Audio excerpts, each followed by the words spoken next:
topics, whether conscious or cosmic. It's never nonsense, mega levels are microscopic. It's a Killah Priest project, AD control the rocket. Before we land the plane, many things we engage and explain. The unexplained, without mask. Welcome to the Killah Priest podcast. Killah Priest podcast. Yeah. What's up, y'all? You know what I'm saying? Protons, electrons always cause explosions. We see y'all out there. What's up, Jody? Moochie's in the building. Solar Facts. Yeah, we on the rocket the nebula. Yeah, what's good? Welcome back, everybody. Peace, everybody. What's up? What's the dilly deal? Keep it really real. It's going to be a good show. Yeah. We're going to get the Zoom open. KP doing some things. He's going to be joining us here most likely. Yeah. Days, wisdom, understanding. Yeah. All being born, power, refinement. Huh? How y'all see that? Yeah, Mojito in the building. Mojito in the building, giving his shout out to everybody. He said, man. He's like, what's up with y'all? Yeah, 1 2 1 2. All right. What's up, Alec Aguilar, the sampler? Mm-hmm. Peace. Aurora Borealis in the Aurora. palace. SL Smith. Kirko Bang.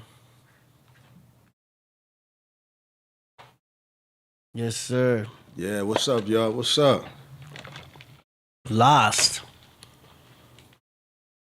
Man, we chilling, man. Hey, man, you know we got to start off with some music. You know, we got to play with that good old, you know what I'm saying, the Wingman 3. Wing People 3. Oh, you already know. That's one what of my you want to favorite. hear. Yeah, that's one of my favorite joints right now. Wing People 3. Yeah, we could do that. Mm-hmm. So we get everything all situated and stuff. Yep. Got some upgrades. Got some adjusting things. Getting ready for 2025. It's winter solstice right now. Yeah. Man. That is true. Yeah. This is the 3-day death. The resurrection. That's right. Yeah. Let's see. Okay, I'm going to YouTube then. Yeah, we in the building, man. You know, It's the end of the year. You know what I'm saying? I want to play some hot joints, man, that Priest made this year, man. And I think, you know, Priest had a fantastic musical year this year, for sure. Yeah. A lot of hits, man. A lot of collabs. You know what I'm saying? Just fire music. Yup. Fire music. You know, you can't beat that. You said Wing People? Yeah, 3. All right, here we go. We're going to start off with a jam right now. Mm-hmm.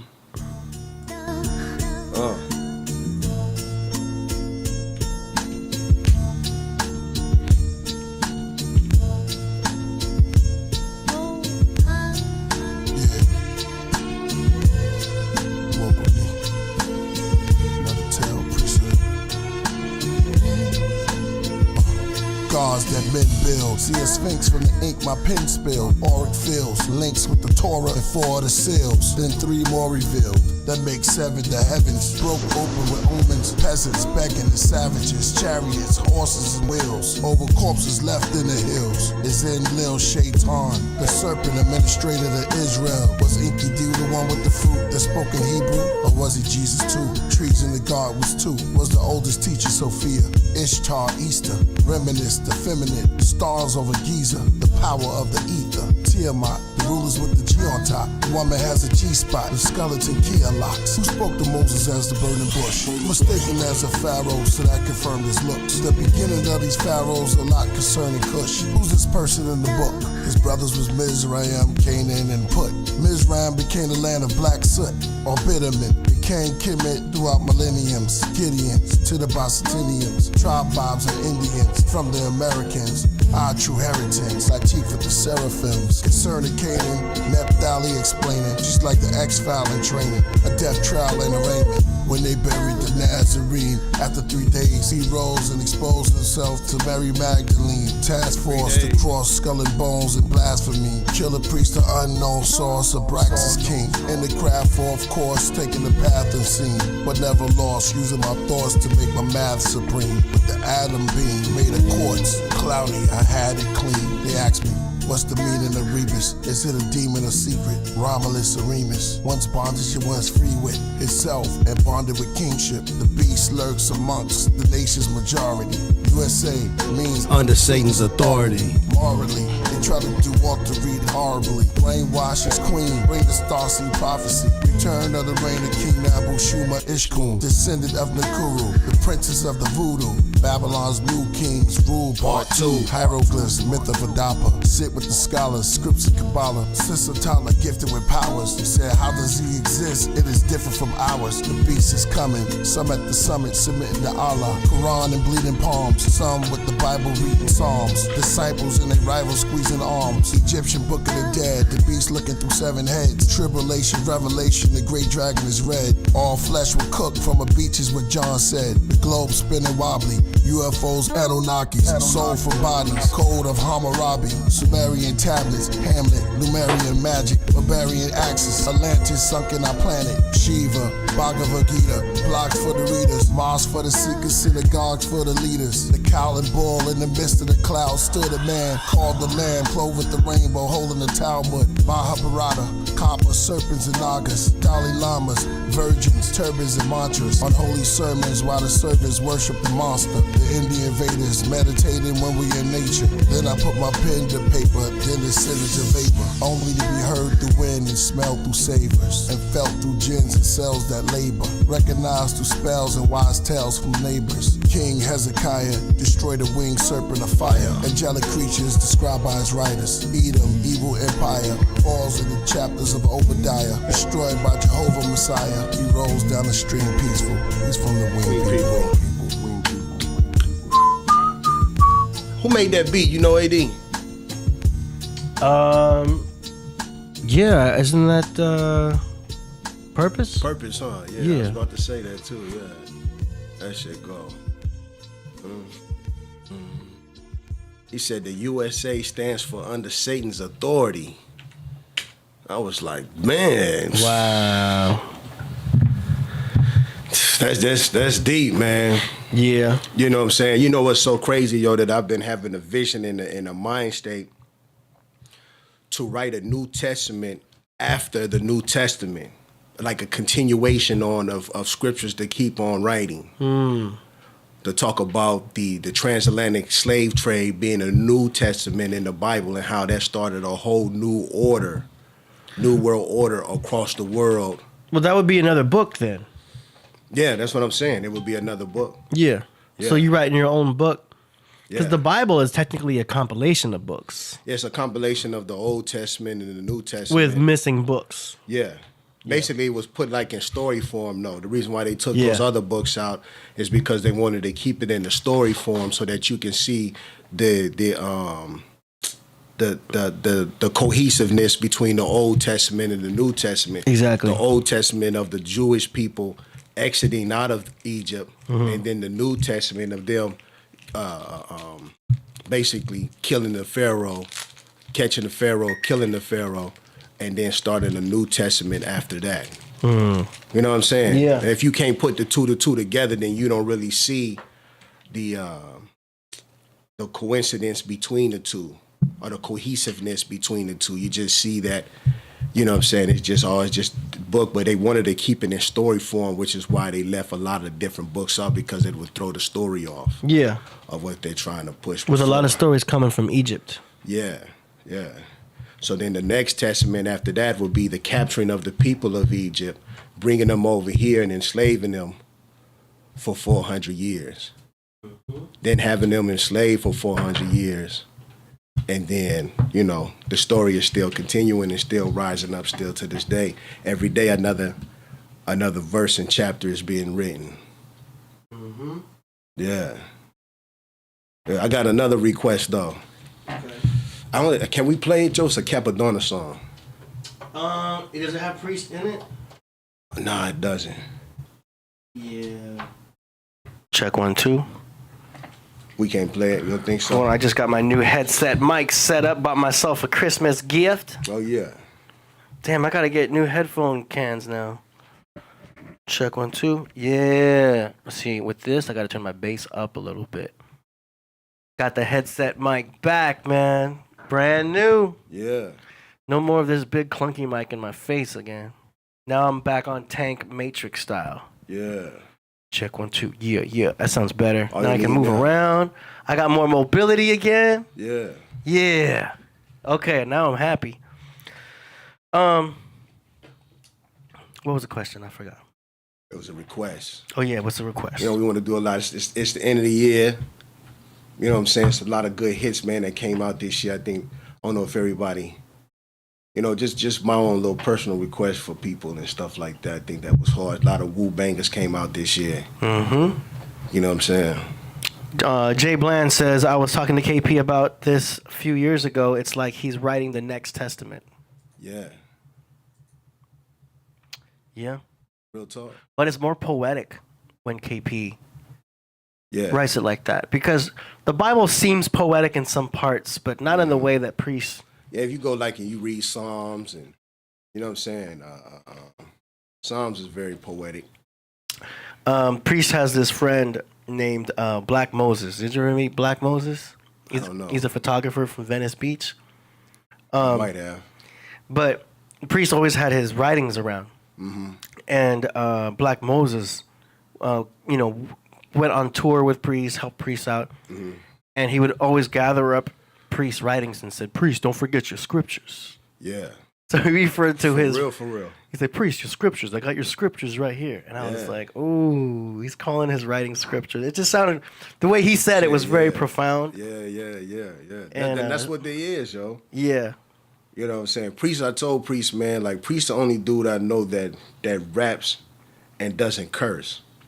Yeah, besides Will Smith. Yeah. But now, Will Smith, that's...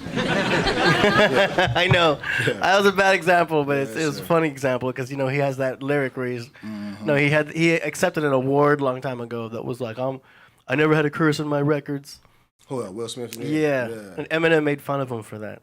Oh, yeah? Yeah. He's like, Will Smith don't got a curse in his raps. Well, I do. So F him and F you too.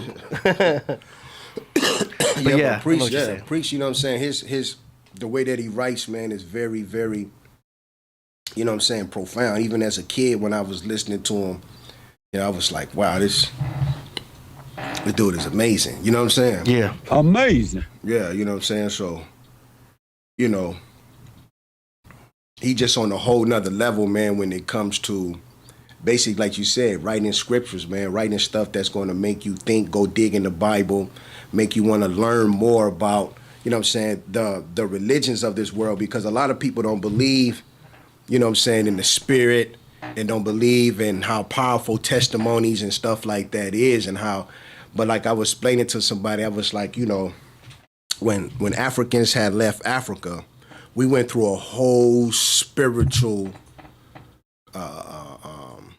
realignment. You know what I'm saying? We went through what they call the door of no return. You know, you had to be baptized into a whole new religion, a whole new way of life.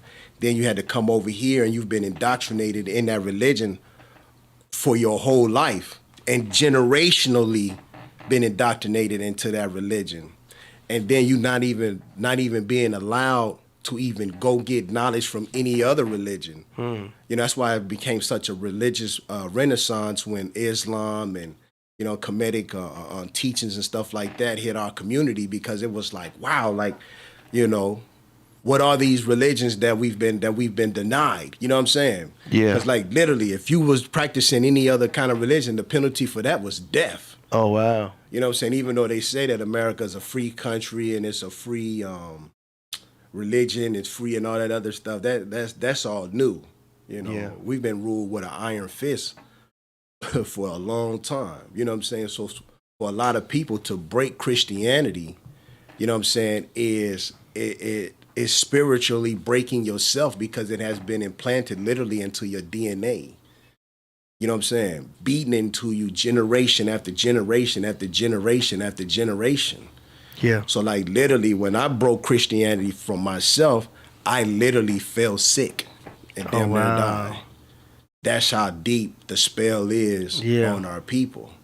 You know what I'm saying? Yeah. So it's like a lot of people just look at it as just being like, oh, well, you know, you can, you know, break that curse and that spell, but they don't understand that's what it really is. It really is a curse and a spell on you. Yeah. To worship a dead king who really was you. Yeah. An image of yourself, but now you got to worship, instead of back in Kemet where we worship the living image of ourselves with the Ankh. Now we're over here and worshiping the death of it. That's why I say the duality of it. You went from over there worshiping the living king to coming over here worshiping the dead king. You know what I'm saying? And then that spirit being put inside of you of any time you do anything, the penalty is what? Lynching, death, murder. You know what I'm saying? And if the clan felt like, you know what I'm saying, you was getting out of control, what do? They go get the cross and burn it in front of your house. Ooh. You know what I'm saying? So it was a real spiritual engravement in our people dealing with the religion of Christianity. So when I broke it, it was like literally I fell ill and everything.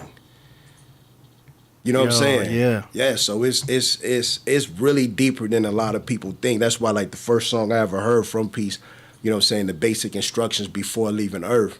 You know, it was a real awakening that sent me on a journey that I'm still on to this day. To this day. To this day. You know what I'm saying? Yeah.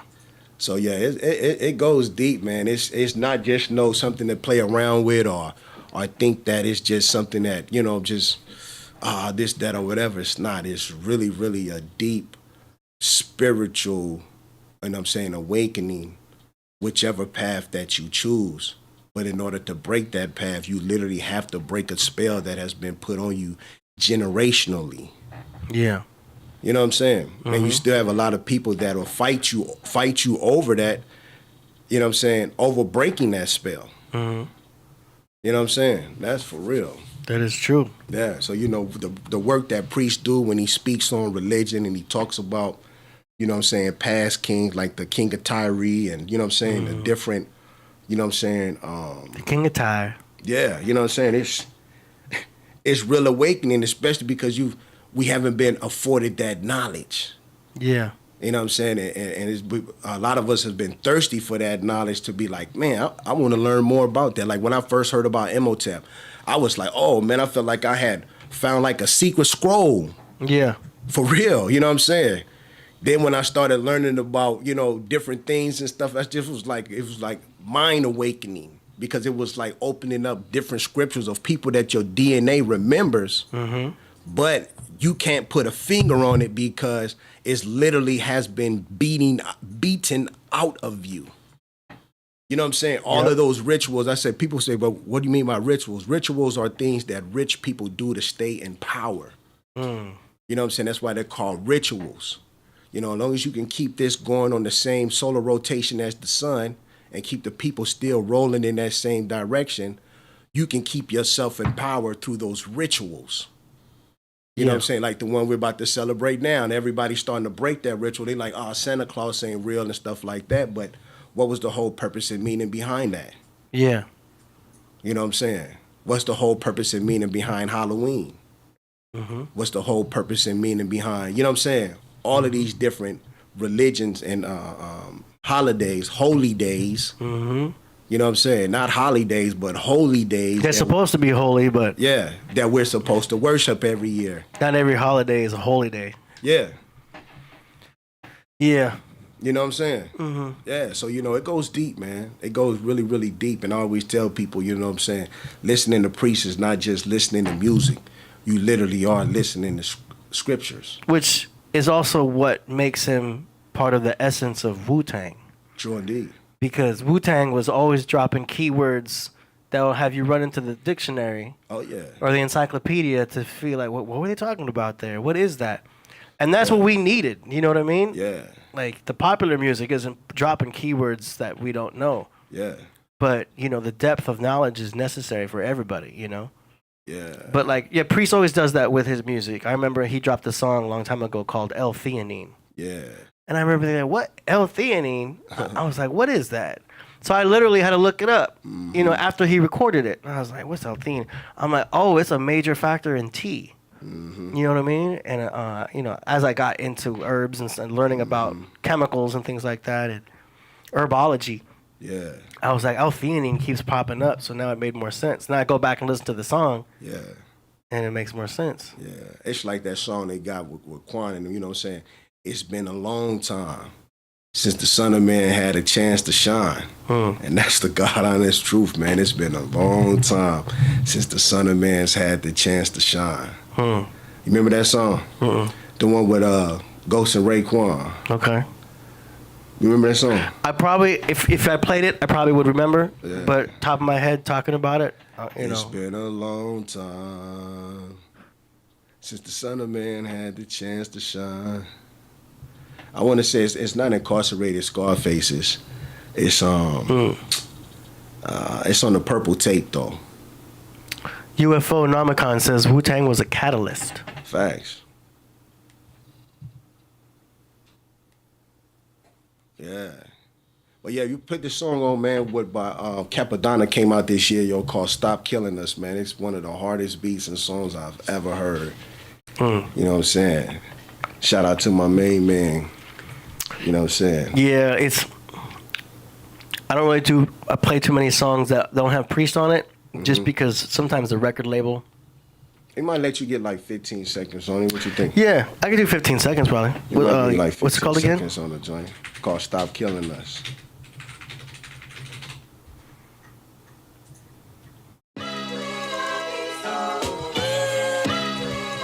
We're gonna do a preview on this. Yeah.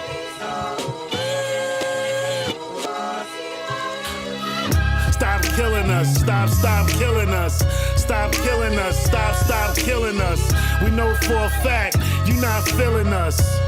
Ever since the back of the bus, there was nowhere else for turn, nobody to trust. You lynched my people, you sick dogs on us. Spray us with water hose, tear off our daughter clothes. You murder and you kill our leaders. We can't win against the system of deceivers, but we continue to be more than achievers. We dominate sports, tear them to pieces. We can never forget who the beast is. Set fire to our churches, illegal searches. The shit y'all doing, we don't deserve it. You hate God and you hate our religion. You always inject us with false wisdom. Chemical warfare, human traffic. Rewrite history and change the graphics.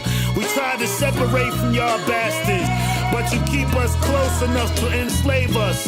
Love is something that you never gave us. We struggled for years and never gave up. Through the rapes, the beatings, whips and tasers. Genocide lockdowns, musing the acres. Yo. Do us keep snaking us. Stop killing us. That's one of my favorite songs, yo. That is fire. Yeah, the beat on that joint is just... Oh, that was 3 months ago. Yeah. That's why I say it was some Wu bangers came out this year, yo, that was just like nasty. You know what I'm saying? Just killing it. That's what's up. Yo, it was an honor to have him here too when he came on the show. Yeah. Yeah, Capadonna, man, a real good dude. He's cool, man. He almost speaks in rhyme. Yeah. You notice that? Like in regular conversation? Yeah. He'll have a conversation with you, but it'll rhyme. Yeah, for real. I had a real sit down with Capadonna, man, which I'll never forget, you know what I'm saying, as long as I live. And he was like, yo, I want you to be you, who you are. I want you to bring that you out of you. He said, when I saw you, I told my man Iron, bring him in. He said, like in a real mob voice, like, bring him in. I want you to bring him in. I was like, word, for real? Yeah, man. Hey, but you are unique, though. You are you. You know what I'm saying? Because you wear the head garment and all the jewelry like at Ralph's. True indeed. Right? Yeah. I keep it real. I'm sure it turns some heads, but it also probably pulls mad respect. Yeah, true indeed, it does. You know what I'm saying? The thing is, it's like, you know, when you have a knowledge of understanding, like I've been on this path for a long, long time. So when you have a certain form of knowledge, you know, a lot of people don't understand, like I'm a master. You know what I'm saying? I mastered my 120. You know what I'm saying? The whole 120, did it verbatim. You know what I'm saying? Had it completely on cap. You know what I'm saying? And since then, I've always been building. You know what I'm saying? You know, I did 11 years in the penitentiary. You know what I'm saying? I mastered myself while I was in there. So when I got out, everything that I desired and wanted, I have literally accomplished. You know what I'm saying? I've mastered gold, I've mastered silver, I've mastered palladium. Batteries. You know, I've mastered the science of energy. Energy. You know what I'm saying? I'm a landowner. You know what I'm saying? That's a big one, too. I have a queen. I have, you know what I'm saying, off children. the grid. The fact that you're off the grid. Off the grid. I live off the grid in the city for 5 years. That's the crazy part. You know what I'm saying? No bills, none of that, and pay no rent or nothing like that. And you got a Tesla. Yeah. You know what I'm saying? Had a Tesla, though. Had a Tesla. Oh, no more? Nah, you got rid of it? I got rid of that joint. Now I'm just in the big boy truck now. Okay. Big boy truck and the hybrid. You know what I mean? Yeah. So, like, literally everything that I've set out to, you know what I'm saying, accomplish in my life, I've accomplished it. You know what I'm saying? But on the page and goals, I'm still striving for another level that's higher than just, you know, average, what I'll call average nigga dumb shit. Like, I'm not about to sit here and argue with nobody about who started hip hop and get into that debate with people. It's like, yo, to me, that's nonsense. You know what I'm saying? If you're gonna do something with your money, when you get some money in hip hop and you say that you have knowledge of self, then take that knowledge that you have, go get you some land, you know what I'm saying, and put your people on there and have them living free like we did pre-slavery. To me, that's a higher degree of knowledge. Yeah. But just sitting there and debating about, you know, because a lot of the niggas that had the knowledge in hip hop, let's just keep it 100. A lot of the niggas that had the knowledge and, you know what I'm saying, and brought forth knowledge to a lot of us in hip hop, you know, they had a certain degree of knowledge, but the temptations of the world has spoiled them. Yeah. You know what I'm saying? Instead of going back to how we was living like gods, they just like to use the word God, but don't even want to actually manifest God into existence through themselves. So instead of taking that money that we have in hip hop and using it to go get you some land and make sure that your family and friends is living on there free instead of being in the jets, you know what I'm saying? Yeah. They didn't do that. So they took that money and spoiled it away on what? On all of the things that the Bible tell you not to do, which is what? Greed, lust, envy, jealousy. You know what I'm saying? Yeah. So now that money's gone, and you still, you know, you got nothing to show for it. You haven't manifested yourself into a god or a king yet. So it's like, what are we doing? Are we sitting here and we arguing and having debates about what? You know, we only 2 generations literally out of slavery. You know, I always have to remind my kids that shit. If you up under 60 years old, then you are one of the first generations that's actually born free. So you still have a responsibility to those generations that came before you. You know what I'm saying? And being that you still have a responsibility to those generations that came before you, you don't have time to be shucking and jiving, playing around in the streets and doing that kind of stuff, because these people are on a global conquest to make sure that they can figure out a way to put you back in them shackles and chains. And if you don't take your life seriously, then you will be striving to have another exodus. And you will be another, you know what I'm saying, scripture in the Bible of somebody who's got shackled and chained up because they didn't understand the reality in which of the world in which they living in that's being conquered by the conquerors. The people that's not sitting around debating about nothing. They sitting around and figuring out which land they're going to take and what resources they're going to capture for future generations, so that they, when they have their testimony, they sitting around with gold, diamonds, jewelry, and don't have to ever worry about, you know what I'm saying, until the wrath come for them. You feel me? So, you know what I'm saying, to me, there's more and more enlightening conversations than sitting there worried about who started hip hop. Because then at the end of the day, it ain't, black folks been starting all kind of music in America. Start rap, hip hop, rock and roll, all of those different things. And where has it got us? Into this giant Exactly. You said it right. culture of chaos. Yeah, basically. You know, but there's good elements in there too. It's a lot of good elements in music is hip-hop. like food. It's like organic food. You got to go out and find it. Yeah. It's a lot. Don't get me wrong now. You know what I'm saying? I love hip hop, love the music and everything, but at the same time, it's like, yo, let's use it for something that's going to benefit us on a political level where we can see something for the future generations. That's why I love Capadonna. That's why I love Priest, because I can actually see growth in the music. No matter what their age is, I can still be like, okay, Capadonna, he's such and such and such, but he's still pushing political music that's going to benefit future generations. Priest still pushing political music, religious music that's going to benefit future generations. You know what I'm saying? But if we sitting here and having conversations, it's like, come on, like, no, what are we doing? I'm working on aerodynamic airplanes and how we going to build this and that or whatever. You know what I'm saying? To me, that's what's important. Yeah. You know what I'm saying? Future generation technology. Yeah, you see the bigger picture. I see the bigger picture. What's up, Crip Jesus? Peace to the family. How you doing today? Oh man, all is well, man. I'm just glad to be here for this conversation. That's what's up. That's what's up. That's right. I think you're coming on board at a good time because this is. Well, I can't see y'all. Oh wait, I gotta hit the share button. Hold on. Yeah, I like to see y'all. Interact mode like That's that. right. Let me get that set up. My bad. Hold on. Oops, that was the wrong button. One aerosol spray. That was my Tahuti. That was my Tahuti sound effect. Hold on a second. No, but he was going in though, man. Yeah. Yeah. I'm gonna find that. Look, I was doing something completely different. I said, man, I gotta have it. Hold on, man. Yeah. By the time I got on, he was already somewhere else. Where it was like, oh, that's too, because I think it went to just what is hip hop done. And I was like, I still can't see you. 1 second. Almost there. Almost there. And boom. Yeah. Got you. There we go. Okay. Yes, sir. I gotta put my gold on. Yeah, make sure you with got the that. God. Oh, you got the God, you got the God. You know what I'm saying? I can't just come here playing. That's right. You put my copper on and all that. Oh, this is my ring. Baby, get the stage. Been copper. Yeah. No, but yeah, you know me, man. Like, you know what I'm saying?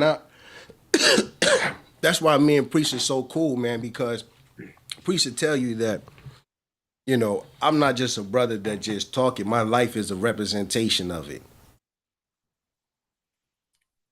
You know what I'm saying? And it's not too many really brothers out there that you can really say like, okay, if he speak on something, then he actually a walking representation of it. You know what I mean? And that's what we really have to be out here. We really have to be a walking representation of what we're striving to accomplish because the babies is watching. Exactly.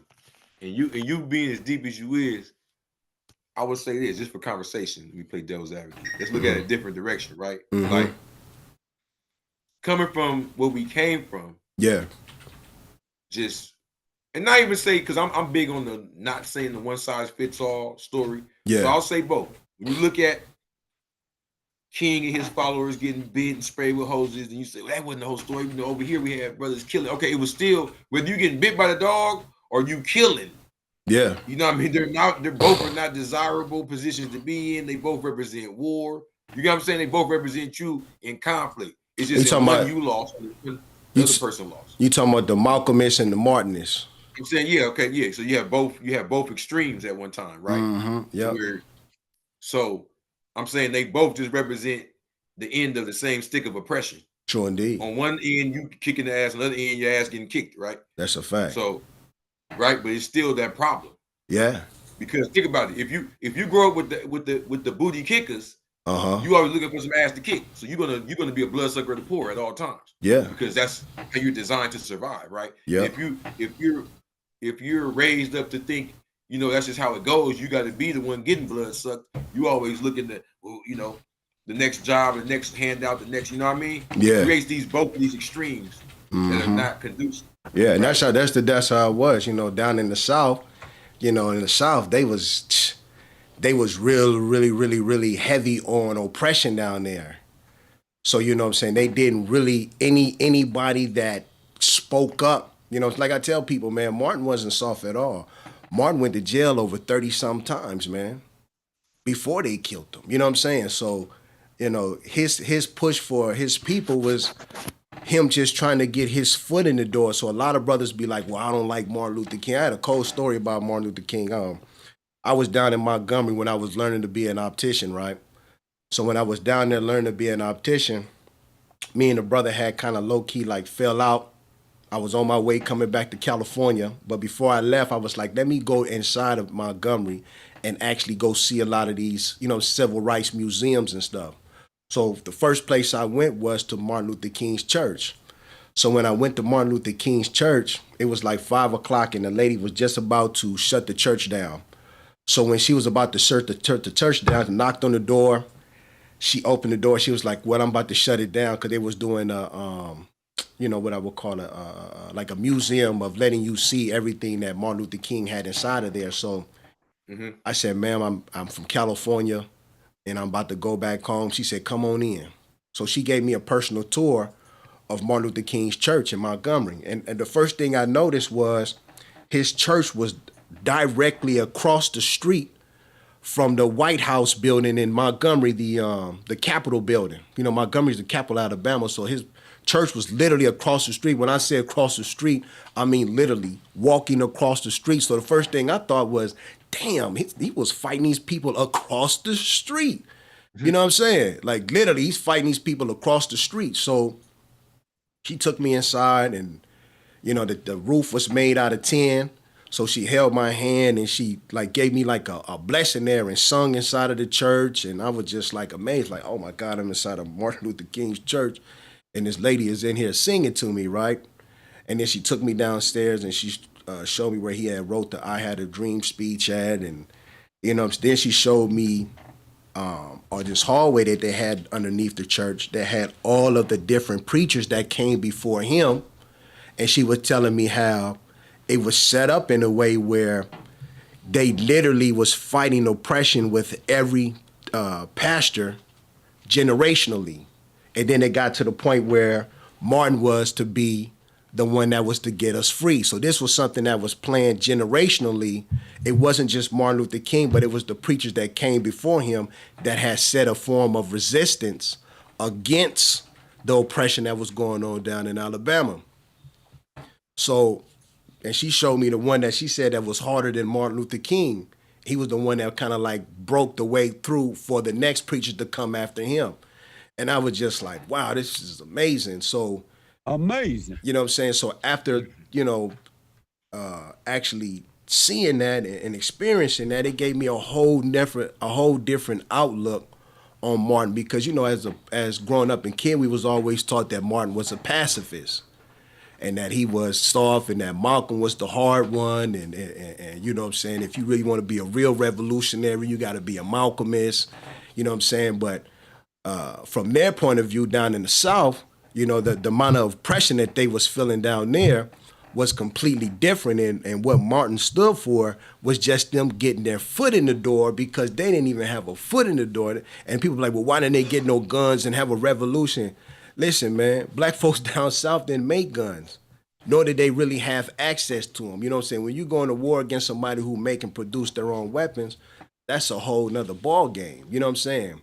Jim Crow slavery, man, was at a whole different level when it came to dealing with down South. So I understood where Martin was coming from, but he was coming from more of a freer position of living up in the North, as opposed to Martin, who was living in a more oppressive position of being down in the South. You know what I'm saying? But yeah, I wouldn't really try to compare the two. I'm just saying both situations, whether you say one, see, this is what I feel like our people always feel that, and it proves like the problem we got ourselves. The fact you even got to explain all that, it's like, why we can't just be happy we had two people willing to defend our rights? You see what I'm saying? So it's like, I'm just saying. But you know the conversations that we have, you know what I'm saying?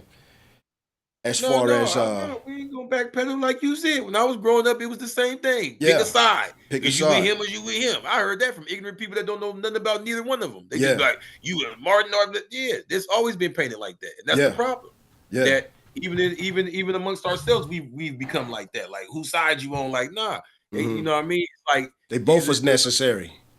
Yeah, so because my Yeah. whole point was about hip hop. I was just trying to say that some people may say we was coming from this way, some was coming from that way. I'm saying either way, we was coming from extremities. So if you ask me, when a lot of the things that hip hop get blamed for is more of a reflection of what was going on in the inner city urban ghetto at the time. Yeah. For example, they may say hip hop caused people to sell drugs, but if you was in the hood at the time, which I wasn't, I'm born in 87, so I wasn't there when the crack popped up, or I was a baby, but you know what I'm saying? Yeah. So according to all the stories we hear, they like, no, that shit was everywhere before it got to all the rappers talking about it. Yeah, that was a byproduct of it. You see what I'm saying? Yeah. Like, yeah, so it's like, But I'm gonna tell you what hip hop did though. Hip hop did glorify it. You see what I'm saying? Where it was like it was already flooded. You know what I'm saying? I was born in '79. So, you know what I'm saying? I grew up around the whole crack era and, you know, seeing people downtown, you know, Skid Row, and I have family members down there and the whole nine, you know, third generation from Compton. So it's like I've seen that whole era and what it did to actually to our community. So it's like, you know, seeing that, it's like it, but I'm saying it gave my deep whole brother. I'm saying now Yeah. the CIA didn't release the files. You know, when we was trying to figure it out, we probably say, oh, these rappers and this and that, because we looking to try to figure out. But now that we know they designed it, put the dope here. The brother, what was it? Steven Seagal at UCLA had the crack, had the monkey. He was experimenting with the crack on. We know the secrets now. Yeah. You know what I'm saying? And now Yep. we know them songs was literally a byproduct because the flood they designed started about 10 years before you even hear a song that was brave enough to mention it. Yeah. You know?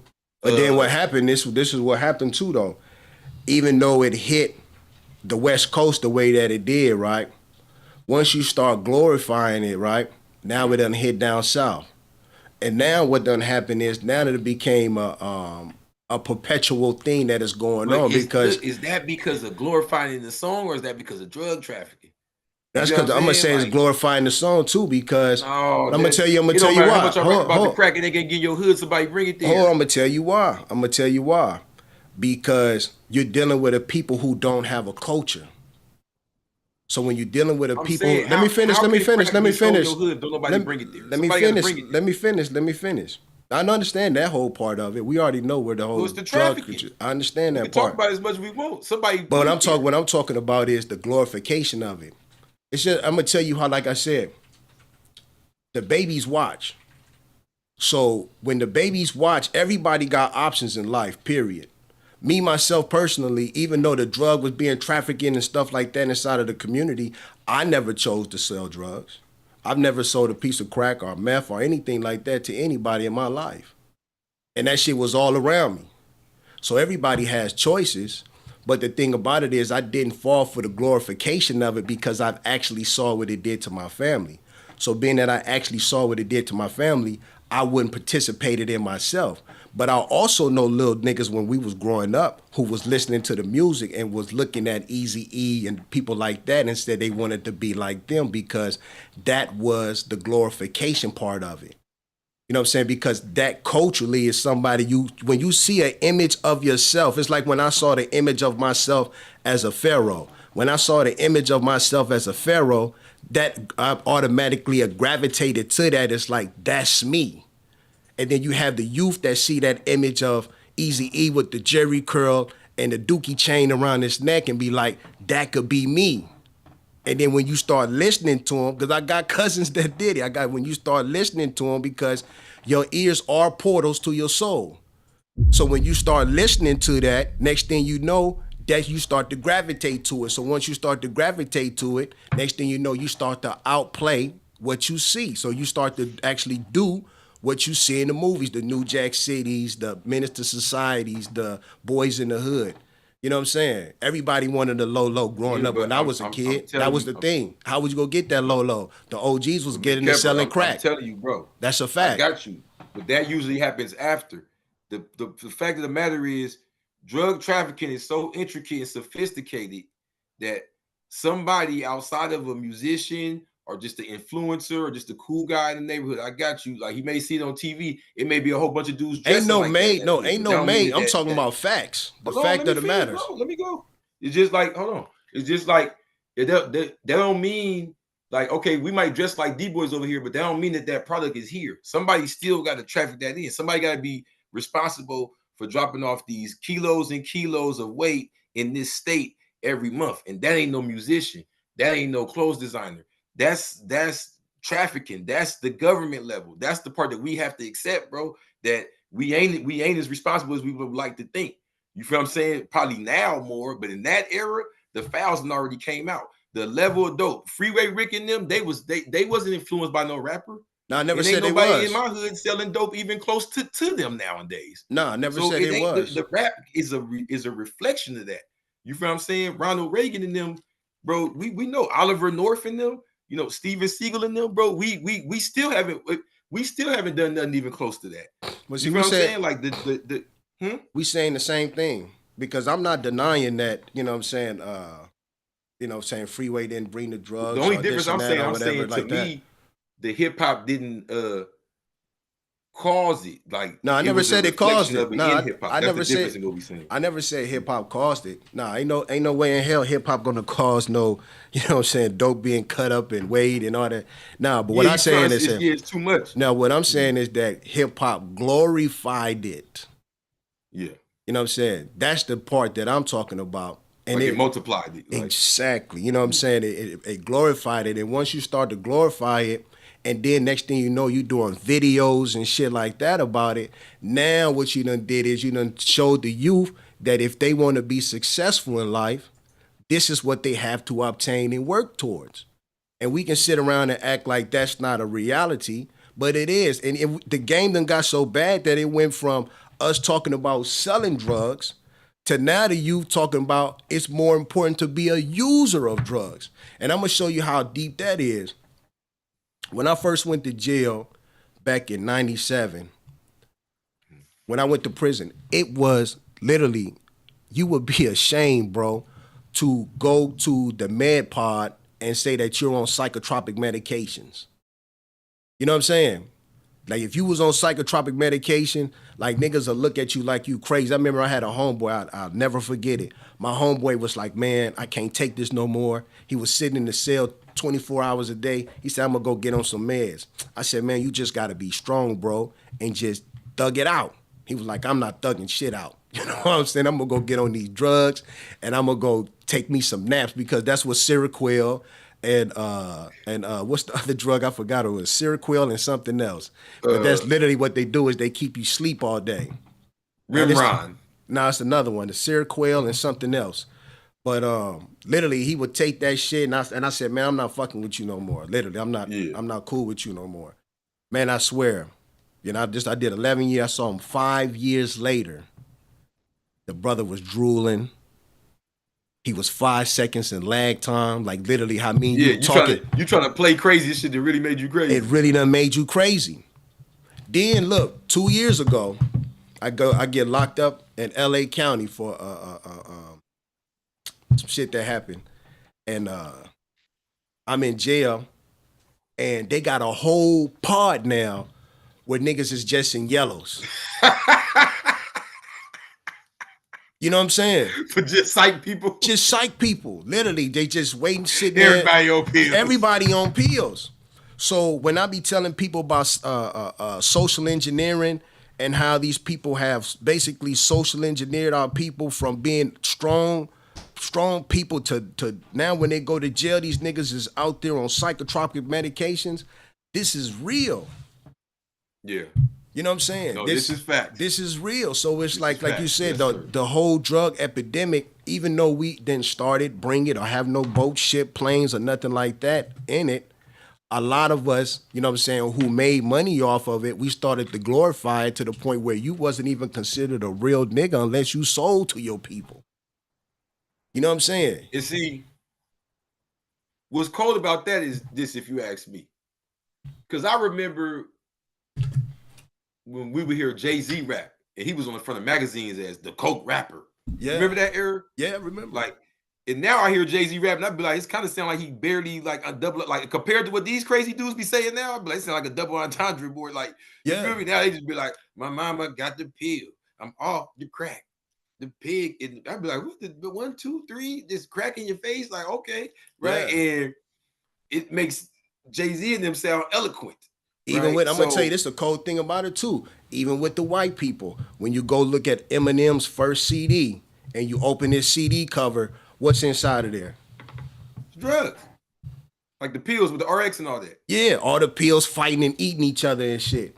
You know what I'm saying? Now, we might just look at that and be like, oh, you know, Eminem, he just talking about pills and stuff like that. But the drug and the pharmaceutical companies, they got paid off of that. You know what I'm saying? Like, literally, the contracts that they have with that. Yeah. The first time I heard of ecstasy, I was a little kid when Notorious B.I.G. said, some say the X make the sex spectacular. Let me hit you from your neck and your back. I was like, what's the X? Yeah. See, I missed that whole era. I'm so glad I missed ecstasy. I was still locked up when everybody was on ecstasy. But I missed that whole era, but I heard about it though. But here's the catch that we got to talk though. Mm-hmm. Why we acting like, as far as we got to go in the streets, why we acting like some Negro sitting on the couch was that smart and engineered that. We know this is the advantage me and you got over everyone else even watching, is that we know it's that deep that they can get somebody coming out the cell and be like, this your mission. Yeah. He can make us think it's coming out the hood, but he didn't got sent out here to do all this, right? Because here's the cold part. Why so many drugs start with the rappers who ain't traveling grabbing nothing? You know why? Because sound frequencies. Social engineering, because I brought it to him and said, this the new drug you finna advertise? Mr. Leroy Cunningham, fee 57855 before I violate you on parole, get back on that microphone. That's why. Yeah. Because it's that deep. But they looking for a clone grown out of a Petri disc. The clone prison. As soon as you come out that thing, you look just like everybody else. Same haircut, same whoop. Okay, you the one we're gonna make a rapper. They all get the same story. Oh, I came out of the middle of nowhere. I just was locked up. I'm a rapper now. And I know about the newest drug ever in history, right? Yeah. I got the new drug. They told you to push this new drug. You know what I'm saying? Because sound waves are very, very influential when it comes to dealing with people. People are 80, 90% water. So when you push sound waves as something that's 80 to 90% water, you have the ability to change their whole molecular structure towards gravitating towards whatever you're saying, especially if it has a good beat towards it. It'll make them start moving and all kind of stuff. That's how powerful music really is. You know what I'm saying? That's why one of my homies said something that I'll never forget. He said, you got to guard your portals. You know what I'm saying? What you watch, what you smell, what you taste, and what you listen to. You know what I'm saying? Those things are very, very important. Those things can help change and mold who you are as a person instantly.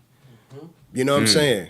So, you know, when you want to put somebody up under a spell, why not, you know what I'm saying, vibrate it through the sound waves of frequency, you know what I'm saying? And then at the same time, like I said, when I was growing up, being a drug user was something to be ashamed of. Now, being a drug user is something that's glorified. And that's through what? But look the code I just cracked for you. We saying now, but we see they started they playing in 97. I'm going to say earlier than that, but we got a famous rapper in 97 saying the X. He didn't say sell the X. He said some say the X make the sex. That make you went, ooh, where the X? What's that? What Biggie said make the sex back? You feel what I'm saying? Yeah. Who got that hydro? Who got that mountain green? Who got that 9-0? Who got Bin Laden weed? I remember that song back when we still only had 1 or 2 weeds. Yep. They already had the mind. They said, no, we're going to hit it with these different names. Bin Laden weed. At the same time, how they knew to say Bin Laden weed? At the same time, they was lying about the weapons of mass destruction, saying going up in Iraq. I used to be blind, deaf, and dumb. Now it falls together easily. So I can look it right at it. Like, well, what about all the kids that were literally dancing, singing Percocet, Molly Percocet, exactly. Percocet, Molly. They just say the names of the songs and dance to them now. If Future admitted, he said, I don't even do that. You don't even do it, huh? Nope. So you don't do it. So you just sat in the studio and thought of it. I don't believe you. You ain't that smart. No. They told you to say it. Yeah. That's why I say, Period. like, you know what I'm saying? You know, that's why I say, like, you know, we have to really, you know what I'm saying, guard our culture. You know, we can't just talk about who started hip hop. Let's talk about the nigga that's fucking up hip hop now. You know what I'm saying? That's poisoning our kids with just garbage. You know what I'm saying? On purpose. And like literally, man, I was in the jungles yesterday. The day before yesterday for a toy drive. I took my kids out there in the Queen. We was over in the jungles. So, you know, I got my kids and stuff, and it's another dude, he riding on his bike. He got his kid on the bike, but he listening to some music, and the music got so much profanity on it that I'm just like, you know, how did this just become so normal? Yeah. You know what I'm saying? Like, how do we as a people culturally say it's okay for us to sit around and listen to this? You know, but we've all fell up under the hypnosis. But tell me this, and I ain't playing devil's advocate. It's a real question. Mm-hmm. If you just pause for a second and Yeah. think about the Death Row era and the NWA era, Yeah. is we really just low key more woke now? Not everyone, but I'm saying people like me and you personally, because there was a time, if we really be real with ourselves, where we was hearing music that's crazy. Like, you get what I'm saying? Maybe it switched for about 5-10 years when Puffy and them kind of made it more singy-songy and flossy, and Ja Rule and them came in a little more R&B. But that gangster era back in the day, that music was super crazy. Super crazy, bro. Like, I know you know. I know for a fact. I know for a fact on my hand I can count how many times I've seen people and relatives that before we go do some work or something like that, we got a certain song that we put on, like especially like dog food. You know what I'm saying? And then throwing that, you know what I'm saying, respect. You know what I'm saying? Throw that song on and it just puts you in a whole nother mind frame of, you know what I'm saying? You feel me? And I listen to like literally, you know what I'm saying? Remember in the 90s, it was so grimy, they had like the freaky hood songs. We're just be describing all type of I'ma do the something. Yeah. And you put that on when you got certain type of women, like where is by? It was a soundtrack to everything destructive. Yeah, I've been listening to, but see, that's what I say. When you know, one of the cold things about it, man, is that after, you know what I'm saying, the civil rights movement, that's why I named my company, it's called the Post-Civil Rights Movement Organization. It's because when we came up out of the civil rights era, we were literally empty vessels, which is why we created so many different things, because, you know what I'm saying, it was like, what do we gravitate to? You know what I'm saying? Europeans already have their culture, whatever that culture is, but to us, that culture was just enslavement. So we wasn't about to start copying them, because it's like, who wants to be the enslaver? You know what I'm saying? So being what we do is we started striving to create our own culture. So in the purpose of us creating our own culture, the number one thing you can always gravitate towards is what? Is music. And music is what? A reflection of your neighborhood and where you know what I'm saying, where you live at and this and that. So it wasn't necessarily right what we was doing, but it was a reflection, like Too Short. I've been listening to Too Short my whole life. Now, was it right? But that's a reflection of the community that I live in. We live in a pornographic country, like literally. I hate to say this, but you just inspired this thought. I ain't blaming it on you. But just what you said inspired this thought. I would go as far as to say, if you think about when me and you grew up, how it may be like, I don't know you from a hole in the wall, I'd be like, and Jesus, what? You be laughing like, and Jesus, you slap your leg. We don't got that no more. Yeah. Hip hop killed that for us. I hate to say it. Hip hop made to where, you know, whatever you want to call us, we'll get into that conversation later. But the original people here right now, we don't have, musically, we don't have a culture. It's like, what type of songs you like? I like drilling songs. What type of songs you like? I like twerking in my baby daddy songs. It's like, I could tell you, and I'm not old like that. I'm in my 30s, and I can tell you when I was growing up, it was about at least 10 songs I could read it off top that are Christian songs that you can sing to anybody that look like me, and they'll know what you're talking about. Yeah. Amazing grace. It wasn't about Jesus. It was about our culture, because the other Christians didn't talk like that or sing like that. You feel what I'm saying? A hard head make a soft ass. You feel what I'm saying? We had sayings, bro. We had foods. We had traditions. You know what I'm saying? Hip hop murdered that. It wasn't just hip hop too. The movie industry murdered that. Well, I don't want to say hip hop. I'll say this then because I love hip hop. No. I'm gonna say you right. You said hip hop murdered that, but it was also other things too. I'm gonna change my word for myself. Hip hop kept of that what he could. I'll say that because like hip hop is like the preservation of that whatever we could keep of that. Really, the post civil rights destruction they had for our ass murdered that. This thing they had going for us in the 80s, the mass incarceration, the war on drugs. You feel what I'm saying? That's what ruined all of that. Yeah, really real. You know what I mean? But you know, hip hop began to. Let me say this: hip hop began to reflect that instead of us in our natural form, our ancestors, and then instead of respecting the boiling pot that America is, because America's a boiling pot, they put us on the forefront. Like this is the center. You know what I mean? This is American culture, and it's street, and it's gritty, and it's hood. All of us ain't even like that. Yeah. A lot of us ain't even like that. That's like the exception. Yeah. So that goes to what you said. That made it to where you may not even be like that, but you starting to imitate it and live like you may not even be a drug dealer, but you living the life of a drug dealer. Because that's what you understand something too, is that especially us as men, you know what I'm saying, we do what is, you know what I'm saying, appeasing to women. You know what I'm saying? So if all the women if you in the community, right, and all the women in your community is gravitating towards him because he got, you know what I'm saying, this lack that's sitting on D's, and you know what I'm saying, he got 2 15s in the trunk, you know what I'm saying? You just your natural, I want to reproduce mind state, you know what I'm saying, is gonna strive to get that because, you know, the preacher could be talking about this, that, or whatever that he's talking about, but the preacher ain't got that, you know what I'm saying, that fine red bone and that chocolate joint right there, you know what I'm saying, on his jock the way that old boy got it, you know what I'm saying? Mm-hmm. So just in us, you know what I'm saying, wanting to breed and do what we do, you know what I'm saying, we're going to imitate that because that's an imitation of strength. Mm-hmm. You know what I'm saying? But, you know, we don't see the whole repercussions behind it. You know what I'm saying? Or like Jay-Z said, you know what I'm saying? You got to have your bail money, your lawyer money, and things and all of that nature. You just doing what you doing because, you know what I'm saying, you want to be him. You know what I'm saying? That's your reflection of yourself, of a higher self, even though in all actuality, it's not really a higher self. It's actually a lower self, but it's being what? Portrayed as, you know what I'm saying? If I'm a man and I want women, this is what I have to become. It's like the old Billy D. Williams Colt 45 commercials. But also, you know what I'm saying? I can't say, no, of course. But what I can say is why you on Killah Priest, why I'm on Killah Priest, because I know we serious men.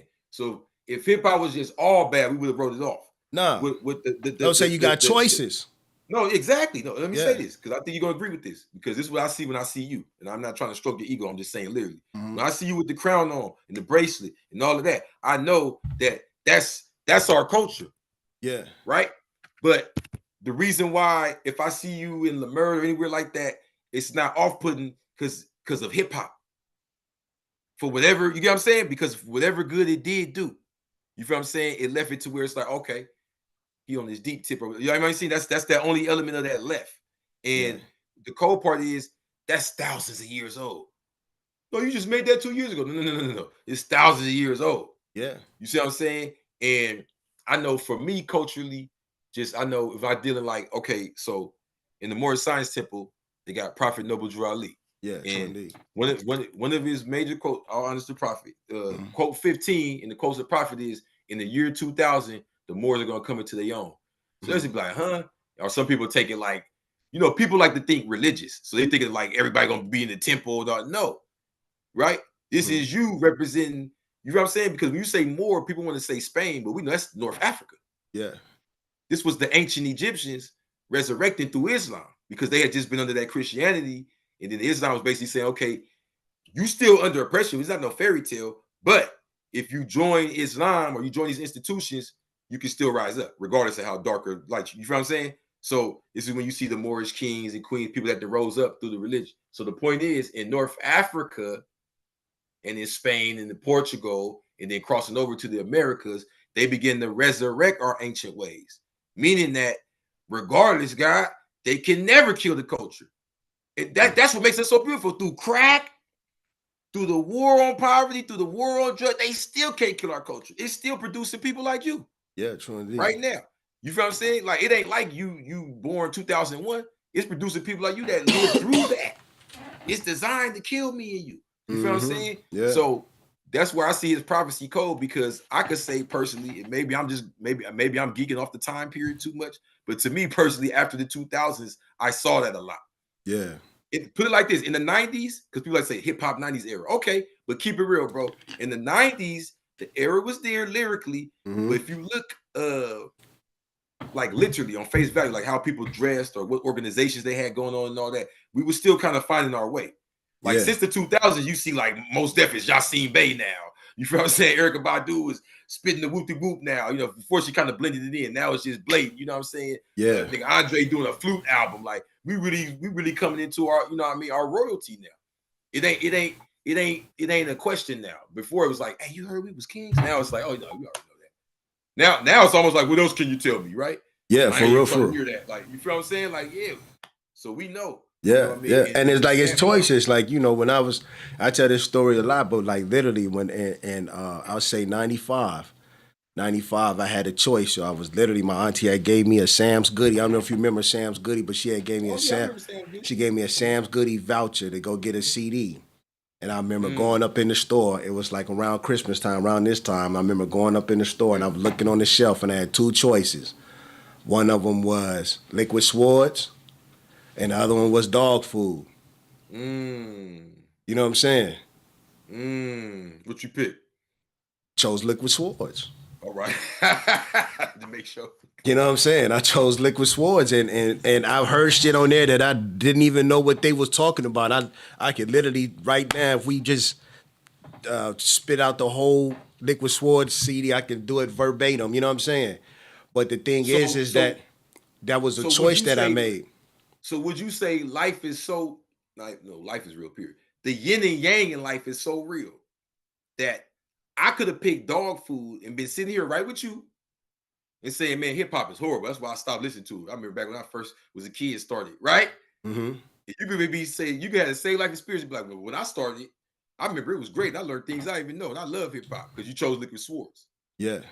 See what I'm saying? Because I'm saying, look at my age, growing up in the 90s and really coming into myself in the 2000s, right? My West Coast experience with music is very different because my brother's like you. He born late 70s. So I got a whole, even though I'm West Coast, I listen to DJ Muggs, Soul Assassins, The Liquid Crew, Exhibit. You feel what I'm saying? I knew about the West Coast Underground even back then. Yeah. I saw my brother break dance and graffiti and spit on cardboard. Yeah. So I know a lot of my friends, my peers and A-likes, that's LA, street oriented, you know what I mean? They don't know nothing about that. They could care less. Yeah, they care less about it. So their whole perception of hip hop is different than mine. It ain't that they lying. They experience different than mine. Exactly. That's why I said the choices. You know what I'm saying? Because literally, man, a CD. I'm gonna put it in this term.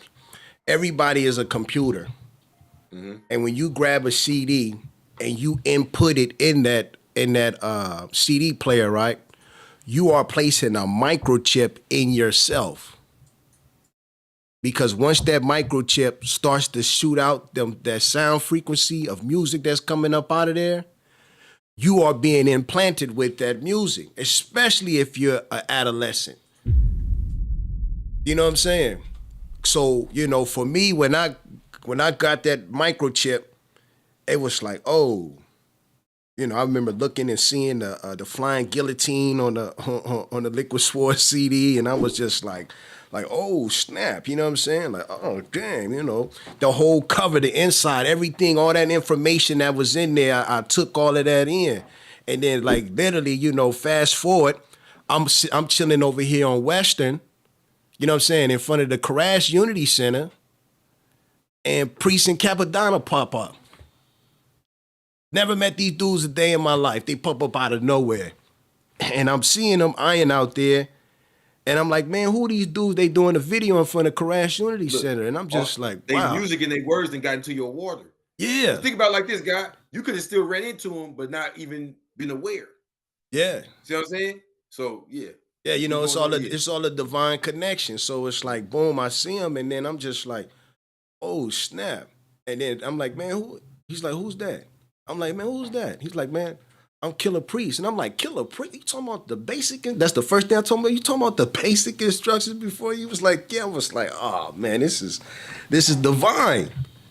You know what I'm saying? Like, wow, you know what I'm saying? This is how the universe works. So it's like, you know, 80. But that's how the universe works, yo, because you know what I'm saying? Music, man, is very, very powerful, man. I mean, it's powerful than a lot of brothers we take notice of it. That's why I said we could use it as a tool, man, to really build a whole nation. That's why they work so hard on corrupting it, because they know how easily it can be used. They saw that with the Fight the Power. You know what I'm saying? You know what I'm saying? You remember that song, Fight the Power? They done corrupted a lot of those people that had. Yeah, you talking about Public Enemy. Public Enemy, yeah. You know what I'm saying? You know what I'm saying? Even the Gang Truth songs that we had, you know what I'm saying? You know, they destroyed. We all in the same gang. You know what I'm saying? They done destroyed a lot of that because they have an agenda to push. The agenda is what? We got an economy that we're trying to keep going. Then when you really understand the history of the Europeans, you understand that this is the same thing they did to China in the opium trade. You know what I'm saying? They use drugs as a tactic to subdue whole communities, whole cultures, whole countries. You know what I'm saying? It's called the Opium Wars. Yeah. The Opium Wars. You know what I'm saying? So you know what I'm saying? It's an old tactic, but it's not old if you're dealing with people who are brand new. You know what I'm saying? If us coming up out of slavery and up out of the civil rights movement, we was a completely brand new people. So they fought tooth and nail to make sure that music only went in one direction. And it's been going in that same direction ever since the youth done picked it up and went from talking about selling drugs to now talking about it's okay to do it. And now it then infiltrated into the jail system to the point where now the majority of the black population in jail are on psychotropic medications. Yes. And the sad part is now it seemed like they was just using us to experiment, and now they finna do it to everybody. Now it's all the food's crazy. Yeah. All the programming is crazy. They got stuff in cartoons. They everything's racist. And then you know what's crazy is when you look at it, they be trying to do to everybody else what they did to us. It's like, you're Asian, like you know what I'm saying, like they're not respecting the Korean, Chinese, same thing. Or you're Hispanic, yeah, sure. Like they're not respecting their nationalities no more neither. Like now it's just turned into a big playground of fake food, fake music, fake respect, fake everything. Bro. Well, if you go back and you look at, that's why I say music have a lot of, movies had a lot of influence on it too. Because if you go back and you look at what's the movie, man, with Wesley Snipes, man, and Sylvester Stallone?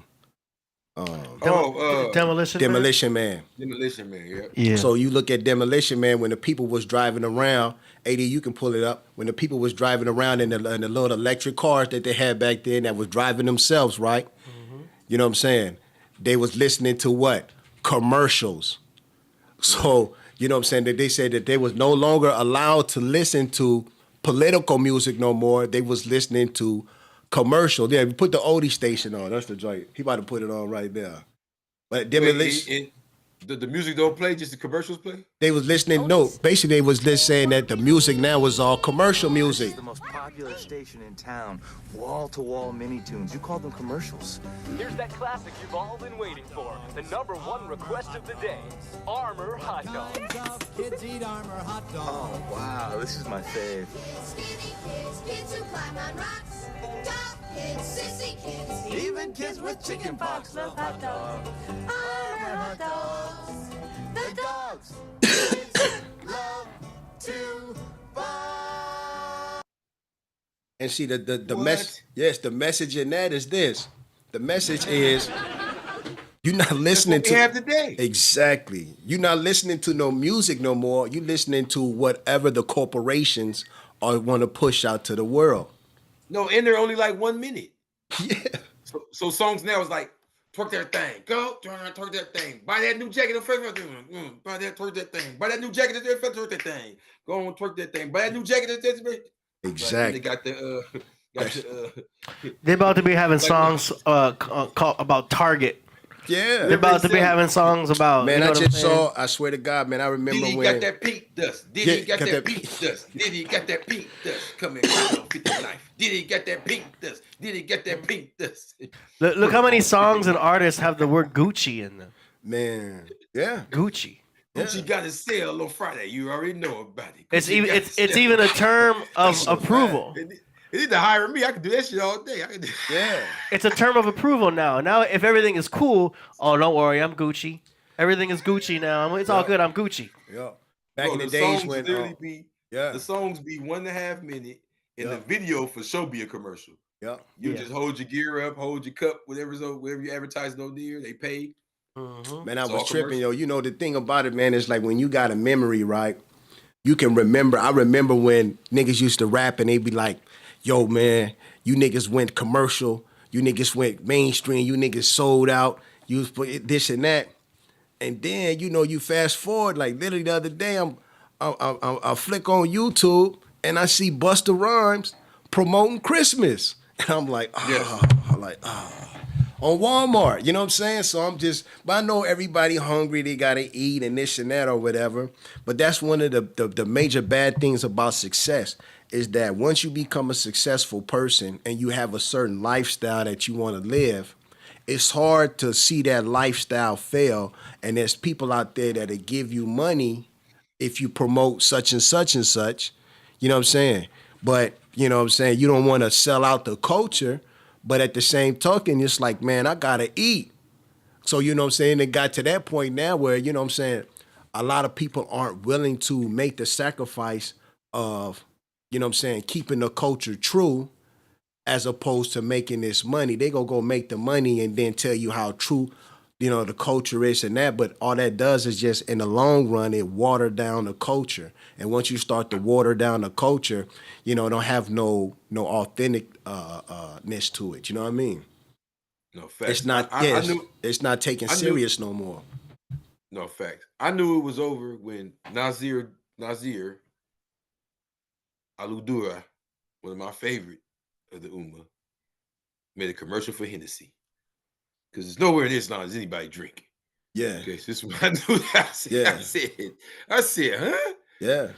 I said, you, like, back when I was completely blind, deaf, and dumb, coming from the West Coast gang era, I always knew Nas was, like, you know what I mean, knowledgeable. Yeah. Before I even knew what 5% meant, I knew that he was the God. I knew that before I knew what a Muslim was, I knew he had something to do with something in the East that says peace and salam. Like, I'm like, Hennessy? I'm like, what the hell? Huh? Yeah.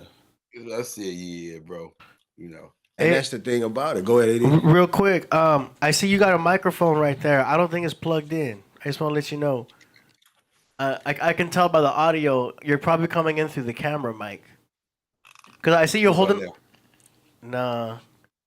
Oh no. Like I could tell it wasn't being used. You know what I'm saying? I just want to let you know because I see you holding the mic, but I'm like, I don't think it's on. Do it sound different now? You sound the same. Oh. That way you don't have. You can either not hold the mic or you can turn it on, whatever you want to do. I just want to let you know because I saw you holding the mic. I'm like, no, it looks like it's on. It does. We good though. We good. Yeah. Hey, whatever's good for you. I just want to let you know so you don't. As long as you can hear me now. We can hear you good. Yeah. Okay, just checking. Sure. But you know what I'm saying? That's a fact. You know what I'm saying? But see, this is like, once you don't organize yourself, right? You know, hip hop started off as, you know what I'm saying, battle rap.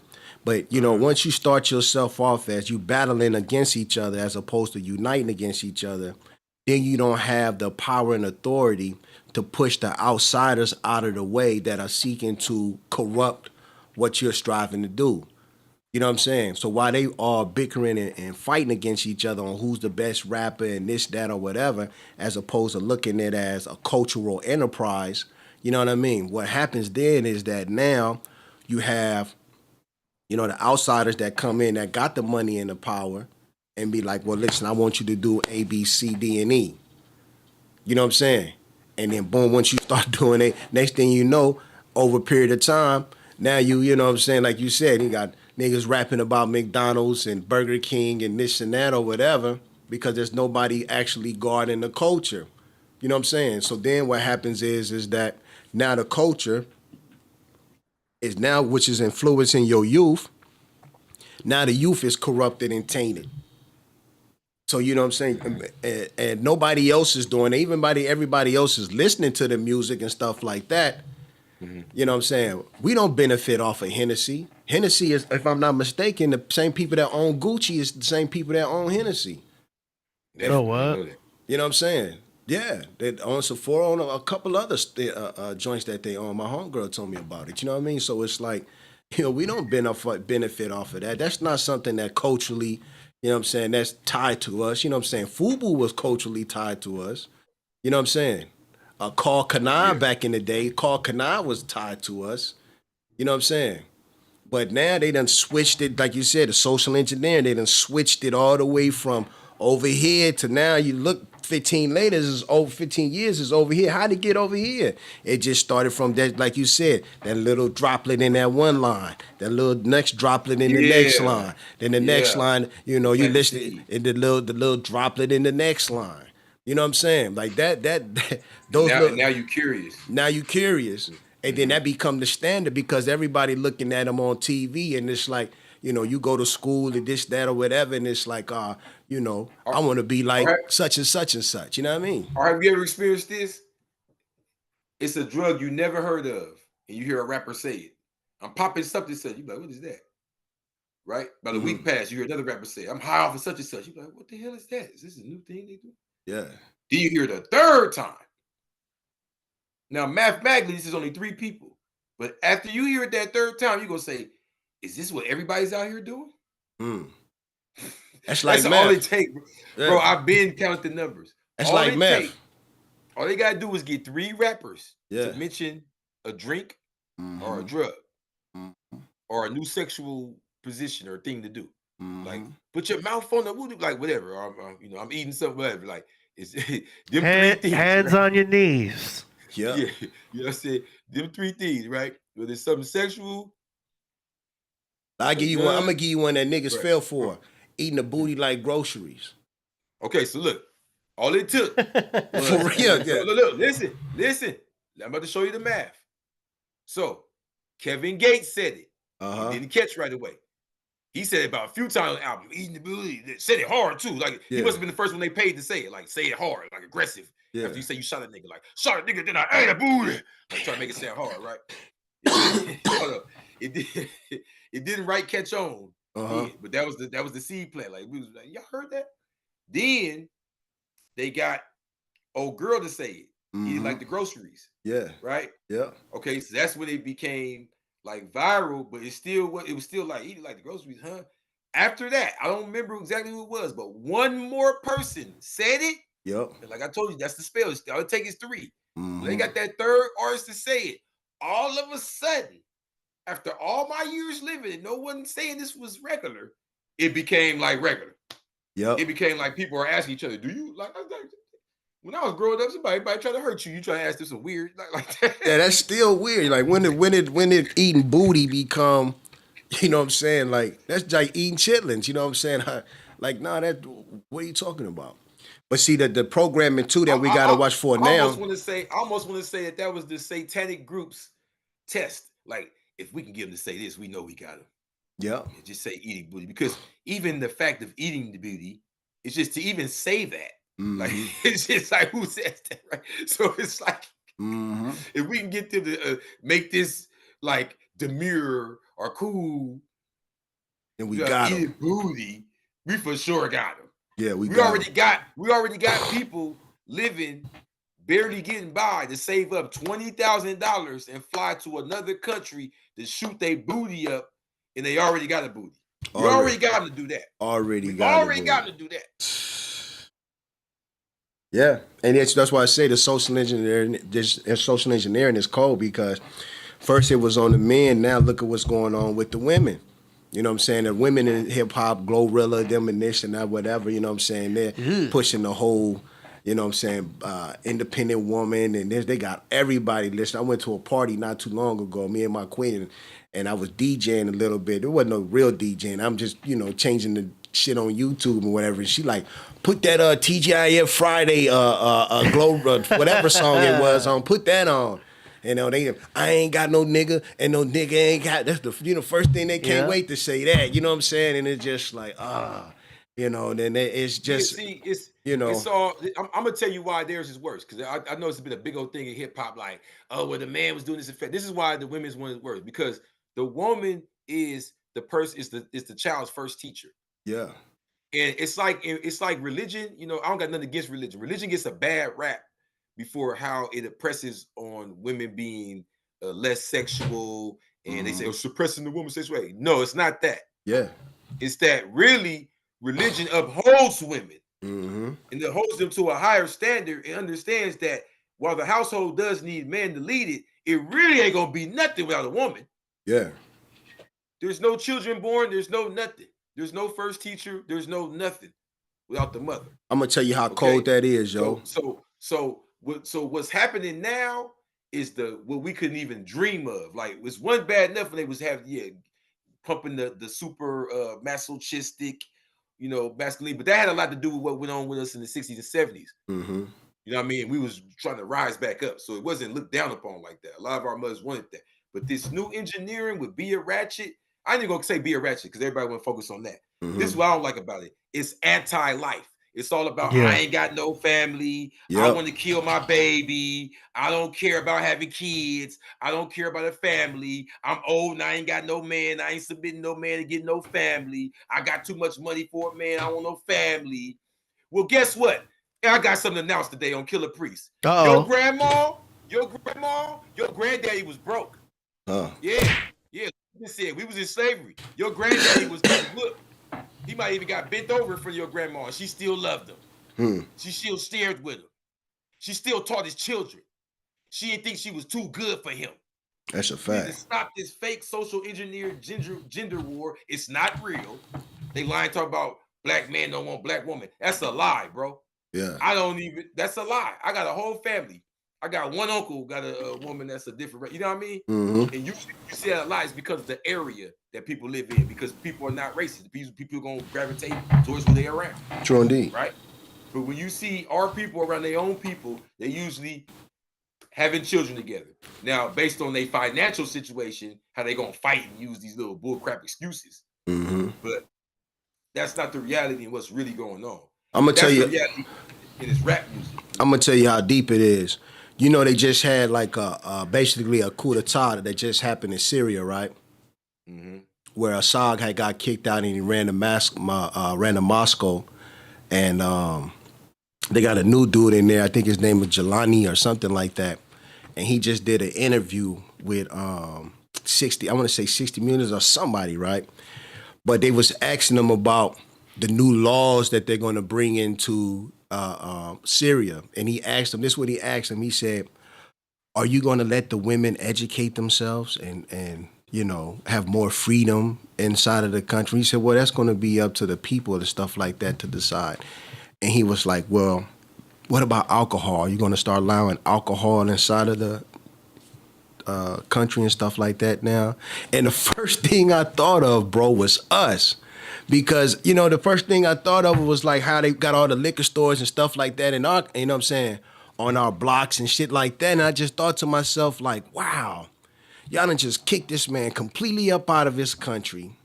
Now you got this new dude that y'all got control over. And the first thing you're going to ask him is he going to make his women more freer? And is he going to allow more alcohol inside of his country? And I just thought about it like, dang. They want to spread that. They want to spread that shit across the world. You know what the problem is, bro? This is the first lesson in that garden story. This is why people don't like religion. Because here's the truth. It's going to reveal to you that you're not as free as you think. See, everybody wants freedom. I want to be free. You know what happens when you're free? It can go this way, it can go that way, it can go this way, it can go that way, it can go this way. How you feel this morning, how you feel that morning. Right? But in reality, and I don't care what nobody say, and I'll debate anybody on this one, you're either going to be a slave to your lower self or to your higher self. And that's a fact. Yeah. You feel what I'm saying? You're either going to be a slave to your desires or what you know better. And then are you going to be a flippy floppy? Sometimes you this way, sometimes you that way. Either or, bro. So the truth is, that's what Abdullah means, Mm-hmm. a servant of Allah, right? Because Mm-hmm. what I'm saying is, I'm pretty sure women are human beings. Oh, I want to try something else. Oh, I'm tired. He pissed me off. I want to go sleep with him now. So we're not saying that you don't have that feeling. We're saying that's why these rules was made. No, you ain't supposed to do that, right? Mm-hmm. Man, too. You see what I'm saying? So we don't follow these rules. We go off our lower self. We go off what we desire, what we feel at the moment, instead of what's right. And if we don't know what's right, what was written, like, not supposed to do this, not supposed to do that. You being square. We call that being square. Mm-hmm. Instead of standing on your square, we make fun of it and say you being square. You feel what I'm saying? But the truth is that, okay, when you with a woman for a while and y'all get into it, do you not think, man, I'm finna betray her? You know what I mean? I'm finna go do this, go do that. There's rules set for these reasons. You feel what I'm saying? So alcohol. Now let's talk about where we from. I can't speak for the whole world, but there was a movement about 1400 years ago. You feel what I'm saying? Coming from Arabia all the way to West Africa, going up into Europe, across and all of that. And all them brothers had stopped using alcohol. We ain't gonna say alcohol didn't exist before that, but they banned it, right? So you think that's a coincidence that was the Catholic Church's main weapon? Because Islam had wiped alcohol out a lot of the world. Didn't allow drinking anymore.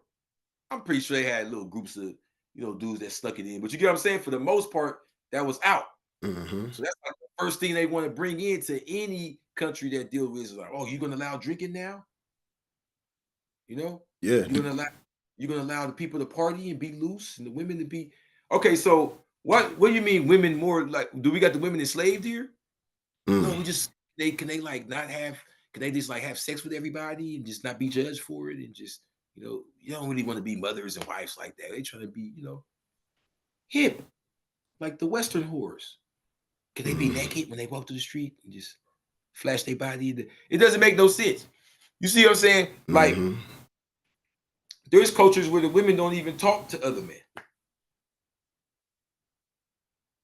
Yeah, that's the whole point. They want to culturally break down the whole, system over there in a lot of Islamic countries because they know that the people over there in the Islamic countries are very, very disciplined. So it's like us over here. We have reparation issues. We have, mass incarceration issues. We have drug issues inside of our community. We have alcohol issues inside of our community. But we don't have the unity nor the disciplined men inside of the community to work massively together to push out those elements inside of our community that are poison in our community. So being that we don't have the discipline inside of our communities to push out that poison outside of our communities, all of these corporations can come inside of our communities and make tons and tons of money off of us. You know what I'm saying? This how you know we the original people, because now the converted Muslims, the ones that they came over here and adopted our culture, and act like they us, and act like they the ancient Moors and all that, they fly over here and sell us three of the main things that cannot be sold in the Sharia law: porn, pork, alcohol. They can't sell none of that in them countries where they come from.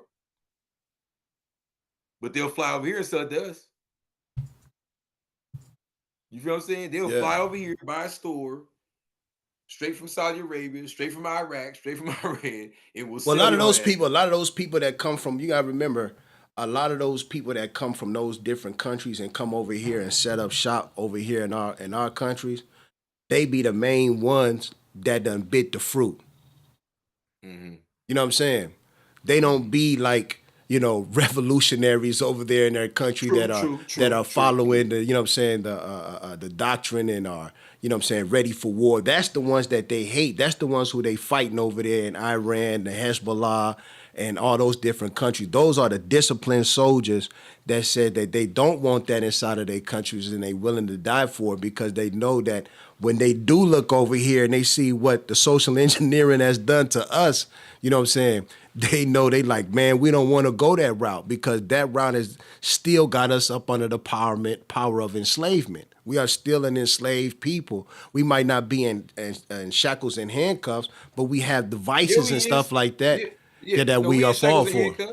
No, we in shackles and handcuffs. I'm gonna go this far with it. And a lot of people know, get your copy of the Blue Bible. I say that slavery is taught in reversal. Since 1865, when slavery was so-called outlawed, it was actually permitted. Because prior to 1865, you know what happened?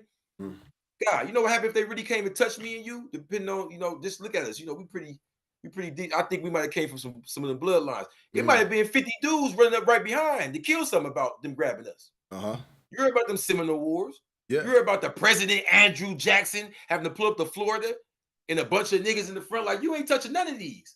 See, they don't want to, that was Indians. No. Well, that was runaway slaves. See how they always try to take it? They try to find any way to take it from us. That was me and your grandpa, bro. And they fighting about them touching 3 or 4 of us. They was popping up in 1730 something before US even started and breaking dudes out. Asada Shakur in the 60s and 70s got broke out of prison and took to Cuba. We don't come from no weak people. Slavery's right now. When you sit in the middle of the street, watch somebody kill your brother and haul the rest of them off, you say, damn, that's crazy what they do. That's slavery. Yeah. When they pull up and we kill half of them and they capture 3 of us and lock them up, that's not slavery. That's a war. But they're going to write that in the book like it's slavery. So let's do math. Let's not go off our opinions today because we're going to lie, but the numbers ain't.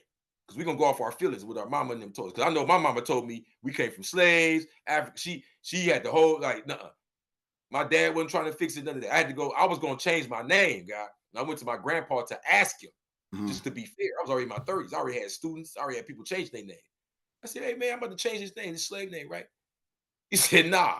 Pulled out pictures, all that. I got mad at him, like, why you ain't been pressing this on us? He like, you know what he told me? He said, y'all Google everything. He said, he's not going to argue with us about what the hell he is. That's automatically what we is. If y'all that dumb, then that's on y'all. You know what I'm saying? That's how he felt. So, you know, it's like, damn,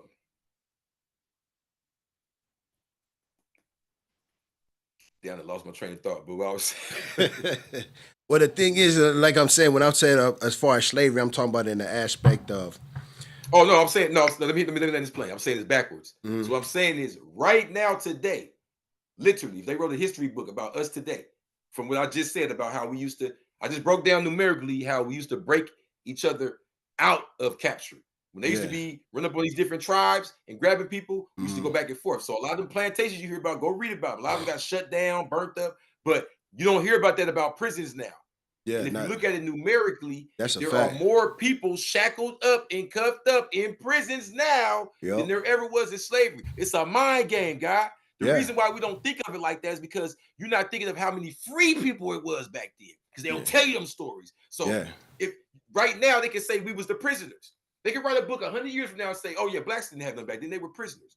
Well, what about Obama? Oh, he was exception. Well, what about Menkheperra? He's right here with the chain on. He was exception. What about this dude saying Crip Jesus? Well, he's an exception. What about Crip Jesus actually was an ex-slave? See, he went to prison. Like, see what I'm saying? They'll write my story and say I was an ex-slave. Yeah. See what I'm saying? But I was born free and got caught up later. Oh, nah, you just like the rest of them. So this is the game they playing with us, guy.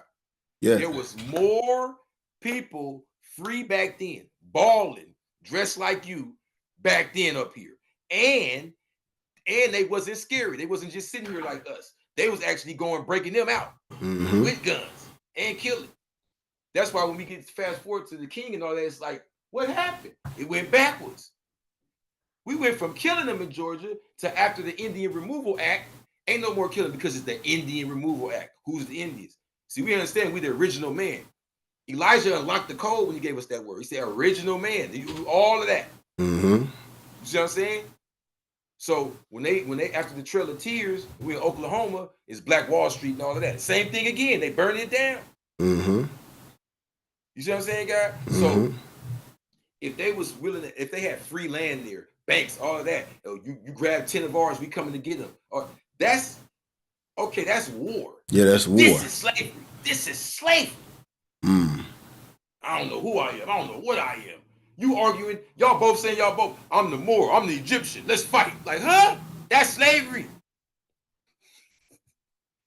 I'm the Muslim. I'm the Muslim. I'm the I'm the God. I'm the black Muslim God. Oh, it's different. Let's fight. That's slavery. Yeah. And all of them say peace to each other. Assalamu alaikum or salam or shalom. That's slavery. And the one over them can come up and beat on all of them at any moment for the same reason. They all just bow down and they don't even touch him. He's shorter than them and all that. That's slavery. What they described in slave movies, some of that stuff didn't even happen. Some of the plantations was owned by people that look like me and you. But what they describe in the movies, you can see that today in the hood when a police car pull up. You might have 50 dudes out there that could tear this one man apart easy in a shred. But they wouldn't even think to try. But that ain't the scary part. That may be what to some people. But you know the scary part I think me and you should see? We know they big homies. Me and you, we know they big homies. We know that they big homies was shooting at the police. What happened? Right? Yeah. And see, they tell the story back. The social engineering. Exactly. Yeah. So in 1865, it said slavery is outlawed except for punishment for crime. Mm-hmm. There was never a law that said you could enslave somebody as punishment for crime before. Exactly. It been used in that way, but you know what I'm saying? It was never nothing like we're going to set this in stone as part of our Constitution. That opened up the door. Mm-hmm. So they came with Ku Klux Klan, Birth of a Nation, all of that. You know what I'm saying? Jim Crow. All that's after. People don't give that. All that's after slavery. Mm-hmm. But that's slavery. You know what I'm saying? Yeah. And if you look at so-called slavery, it's like, I'm not saying that stuff didn't happen. I'm saying it didn't happen to everybody. That's the game. That's the game. They want to say it happened to. They want you to believe that anyone who ever had melanated skin had to experience that. Yeah. That's crazy. And then they want to tell you anyone melanated not only experienced that, but you can't claim no other part of your blood. So let's say your grandma really came straight off a slave plantation, was getting beat, battered, all that, and her husband was from Portugal. It looked like me. Mm-hmm. They'll say you mixed with Portuguese, but you still a nigga. You're right. That's the main point that I was making, is that we no longer have the discipline because of the drugs, the alcohols, and things like that to work towards getting ourselves free. You know what I'm saying? You don't have, I give you an example. You remember the brother that came out? We used to have a conversation with him, with Grandmaster Jay. You remember Grandmaster Jay? Mm-hmm. That was head of the Black Panther, head of the Black Panther Party, and they took him to jail because they said that he pointed his weapon at a FBI agent. It's like 3 years ago. Oh, damn. You remember that? I do. Grandmaster Jay. So yeah, he marched a gang of soldiers over there to Kentucky, you know what I'm saying, to fight against the oppression of them shooting and killing brothers, you know what I'm saying, the police. Mm-hmm. So they just got rid of him. They're still doing what they're doing, but because our culture is being so influenced by, you know what I'm saying, drugs, alcohol, and things of that nature, we don't have the push as a people like we did back during the civil rights era.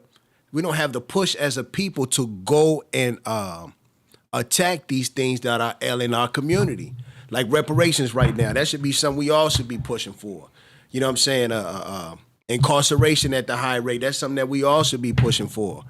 But if we don't make it an issue, you already know in America, if we don't make it an issue, they're definitely not going to make it an issue. And the only way anything gets solved in America is through bloodshed. That's just basically has been the history of America, period. If we want to get anything resolved when it comes to the Europeans over here, we have to fight for it. We got to go 10 toes down in the street and knuckle up with them.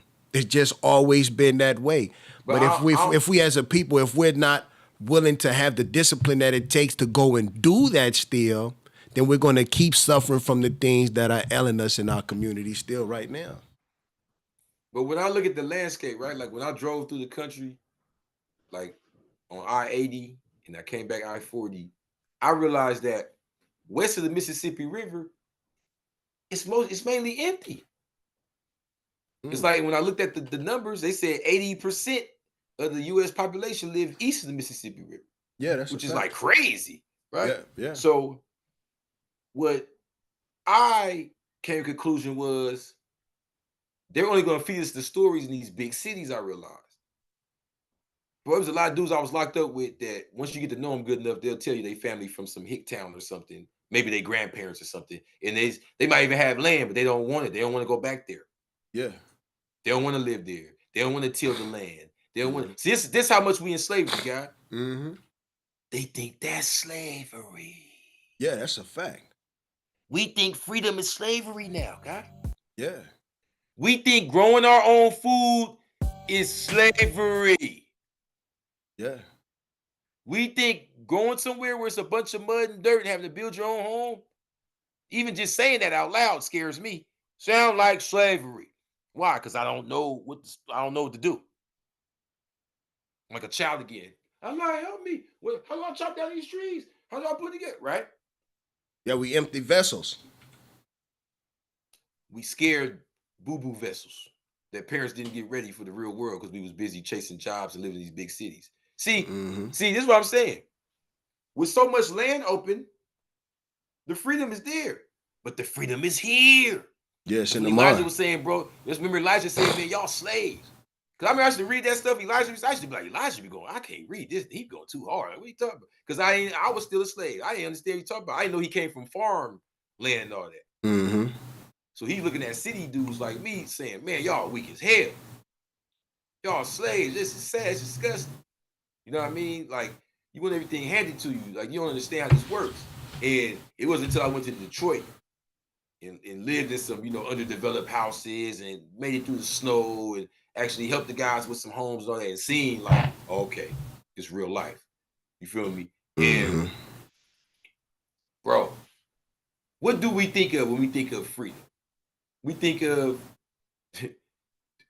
what the devil told us luxury was.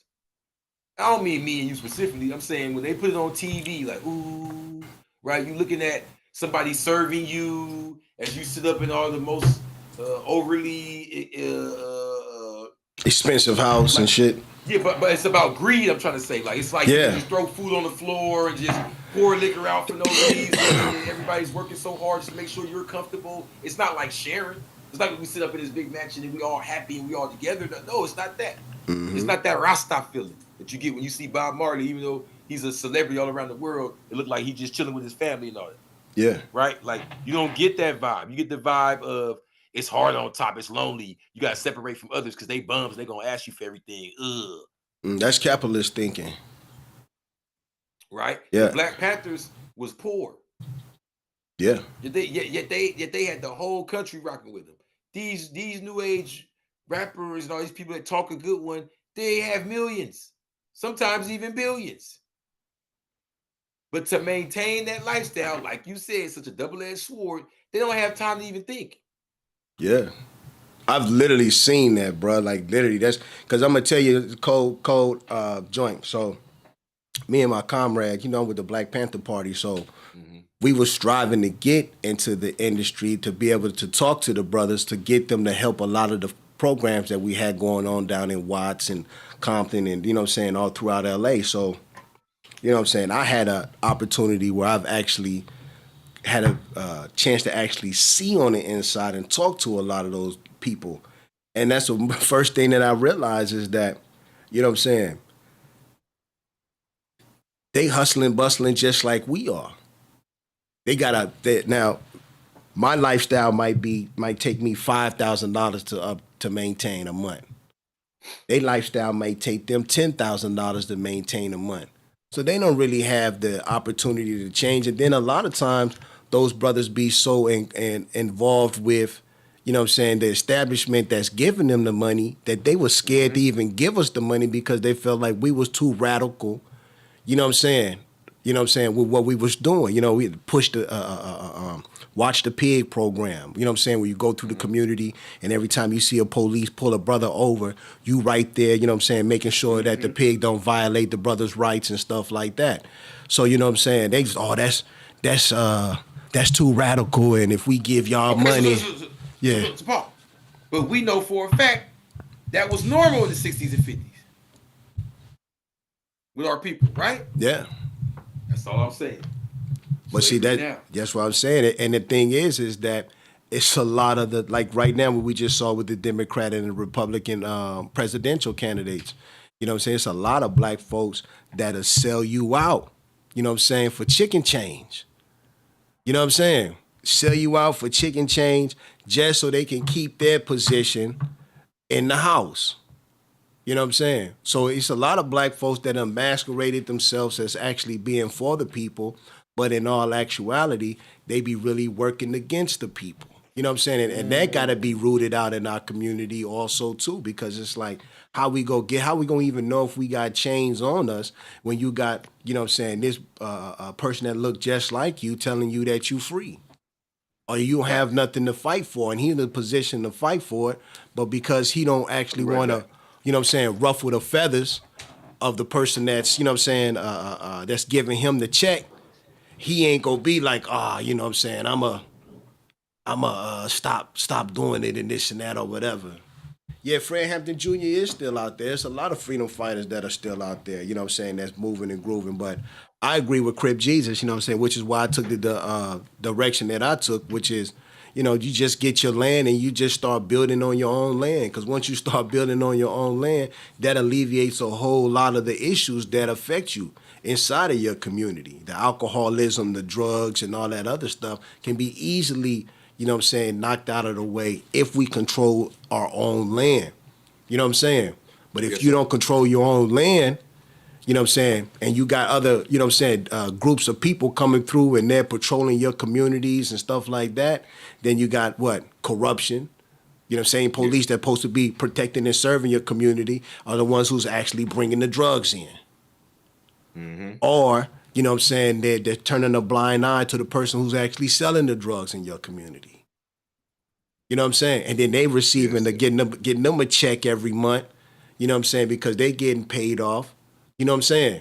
So you got all kind of corrupt things that go on in our community that, you know what I'm saying, unless you privy to actually be on the inside and actually see it, you won't even see what's going, the social engineering that's going on right in front of your eyes. You know what I'm saying? But that's the only goal, and that's what Malcolm X said. Malcolm X said, if you're not talking about land, you're not talking about revolution, because at the end of the day, the only way you're ever going to be free is if you go set your own self up and your own family up.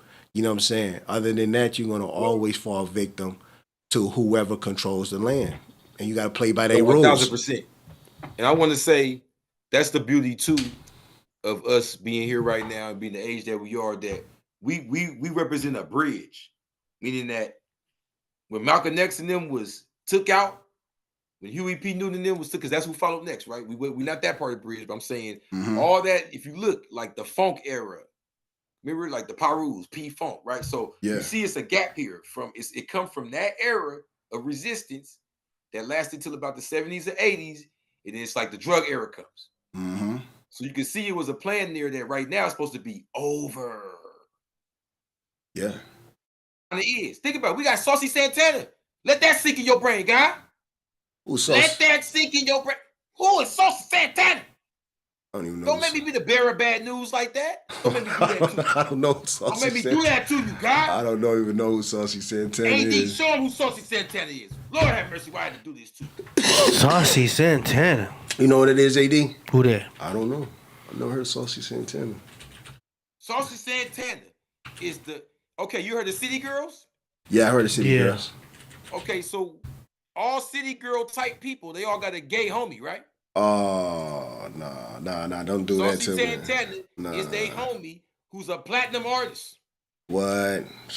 Yeah, but see, in this digital age, it's all about algorithm. So you may not ever even seen him or heard of him. He popped. No, turn that off. He doing too much. Yeah, already. turn that off. Turn that nigga off. Oh, hell no. Turn that nigga off. Yeah, I don't know who the hell that nigga is. Oh, no! You know, poisoned my mind. I gotta go. hell Where the no. sage now? Where the sage at? I No. definitely need some sage now. Like, oh. No. She Turn wasn't him off. ready. Man, I wasn't He ready. needs Turn him some off. milk. Turn him off. Man. You know, I didn't even. Turn him off. Oh Turn him god. off because he's proving what I'm trying to Turn say. him all the This way is off. All the way off, AD. You Look, gotta take what him you off the doing? whole joint. Listen, guys, I'm not trying to be rude, but just check this out.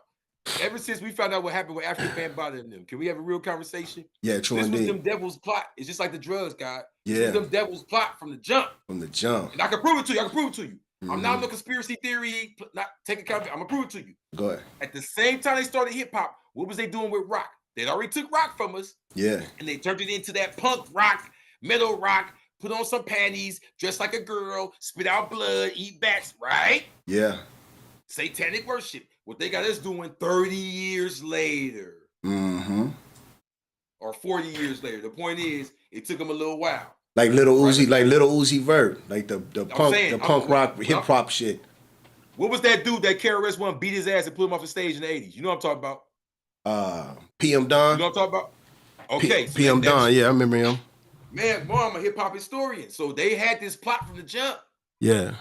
They had this plot from the jump, but they couldn't get it in. So they had to get rid of the Biggies and the Pox. And they was too aggressive. It was too many kings resurrecting through the vibrations. Yeah. So the hip hop is like the final frontier of that spiritual war right there. You see it happen. Yeah, I see it.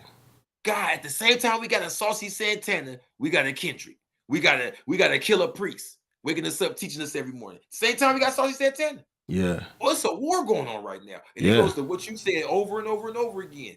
Choices, bro. Yeah. We didn't made it all the way back to the beginning of the Bible again. We didn't went from A to Allah, zigzag, zig, back to Allah, and we back to them choices again. Yeah.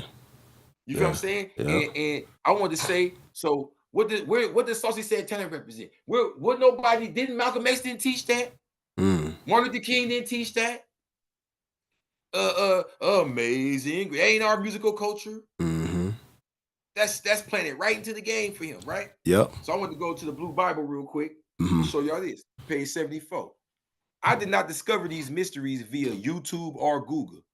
They were revealed to me while studying the 120 lessons. Mm-hmm. The lessons were passed down to us by Allah the Father, who was initiated at the Nation of Islam's Temple Number 7 in Harlem, New York, under the authority of Malcolm X. Like that's what I'm trying to say. What he was saying. Mm-hmm. Hip hop is really a legacy of Malcolm X.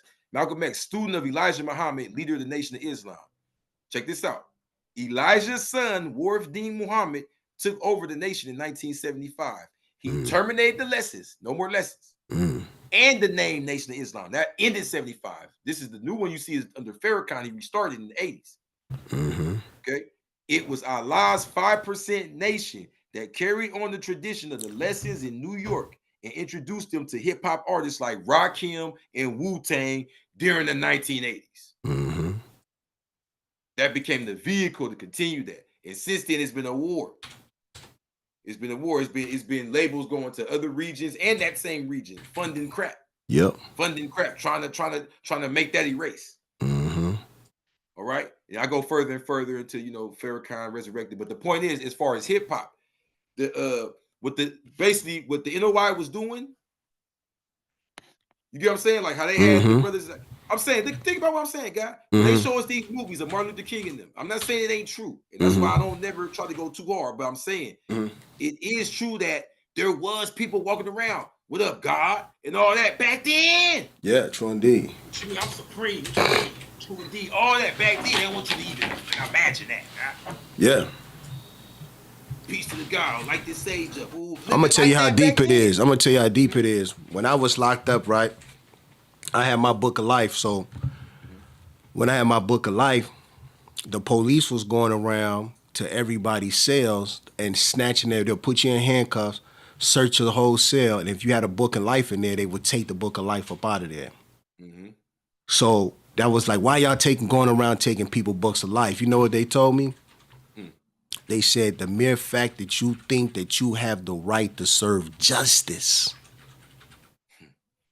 that you 5%ers think that you can serve justice on us, is the reason why, you know what I'm saying, we're going around and snatching everybody's book of life. You know what I'm saying? That's how serious they was about destroying that culture. And this was I would have to say this is back in 2003 when they was going around.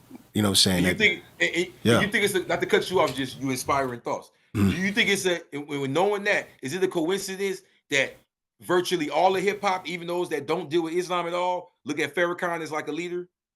Look at Farrakhan as like a spiritual advisor or the go-to if you needed somebody to break up a fight or go between. He's like the spiritual advisor of hip hop. Yeah. Because it's a continuity of the legacy of what Malcolm X left. Bro, all the first hip hop songs had scratches and samples of Malcolm X. Yeah. Yeah. And you say that was deep what you said about African Bambaataa, yo, because that was that just proves that agenda was there from the jump. Yeah. That's why I'm not one of those brothers, yo, that like when I see Diddy going down or I see Jay going down or I see any of them going down, I've never been the kind of brother that go jump on the FBI team and be like, oh yeah, that nigga deserved this and that, because I already know if they've been plotting on them for a long time. So I already know that anytime they put those people in those positions or them brothers that made this money, this, that, or whatever, you know what I'm saying? I'm not going to be the one that's going to be like, yeah, kick him while he down and this and that, because I already understand that it's an agenda behind everything that they do. They just not going to go get them brothers to get them out of the way. They're going to go push them out of the way so they can put, like you said, Saucy Santana or somebody in their place. You know what I'm saying? You know what I'm saying? And then they want to, destroy our culture, man, because long as you, that's been the plan since we've been over here. Destroy their culture. When you first came over here, whatever religion it was, where you was Kemite, Moor, whatever you was, you ain't practicing that no more. You practicing this, and you're gonna be subservient to us, and we need to do that. That's the whole plot and plan, to keep you feminized, keep you drugged, keep you drunk, keep you dealing within your lower self so that we can keep running this world. And they want to do it in Syria, everywhere, bro. It's just the devil just running rapid. And that's a fact, bro. You know what I'm saying? It's not, that's when I realized, when I really started studying global politics, I realized that it wasn't just, you know what I'm saying, something that they were just attacking us on. It was something that this was an agenda for the whole world. When you see Barack Obama go over there to Kenya and tell Kenya, like, yo, you know what I'm saying, if y'all want any aid, y'all got to start allowing these gay marriages and this, that, or whatever and stuff like that. And they ain't even got, you know what I'm saying, a hip-hop culture like that over there. But they still got an agenda to push. You know what I'm saying? And the agenda at the end of the day has always been, we need to keep control of these resources and keep control of this global economy, period. You know what I'm saying? And they doing it by any means, and they working, like you said. I'm gonna tell you something though. They got a department for everybody. I'm gonna tell you something though, bro. Look, I know everybody act like they suffering, people going through stuff and trauma and all that. But you know what's more damaging than any of that trauma? Sitting in front of that speaker with whatever drug is your choice to completely numb your senses and letting that devil music fully take you in. And then coming out the music admitting, oh, this shit got me on demon time. It's horrible. And doing it more and more and more, right? Yeah. Until you just fully gone. Until you don't even look like yourself no more. It's like, damn, what you been listening to? You think when you got all these weird tattoos and weird colors and what the hell happened to you? Right? Yeah, to let it soothe in you and become you, like you said, because like you said, so much of you is water, so much of you is liquid form. It's literally sending waves through the water as it speaks and as it moves. It's literally forming you. Yep. You feel what I'm saying? Yeah. Because now that I dress like this and move like this, I can't. You're right. I can't listen. I'm not gonna turn on. It ain't no fun. I don't even look right dancing to that. Yeah. With the turban on, ain't no fun. The homies can't have no. What the hell that look like? Yeah, it don't even make no sense no more. With a button up, what that look like? Yeah. I gotta change clothes to even dance to that. See what I'm saying? So what I realized is, I listen to stuff that sound like this. Oh yeah. Now look it. Back when I was on demon time. Oh, we about to be on our divine shit. That ain't even divine. Why you put the shit word with it? No. See what I'm saying? But now when you listen to divine, calm, nice, serene. That's divine. Not just saying the word divine. You listen to a song fully ratchet, gang banging, cussing. Yeah, nigga, we divine. No, that's just the word divine. That's not divinity. That song is not divinity. You feel me? Yeah. So what we realizing now is they place these certain vibrations to get reactions, and when they got comfortable enough, they just start blatantly saying it in the song now. Yeah. I worship the devil. They don't even play now. No, they didn't even play. You know what I'm saying? I forgot what the dude's name is. Memphis. I forgot what his name is. Memphis something or whatever. Memphis Bleak? Nah, not Memphis Bleak. The young dude, I forgot his name. But he had a whole advertisement of himself. He a fat dude. He had of himself, and then like a little Chucky doll with the pitchfork next to him and stuff like that.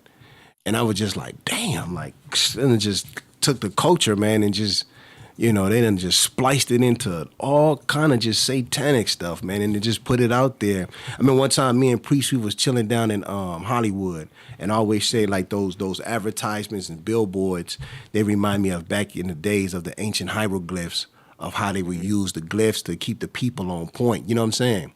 If you live inside of a city and all your glyphs is, you know what I'm saying, you knew 3 things in Kemet for sure. You knew who the king was, who his queen was, and who he believed in. You know what I'm saying? Those are the 3 main things you will always see on any glyph, you know what I'm saying, in ancient Kemet. Me and Priest, we was chilling at, I forgot who it was, but I remember looking up and I saw that dude, man, what's the Little Nas X? And this nigga had on a blonde wig, some lipstick, and like a pink tutu on or some shit like that. You hear me? And I just it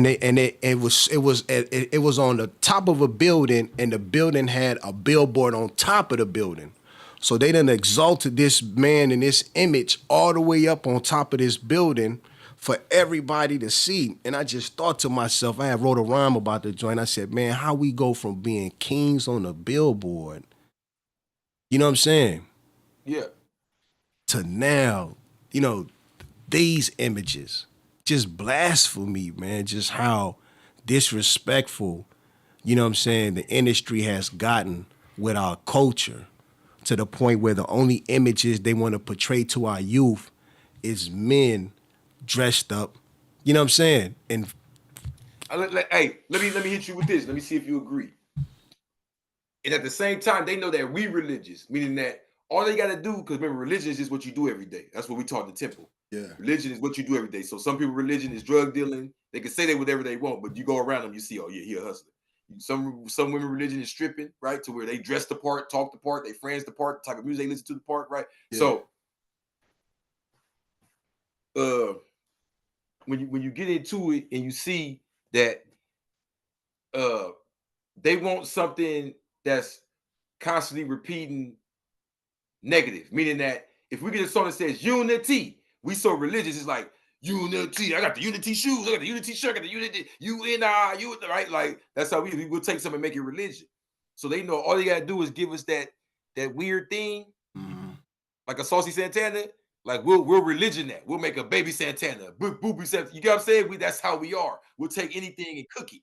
You feel what I'm saying? Yeah. So they know.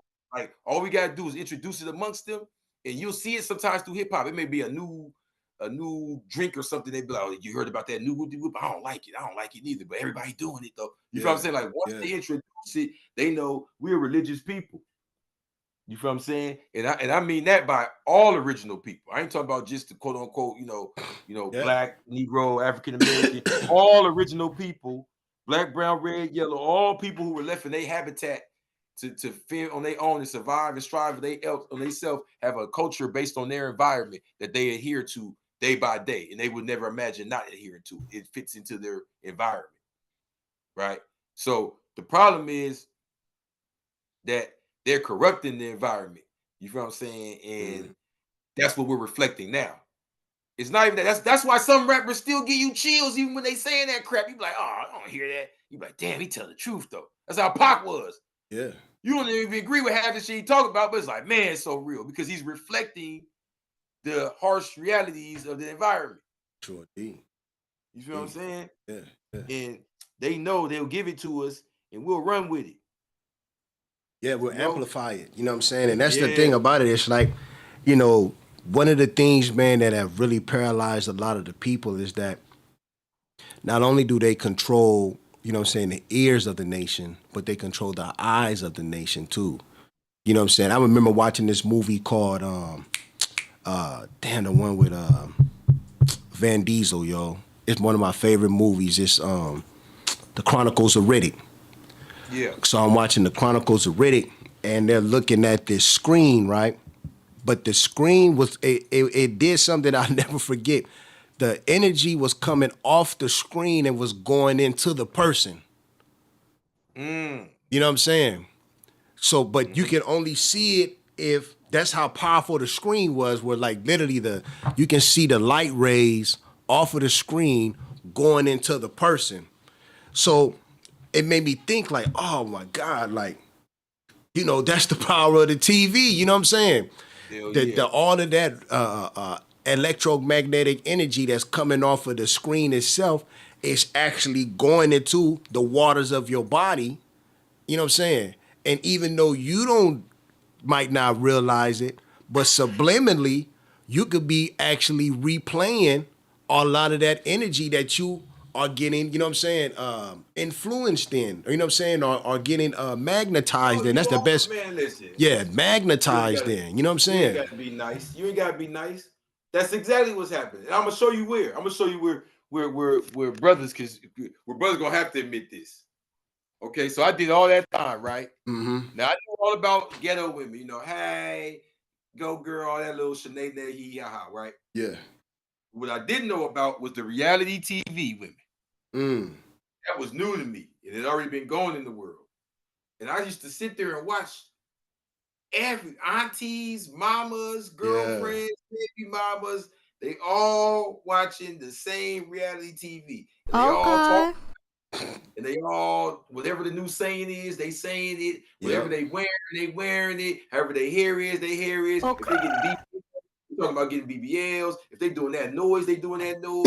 Where the new hot girl is with the new mixtape, that's the new mixtape. It's like they got the whole US on lock with reality TV. Mm-hmm. And then they had it sectioned off. So when you thinking that's everybody watching that, it ain't that. That's everybody in your demographic. They also got Real Housewives of Miami. Real Housewives. They got these different groups of demographic realities that's all getting a similar version of the programming. Yep. Programming. Yep. Right? Yep. That's a this fact. The middle class white version. This the lower class black version. This the higher class black version. This the right. I'm like, what? Are you serious? We got hip hop baddies. If y'all ain't married, we got housewives. If y'all ain't married, right? Yep. But they all gonna have you on the same program. They all gonna be talking about eating the booty and all that. At the end of the day.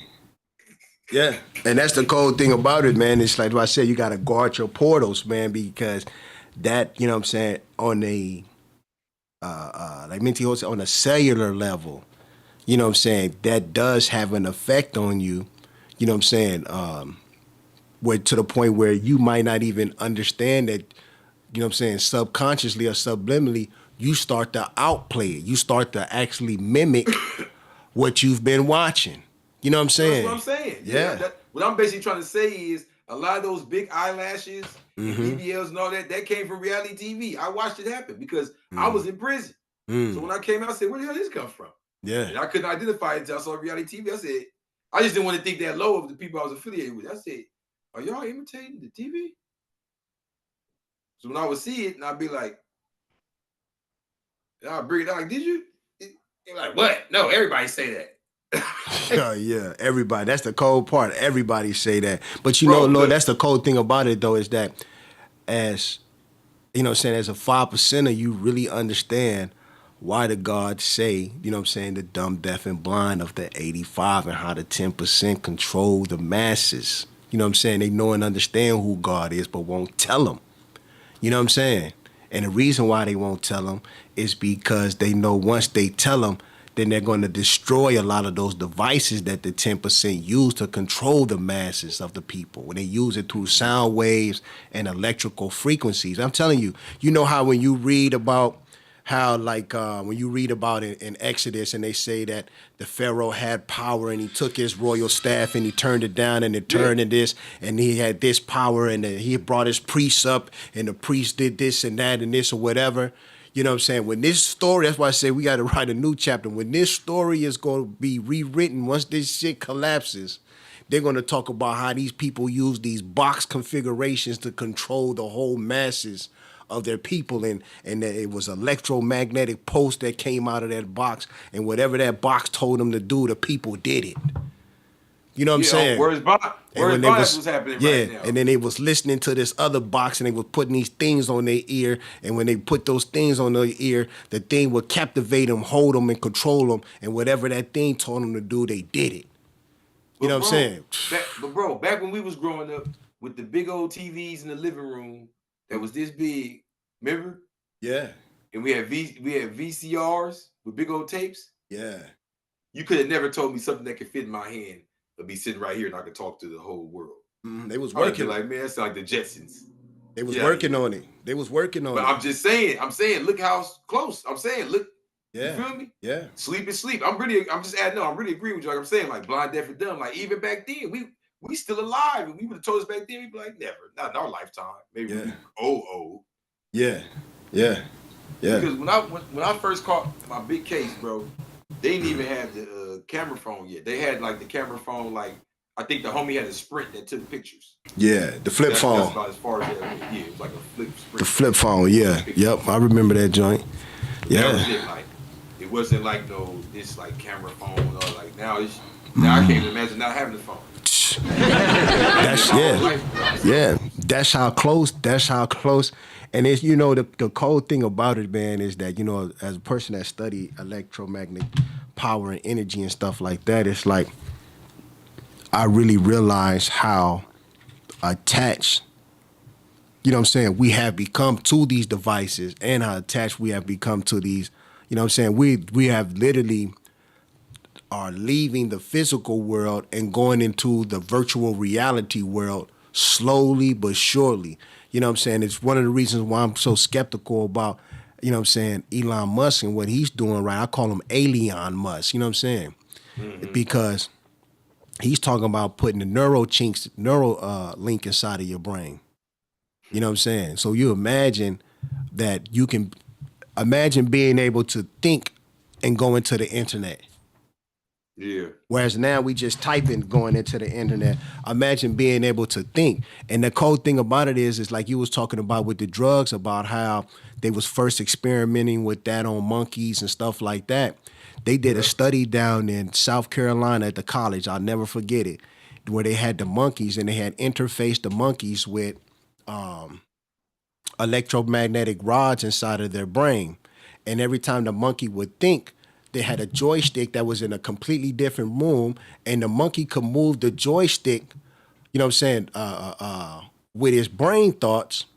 And what they would do is they was recording the electromagnetic patterns inside of his brain that was moving to different portions of his brain.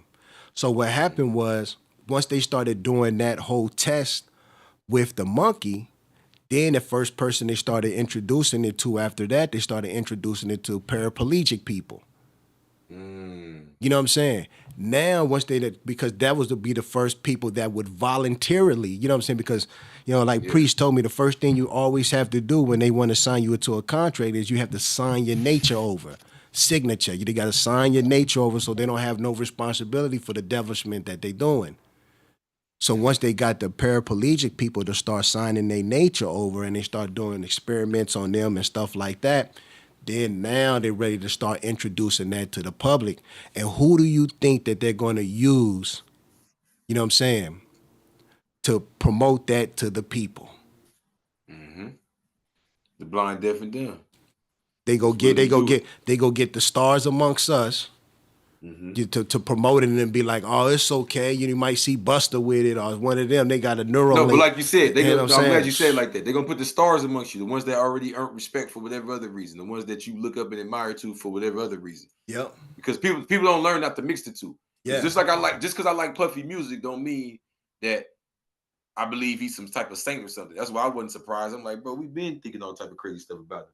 Yeah. So that ain't. I'm not about to join the bandwagon now. Like I've been thought that about him. What happened right now that made y'all want to pull it out right now? Because we knew about this for about 50 years. Yeah.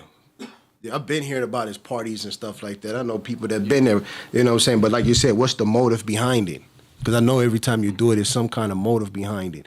But like I was saying is that, you know what I'm saying, that's the next step. The next step is actually the interfacing of man and machine, you know what I'm saying, the cyborgs. What's that movie, yo, where they had the cyborg, AD? Huh? iRobot? No, iRobot. The one with, what's his name? What's the dude, man? You know what I'm talking about. Terminator 2. Not Terminator 2. The other one. The dude that played in Rocky. Oh, Sylvester Stallone. Nah, the other one. The one that was the Russian dude in Rocky. I Will Break You. Yeah. He was in the joint. You know what I'm saying? And he was a cyborg. You know what I'm saying? So like you said, you know, they've been grooming the people to get ready for cybernetic beings. Grooming the people, grooming them, you know, so it won't be such a shock like, oh yeah. You know what I'm saying?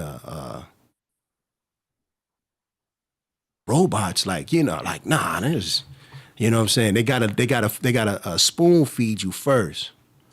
You know what I'm saying? Type in him and then put in cyborg. Now type in cyborg. Dolph Lundgren. Yeah, cyborg. But yeah, it's a wild, you know, it's Universal Soldier. That's exactly what it is. Universal Soldier. Then he looked like a robot. Yeah. You know what I'm saying? And I mean, man, reality, man, and fantasy, man, is so blinded. It's such a thin line right now. With Van Damme. Yeah, Van Damme. Yep. Hey, isn't that Debo? Yeah, that's Debo in the joint. Yeah. They were all cybernetic soldiers. Oh, damn. Yeah. You can play a clip for the joint. It was hard. But it's just, you know, it's just the fact, man, of that, the future, man. That's why I would say the best thing for anybody that has any really true understanding, you have to get yourself up out of these cities, man. This city is a place to make money, true indeed. But if you want to raise your family, I wouldn't raise them. And then I would say after 2025, I will be striving to exodus myself out of the whole metropolitan experience. Yeah. If you have a family. Now, if you just solo dolo rolling for yourself, but the plans they have for your kids in the future, I'm solo dolo. No, look. Let's keep it in that lane. Look. Even if you solo dolo, the truth is, from this whole conversation we've been having about drugs and war and technology, and we all agree that those that are governing our lands do not have our best interests in mind. Okay? So, if you ask me, it doesn't matter how smart they said I was when I was in school. I didn't make it past 10th grade. I got incarcerated, right? And before that, I kind of slowed down my attendance. Same here. I didn't make it past 10th grade either. So therefore, the intelligence I have is due to brothers such as Marcus Garvey, you feel what I'm saying, Noble Drew Ali, you feel what I'm saying, Elijah Muhammad, you feel what I'm saying, Malcolm X, you feel what I'm saying, I could even say Father Allah, for sure. Yeah, That's where the lessons got to me. Huh? Yeah, Dr. Khalid Muhammad. Oh, yeah, for sure. But with that being said, I'm saying that all these brothers represent a separation. Yeah. And I don't mean it in a negative way. I know people think that's negative for some reason, but it's not. It's like in LA we see it a lot. Like they got Glendale, you got Little Armenia, you got China. And that's what gives you power. The problem is without culture, like you said, we don't have that. And that's why everyone here, and I tell them about LeVert Park and how it's kind of like gravitational pull there. What you imagine that situation, because even what seems to be a reality on the internet of the bickering, you don't see that there, because in reality, face to face, we don't feel that way. That's why it'd be like, where you know him from? Or what, you know what I mean? It just these be people who probably don't even come outside a lot of times, because when you go to Lemur, it's like we're all congregating there. We're all happy to see alikes. Facts, you dabbing. A lot of times, like me, right? Yeah, for real. Like, oh, you feel like how I feel. Thanks. I don't care what group you come from. Cool, we here. Like, you know what I mean? Because it's like outside, you know, when I leave about 5 blocks from here, it get bad. You feel what I'm saying? I don't know if they game banger, if they just regular money hungry people or what. Right? Yeah. Just some idiots that just don't know much. You know what I mean? They ain't up on the knowledge or whatever. Yeah. So it's refreshing, you know. So I say that to say that that's cool, but we know that's a small piece of a big city. Yeah, it's a small piece. So it's really like a congregation of people with a common goal to separate and go somewhere where they can create that type of reality. Yeah. You feel what I'm saying? So this year, 2025, that's right. It's a special episode, AD. Let me put that camera. Is it up? Can y'all see it? It's a little bit blurry. I don't know. There it goes. Coming in now. There it go. I can't see it. Still, you gotta come bring it closer. Bring it closer. Bring it closer. Slowly. Oh, the Black Illuminati? Okay, yeah. Hashtag the Black Illuminati. Yeah, you know I got briefcases now. You know, it's serious. I am now officially the ambassador of Sun Village, California. So that's a small incorporated, you know, town, city council right here between Palmdale and Lancaster. And it's very important because, Yeah, I know exactly what you're talking about. Oh, you know what I'm talking about? Yeah. So yeah, I'm tapped in with the mayor, Ansar El Muhammad, and he just gave me a position December 11th, 2024, my birthday. So yeah, it's a special month. Hey, AD, man, you some type of good luck, man. I made the Catalina Island. I had my little adventure, and I was made the ambassador of Sun Village, California. So let's go to what you were talking about, though. So all of these groups that I named that influence you as well, and shout out to my Rosses and all that too. But Melvin Ray Grills was before them, right? But it's still part of our history. So check it out. And it's a special part coming from the West Coast where everybody be like, oh, my grandma got some Cherokee in her, right? Yeah. So he was born on a Cherokee reservation in Oklahoma. Right? And he was there when Black Wall Street happened in the 1830s. So he leaves after Black Wall Street and all the terrorization, and he goes to Chicago, of all places. So, you know, Chicago, 1830s, you got the Moors there, super deep. You got, like, NOI start sprinkling in some of the first ones of them. You know what I mean? Like the very first ones, like, you feel what I'm saying? So this is a special place right here, right? Yeah. Like all type of history, right? It's 1830s. He's there going to school and becomes a lawyer. You know, a lawyer's tapped in with everybody. Yeah. He becomes a lawyer, leaves there, goes to Southern California, buys land, 1,000 hectares, not acres, but hectares. In Southern California right there, which he named Sun Village. So the whole point was to create, like, you know what I mean? All the originals. Come down here. You know what I'm saying? I already bought the land. Let's just start from here. You know, formulate our laws, our own government to go, you know, as a foundation. Build on in California. So since then, as we see now with the integration and all of that, they just move in and start buying things and all that. But there's a lot of land still over there. I would say like 2/3 of it undeveloped. You feel what I'm saying? That a lot of our people in these areas, that's probably, because they talk about damn near 90% of LA, they're going to own that. So they might want to start looking over at something that, you know, you ain't got to be scared. It's right up the street. You can go see it. See how you see how the numbers go? I say you see how the numbers go? 90% of the people inside the city, dumb, deaf, and blind, you know what I'm saying, never going to never going to be lords or owners of their own land, just going to be what? Renters and what? Squatters. That's it. And that's how the design is. That's why they keep raising it up and bringing in more foreigners. Yeah. You know what I'm saying? So, you know, it's all social engineering, man. And like you said, the people at the top, the 10%, they don't have, you know what I'm saying, the people's heart at mind. You know what I'm saying? I always tell people it's like, it's not by mistake, man, that they keep promoting vampire culture. You know what I'm saying? Yeah. You know, people be like, oh, they got a new vampire movie. Oh, they got this new vampire movie. And that it's always because they always trying to constantly, subliminally kind of trying to tell you their real mind frame of thinking. Mm. You know what I'm saying? Their real mind frame of thinking is that they're still in the predatory mind state. Yeah. So, you know what I'm saying? Their main thing is, how can I eat off of you? Period.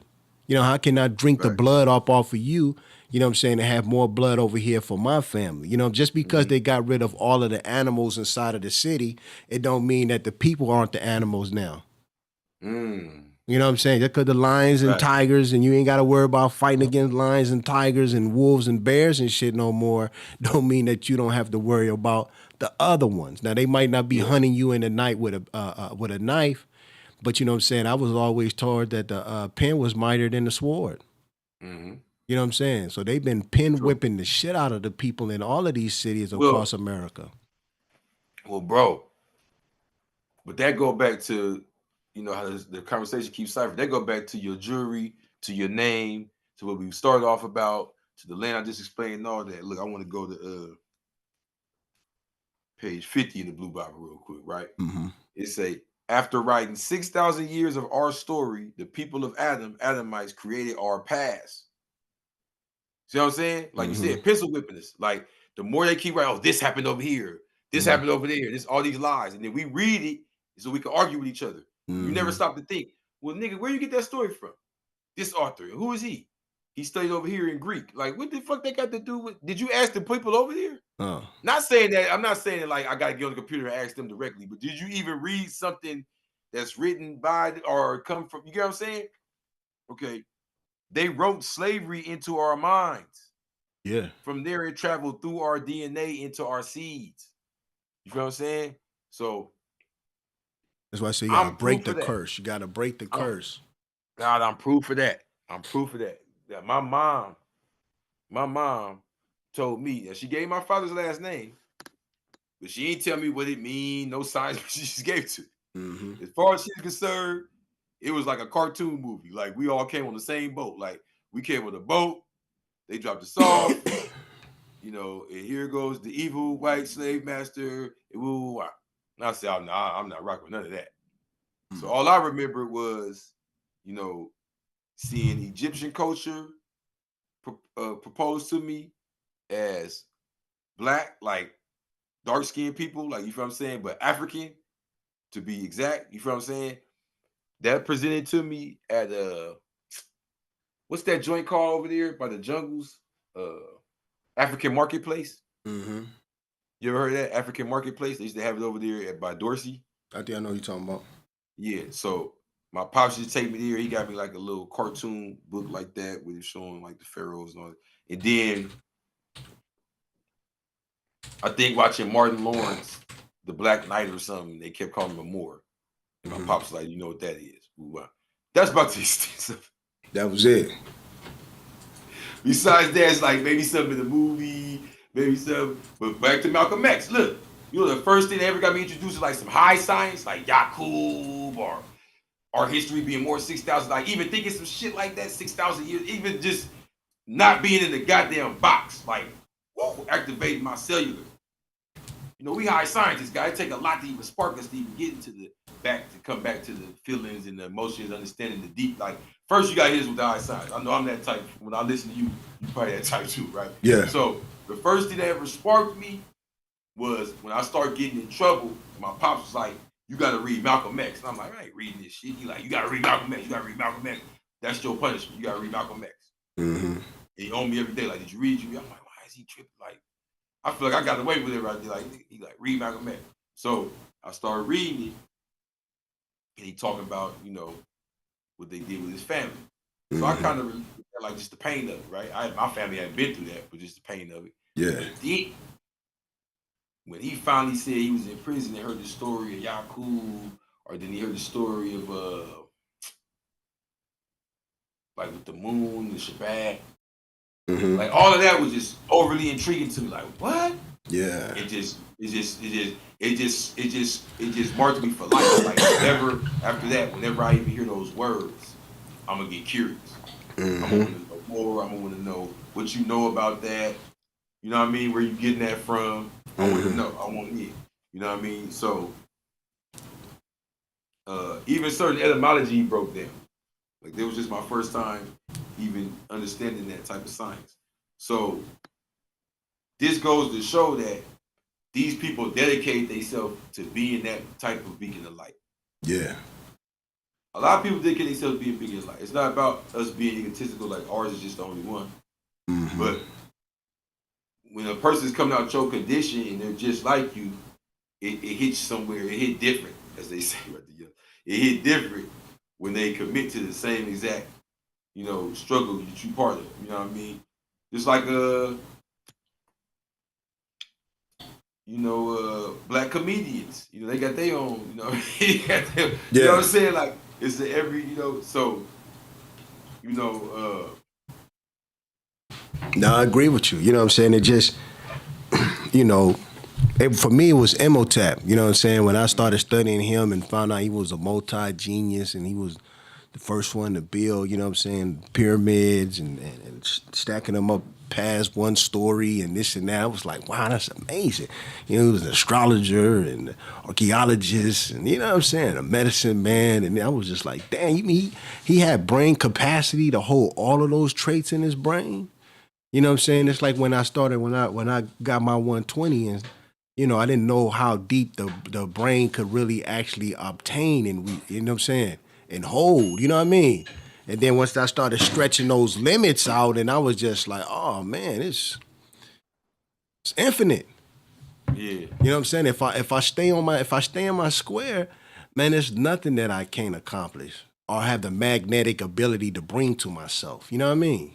No worries, bro. You know what I'm saying? So it just sparked me in a whole different way. And it's different for other people. Some people come across the same things and it doesn't do nothing for them. But for us who are striving to, you know what I'm saying, break a lot of the generational curses that are plagued our people in our own personal families, you know what I'm saying, it's something that you feel is necessary that you have to gravitate towards, pull and bring up out of yourself so that you can be, you know what I'm saying? It's like Priest said, he said, took my rights, stripped me, said I'm only 3/4 of a man. Now you can see the whole God that I am. That I am. You know what I'm saying? That's my favorite part. Yeah, he says, took my rights, Jim Crow, tell me I'm only 3/4 of a man, 3/5 of a man. Now you can see the whole God that I am. I consume the whole mushroom. To whom much is given, much is required. Trust your Messiah. You know what I'm saying? Like, those words is deep. You know what I'm saying? The Kabbalion. You know what's cold? He's been like that now. Yeah, the Kabbalion. So let's put some Yeah, put the Kabbalion on. No, let's sprinkle some light though into the conversation though, because we've been dogging hip hop for a second. So well, that is the priest is the light. The way, the truth.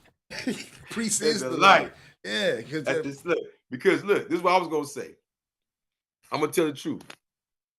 As much as I've been through, as much as I still go through, I'm gonna be dead honest. That's coming from that punk societal way of looking at things. The truth is, God, I don't got a scratch on me. God, I did 15 years of God. I live in the hood. You know what's going on. So I don't got a scratch on me, Lord. Yeah. I don't got a tooth missing. And I'm not saying like I'm just in here chilling all day. We getting active and all that. There's nothing happening. You feel what I'm saying? Yeah. Alhamdulillah, though, ain't no being egotistical. I'm saying that I know for a fact, just from where I'm from and not being the person who, because I'm realistic now. Now that I'm who I am now, I could have took a whole type of different routes. Yeah. You know what I'm saying? I could have been a banker, whatever I feel like. So I'm not saying just because where I'm from, you got to go through that. I'm saying making the choice, like you said, it's all about choices, right, guy? Making the choices I made, being from where I'm from, right, to be part of the most dangerous things over and over and over again, and still come out with Allah as the answer. You feel what I'm saying? I know for a fact that that's just what it was. I ain't planning to meet all these people.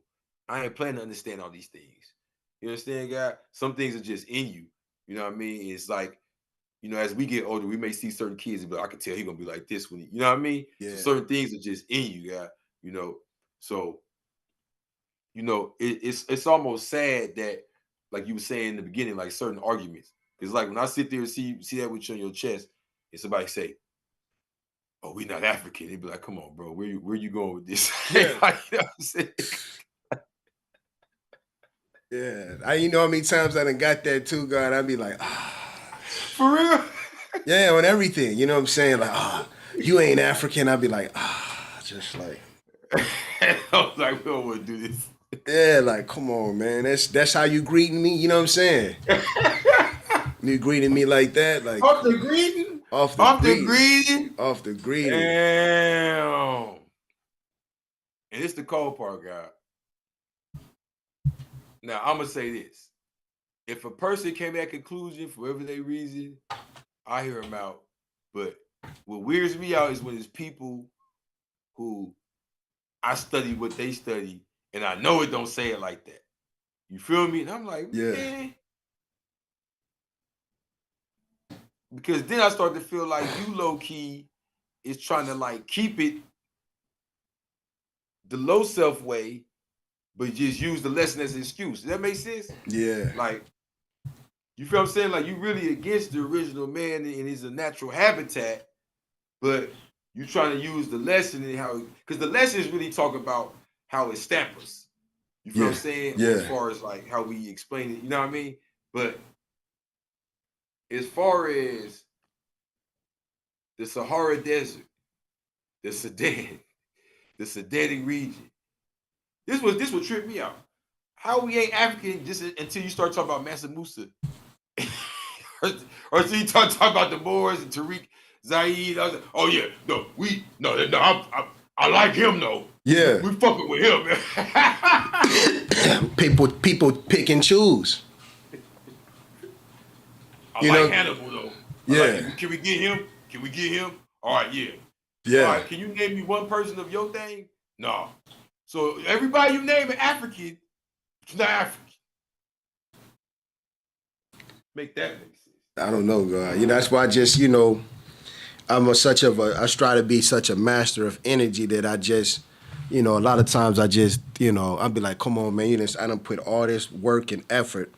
You know what I'm saying?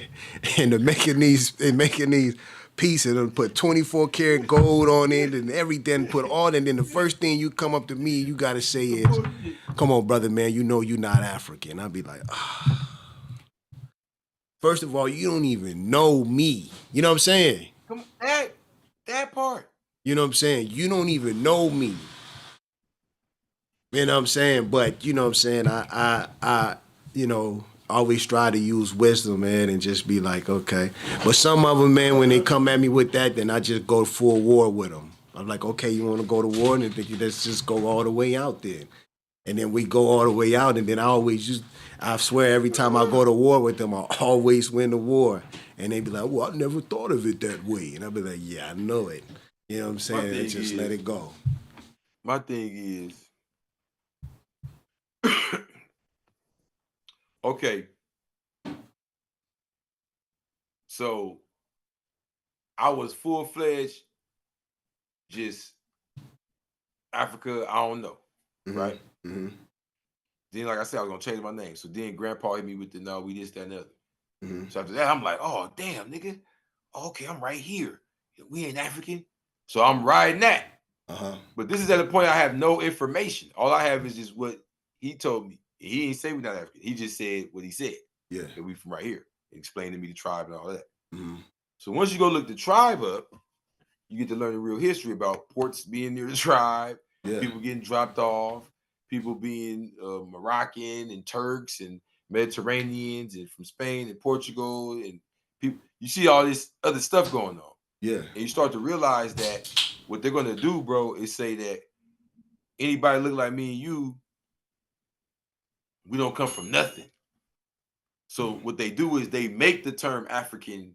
You get what I'm saying? Because Africa's like a whole continent. Yeah. So they make it like, okay, African. But the truth is, we know that even in our noble identity, or even in our truest identity, which many of us still hold, it still go back to what we call Africa. Now, if you want to argue about the name of it, it's still that landmass.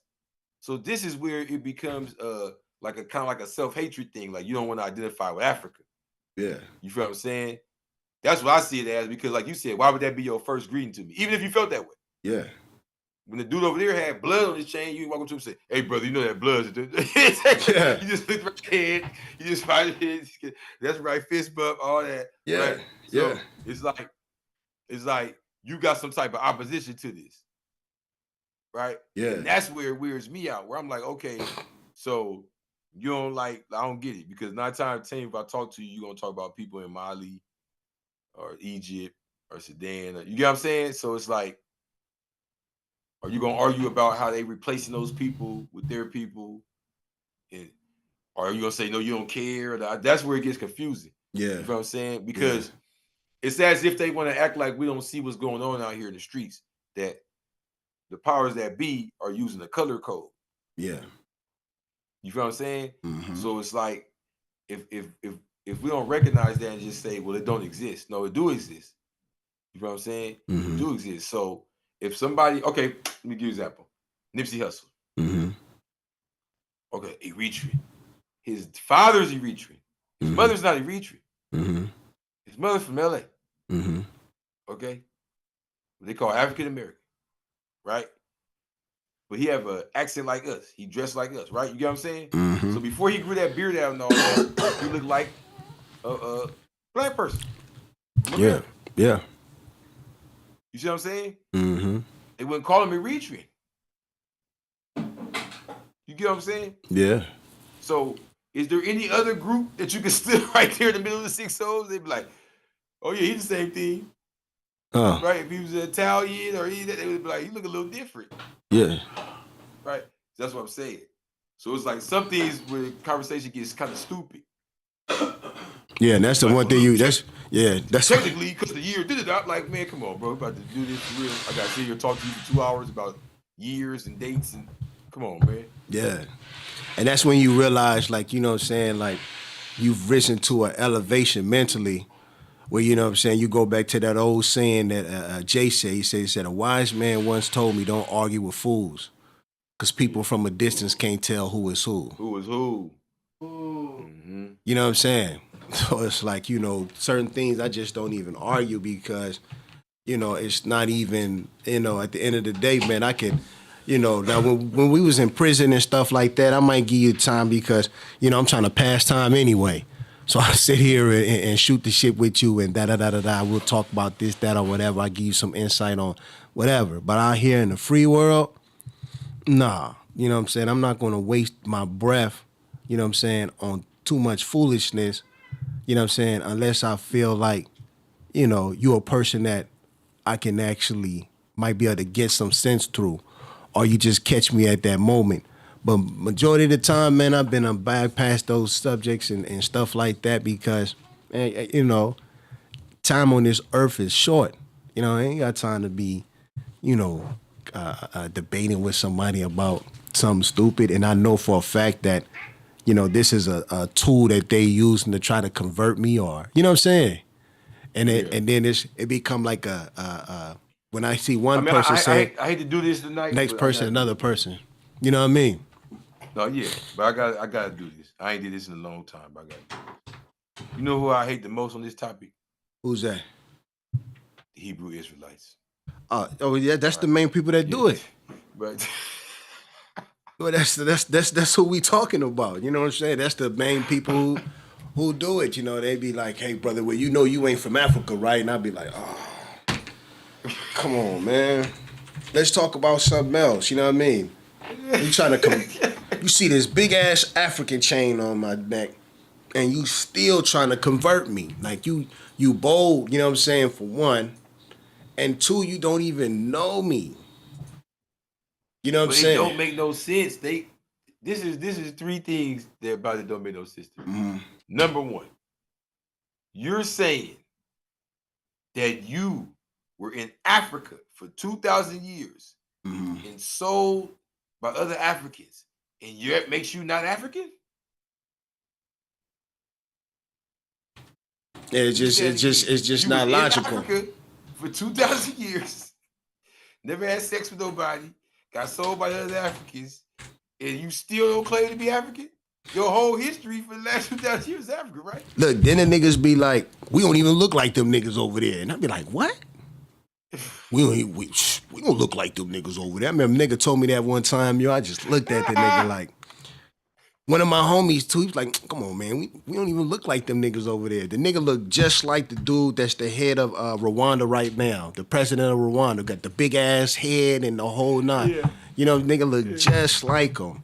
It was like, oh man, we ain't African and this and that. And I be like, oh man. Because I first started hearing it in prison. It was this girl I was talking to, and she was telling me, yeah, we're not them. They sold us. I'm like, that's confusing. I said, now you saying you really is them. You said you got sold from Africa. Yeah. I don't understand what's different from your story. You might well just stick with us. Yeah. Just be smart. Why you go so, like, what's the problem? What's the problem? She like, no. I said, okay. But you hit it right on the head.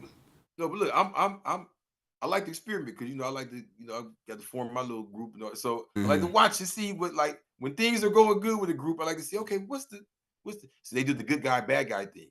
Mm-hmm. So what they do is they say all the Africans are the enemy. Now check it out. Uh-huh. That's why they don't like me. I always hit with this. I say, so if the Africans sold y'all, mm-hmm. y'all admit that there's people that look like you that's African, right? Then would you be willing to agree that there's Africans here? That's not Hebrew Israelite, right? That's African. They say, yeah, like an Akon or whatever, right? Mm-hmm. I said, but what about people like Shine? Like people that's born here, that's their family is from another part of the Americas, but they not the same thing as us. His grandma and them from Ethiopia. They like the Beta Israel, right? Mm-hmm. I said, see, this is where y'all theory gets stupid because you think you know everything, but you don't know it's people around you that's African all the time that may have been third, fourth generation that's black. And they ain't always the parts of Africa when we think of, because we've been brainwashed of just thinking the Congo and trees swinging and all of that. Mm-hmm. You know how many girls I met at Fauché Middle School that said they was Moroccan? No cap. Like now that I'm into the more science, it blows my mind. Mm-hmm. There used to be girls that were saying they was Moroccan. We used to laugh at them because we didn't know what it was. Yeah. It wasn't no French Morocco. I wish it was French Matata, French Matata back then. Mm-hmm. You know what I'm saying? So I was like, what? We used to laugh. Oh, girl, you a Mexican. Shut up. Ooh, wow. Mm-hmm. You know what I mean? So it was a lot of different parts of Africa we would meet people from, and they would always be down with us and be trying. And we'd be like, man, this person look different and talk different. They might be Egyptian, whatever. Yeah. And we ain't knowing the history. We're not knowing none of that, right? Mm-hmm. Because even when we do learn some history, we go straight negative. Oh, you got raped and trapped. It's like, it ain't, come on, bro. You got cousins that's light skinned. Yeah. You know what I mean? This is where he goes into the lessons. We talk about, you know what I mean? My name is W.F. Muhammad. You know what I mean? My uncle was right. My uncle. You know what I'm saying? So it's like, we got to understand that the kinship should not be understood as always, oh, we got touched and tampered with, but we have an ancient bloodline. You feel what I'm saying? We have an ancient bloodline that's spread outside of that landmass and inside that landmass. And that's the problem is now everybody that got these computers that got so fancy, they want to break away from Africa. It's like we're going backwards. I feel like it go back to the same build I had earlier, guy. Yeah. Because you didn't see the problem with Africa with our grandparents and none of that. And they knew they was Cherokee. They knew they was Cherokee. Yeah. They knew all that. Mm-hmm. And they had no problem with Africa. Yeah. They understood exactly how they connected with the Cleopatra Queen. So you know what I'm saying? They and then connection. this one I always get them at. What organization in America, a black organization, was the biggest organization that black people ever had? Was the UNIA with Marcus Garvey. Marcus Garvey. You know what I'm saying? And Marcus Garvey always talked about Africa. And like you said, nobody had a problem with it. You know what I'm saying? Always said that we were proud Africans and nobody had a problem with it. Now all of a sudden, that's why I said you got to watch these what I call these new niggas. You know what I'm saying? The Tariq Nasheeds and all of them niggas that want to sit around and tell us that we ain't African and that we don't have no connection to those people. You know what I'm saying? And that those people all over there, they hate us and all this other stuff. And it's like, no, man, we've been rocking one way the whole time. What gives you the right to come and say all of a sudden that we this, that, or whatever? Like, no, nigga, knock that off. You know what I'm To me, saying? that goes opposite of the science of Asiatic. And you got a lot of people that use that word. You see it every day to get money out of people and tell them they're not African. And I'd be like, the whole concept of Asiatic is African. That's the whole point of it. That's the whole point. You feel what I'm saying? That's the it's really, if you ask me, if you get out of just the arguing about words all day and get to the science, it's understanding that Africa is the world. On that map, it's so small, you can't understand how Asia is really shaped. Yeah. So, and really, if you know how on the map they got Asia as the world, Yeah. it concludes pardon myself, I'm getting excited. It includes Mongol, Siberia, Japan, all in Korea, China to the east, China and all India, of that. Yeah. India going down to Australia in the south. You know what I'm saying? Going over into Europe and Africa on the west. It's supposed to be like the center of the world. But we understood how the world was really shaped globally. It was all connected back to, Yeah, but Africa still today now is really what Asia. We're talking about, not linguistically, we're talking about mentally how it's shaped. Right now, when we look at the map, it looks like Asia is the world and everything else is kind of attached to it. Right? That's why you got the yellow man to the far east, the hairiest man to the far north, the darkest man ever. He still got straight hair and all that to the far south. And then you got Europe and Africa to the far west. Right? But that's how it looks on the map of today because it's corrupted. Yeah. The true shape, if you just look at the numbers, the true shape, Africa is so big globally that it's like, you know what I mean, what Asia is supposed to be. And everything is just kind of connected to it. Yeah. You know what I mean? So really, the sciences that a lot of dudes use to argue against Africa really understand this as an extension of whether to the north, to the west, or you go to the South Antarctica or to the east, what we now call Asia. Yeah. That's the science of Asiatic. I was taught that this is all one. Yeah. You feel what I'm saying? It's all Africa. Yeah, Pan-Asia. You know what I'm saying? That's why I said it's social engineering that's going on, man, because, you know, they coming out with this new science. And the thing is that they want to keep, while the Europeans are striving to exploit Africa, the last people that they want to be meddling in their business is the people that live next door to them, which is us. You know what I'm saying? Because we have the greatest strategic advantage of anybody on the planet when it comes to them because we live next door to them. And we have shown and proved that, you know what I'm saying, that we are willing to fight them. You know what I'm saying? So the thing is, if I can separate you from those people over there that we're trying to get the resources from, then I don't have to worry about you getting upset when I steal from them. You know what I'm saying? If I can steal from them and you don't get mad, I'm winning. But if you have a connection with them, you know what I'm saying, and I'm stealing from them, then you get upset. The next thing you know, I got a problem because you live next door. So they can keep pushing this thing of saying that we're Americans and we're foundational Black Americans and we're this, that, or whatever, and we don't have no connection with those people over there. We need to be proud of all of the slave accomplishments that we have accomplished over here and forget about our whole past history and culture that, you know what I'm saying, that give us history past 10,000 years. Then now I don't have to worry about, you know what I'm saying, I don't have to worry about, you know what I'm saying, you being mad when I steal from those people resources because you're a foundational Black America and you don't have nothing to do with those Africans over there. So you need to let them Africans worry about themselves and, you know what I'm saying, you're only part of that. Exactly, God. What our teachers brought to us was back the unification of the original people of the world, of all four corners of the earth. And a lot of people always talking about, well, when it's going to happen? This sounds like a dream. Hee-haw. No, it sounds like you don't read. Back, like you said, with Marcus Garvey time, we had way more cracking right now than right now. Yeah. And it wasn't all these different groups separating. Actually, if you can imagine how we have these different groups now, the Moors and the Five Percenters, they were all in Garvey's newspaper. I'm not saying those groups because those groups started after Garvey, but the version of those groups. It's just hard for us to believe. They even had what was it called? Moorish Zionist Temple back then? They had one called that. It was called the Moorish Zionist Temple back then. They were in the newspaper. you know what I mean? You had the Ethiopian. They had a group. The liberation. You know what I mean? They used to fight. I heard they fought for Haile Selassie in World War One. Like you had a lot of different groups. Yeah. That were around already in the 1800s before all these new conscious groups that were part of Marcus Garvey's newspaper.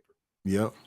And I went with the word African and Negro because it wasn't about fighting all day about which word to use. It was about putting even the misnomer if necessary for everyone to understand what's going on. It's not like the original tongue is English. We are trying to transmit a message here. Have you been marked as Negro? Have you been marked as Negro? Have your family been treated as Negro? The United Negroes Incorporated. You know what I'm saying? Associated. And I wish I had the clips. I didn't know the conversation was gonna go this way, but you know, alhamdulillah.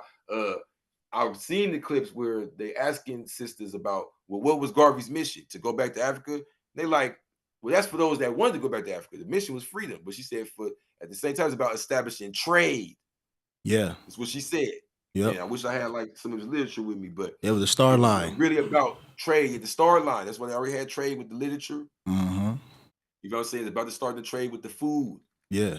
You know what I mean? You know, economics. Yeah. Power of economics, man, because that's something that's, you know, still to this day, man, I'd be like, man, we need to build us a port right off of Georgia right there. We need to build us a port and start a port that'll go straight from Georgia, straight all the way across, straight to Ghana. You know what I'm saying? Georgia. You know what I'm saying? And bring a lot of those resources and stuff like that over here. You know what I'm saying? That would improve our economic conditions. You know what I'm saying? Even, you know what I'm saying, stopping off in Haiti. You know what I'm saying? That would improve those people's economic conditions. You know what I'm saying? The water, man, is really, you know what I'm saying, the backbone, man, of anybody's economy as a nation. You know what I'm saying? If you can't go across that water and bring goods and stuff like that over here to your people, or trade, you know what I'm saying, goods over there to other nations like that with people, then you know what I'm saying, your economy is going to be stagnant. You know what I mean? God, they guys thinking about bull crap, fighting over scientific, like we're going to float out of here or something. It's like, bro, it's like trade. Yeah. Trade. And you know what's crazy about it? We see it on a small level. Yeah. We see on a small level. It's us even both being from LA. We see on a small level. Like that's really why Lemert's so cherished. You got those that studiers that want to go spend their money there. But you got those of us that's like, man, that's the only place I can go. I ain't got to worry about no drama. I can actually sell things there. Commerce, you can trade. Yeah. But the block is always packed up with people trying to trade things. Yeah. You see, when you go to original people, the devils will make us think it's not sophisticated. But when you go to the original nations, they barely deal with any money. They trade. Yeah. They have marketplaces where everybody meet up and they trade things. And the first thing you gotta trade is conversation, man. You go to some of these cities, nobody greets each other, bro.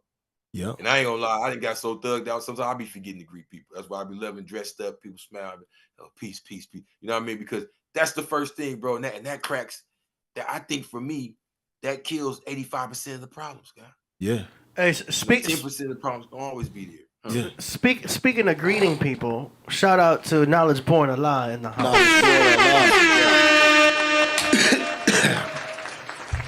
Peace, God. How you doing today, Lord? Peace to the great one, Menkheperra. I appreciate it, Lord. Peace. How you doing, man? Peace. Peace to my brother, man, my atomic airline. Yeah, the true and living writer of the Blue Bible and the Black Indian, prolific thinker, a researcher, a scholar, and a change agent in a time where calamity is running rampant. Yeah. Our perfection known y'all as Crip Jesus. Honest tip, the one who defies logic and reason and uses the science of sound to a prolific space that motivates the mind to think higher. No father to his style, no father to his sound. DJ Sound Daddy, aka a Dizzle. Give myself a little horn right there. I like that y'all got nice backgrounds now. It's getting nice and minimal, nice clean backgrounds. Right. That's nice. Y'all see what this shirt say? What's the shirt say? Black God Protocol. Ooh, that's fire. And this is gold. My design. Okay. Are they on sale? Yeah, that you can go to my website and find DoNowsRadio.com. Nice. We're dealing with civilization. Today is, I heard you break down the math for the day, Menkheperra, when y'all started. Okay, today is wisdom, understanding, all being born in power. Or some folks say power and refinement. So when you go through the process of arriving at power, there's a refinement process that goes through. You refine through your culture. Our lessons talk about culture and refinement. You refine through your culture, and when you arrive at power, that power is the truth that you wield. You understand what I'm saying? So, there's a discussion in regards to, whether it's supposed to be there or not. Refinement is necessary. Life is a refining process. You understand what I'm saying? Like, you come here and you go through stages of development. Those are stages of refinement. So your mind, your body, and your spirit goes through spaces of refinement. So the shirt says Black God Protocol because we can go back to this lesson in no limited time. Who is the original man? And when we go back to who is the original man, this is a reminder of the ability to be able to self-determine and self-define. So in that, we don't get lost in it. You understand what I'm saying? Who are the 5% on the poor part of the planet Earth? We don't get lost in it. So when we organize together, a society is a group of people who come together for one common cause. So whatever their common cause is, they organize with. We have a mind that is situated inside of a head with a central nervous system that connects to the totality of our body. So if the feet was debating about who's more important, the feet or the hands, and they're debating, the blood flow would lessen to these extremities, and then these extremities would have to be taken out to preserve the body because there's a conflict. So wherever there's a blockage or a stoppage, there becomes a conflict. So when we're talking about folks expressing themselves from a cultural perspective, it's a myriad of them. And Menkheperra, when you was talking about the water and the waterways, that was key because we can go back to being anciently composed, and the fight was for control of the water. So we come from civilizations and civilizers based upon agriculture. They called it the science of husbandry. So being situated and associated by the waterway gave you a space to be able to deal with two things, abundance and famine. So they say either feast or famine. So when it's abundant, the annual flooding, if you look at the Nile Valley culture, right, the annual flooding was enough to sustain them for that year. So in that space, they was wise enough to be able to put things up in the storehouse. This is where taxes come from. To put things up in the storehouse. So when it was the famine time, where the water was not plentiful, they could still feed the people. So the report card for the king was his said ability to have the kind of visionary foresight to know that in the feast that a famine is coming, to be able to sustain and feed the people. You understand what I'm saying? So when we look at organizational structures and organizations and people, when we deal with that from that science, there's a myriad of perspective. Father of civilization means you give civilization to the world. Father also means that you represent a family. In that family dynamic, there's a mother and there's children. That's how you become father. You don't become father any other way. So there's a process in regards to how that's expressed through the various agencies of nature and in the various agency of creation. So the fact that you could have a thought and you could change your mind and think another thought instead shows the myriad of the intricacies that exist within the mind. So the organizations, if we look at, y'all was talking about the Israelites. Mighty Hebrew was in Tanzania. He lives there. You understand what I'm saying? There's an organization that was in Chicago 50-something years ago under the leadership of His Excellency Ben Ami, who left America and went to Liberia, and then went from Liberia to demone Israel. Do you know how they got there? Mm.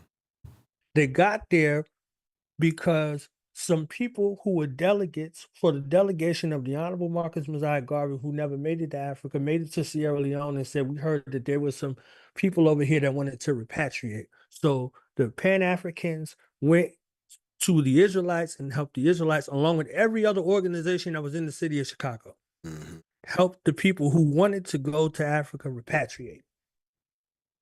You understand? So when we look at coalitions on how things get done, there's something to be said in regards to knowing some of the details of organizational structures and the organizational support. So from the Nation of Islam, the More Science Temple, the Pan-Africans, the Comedics, everybody in that city that was there that wanted to help them at that time helped them. And the people who weren't with no organization, they might have been with some street tribes, or they might have just been loosely affiliated and just wanted to see them be great because of what that organization meant to that city, or those people meant to that city.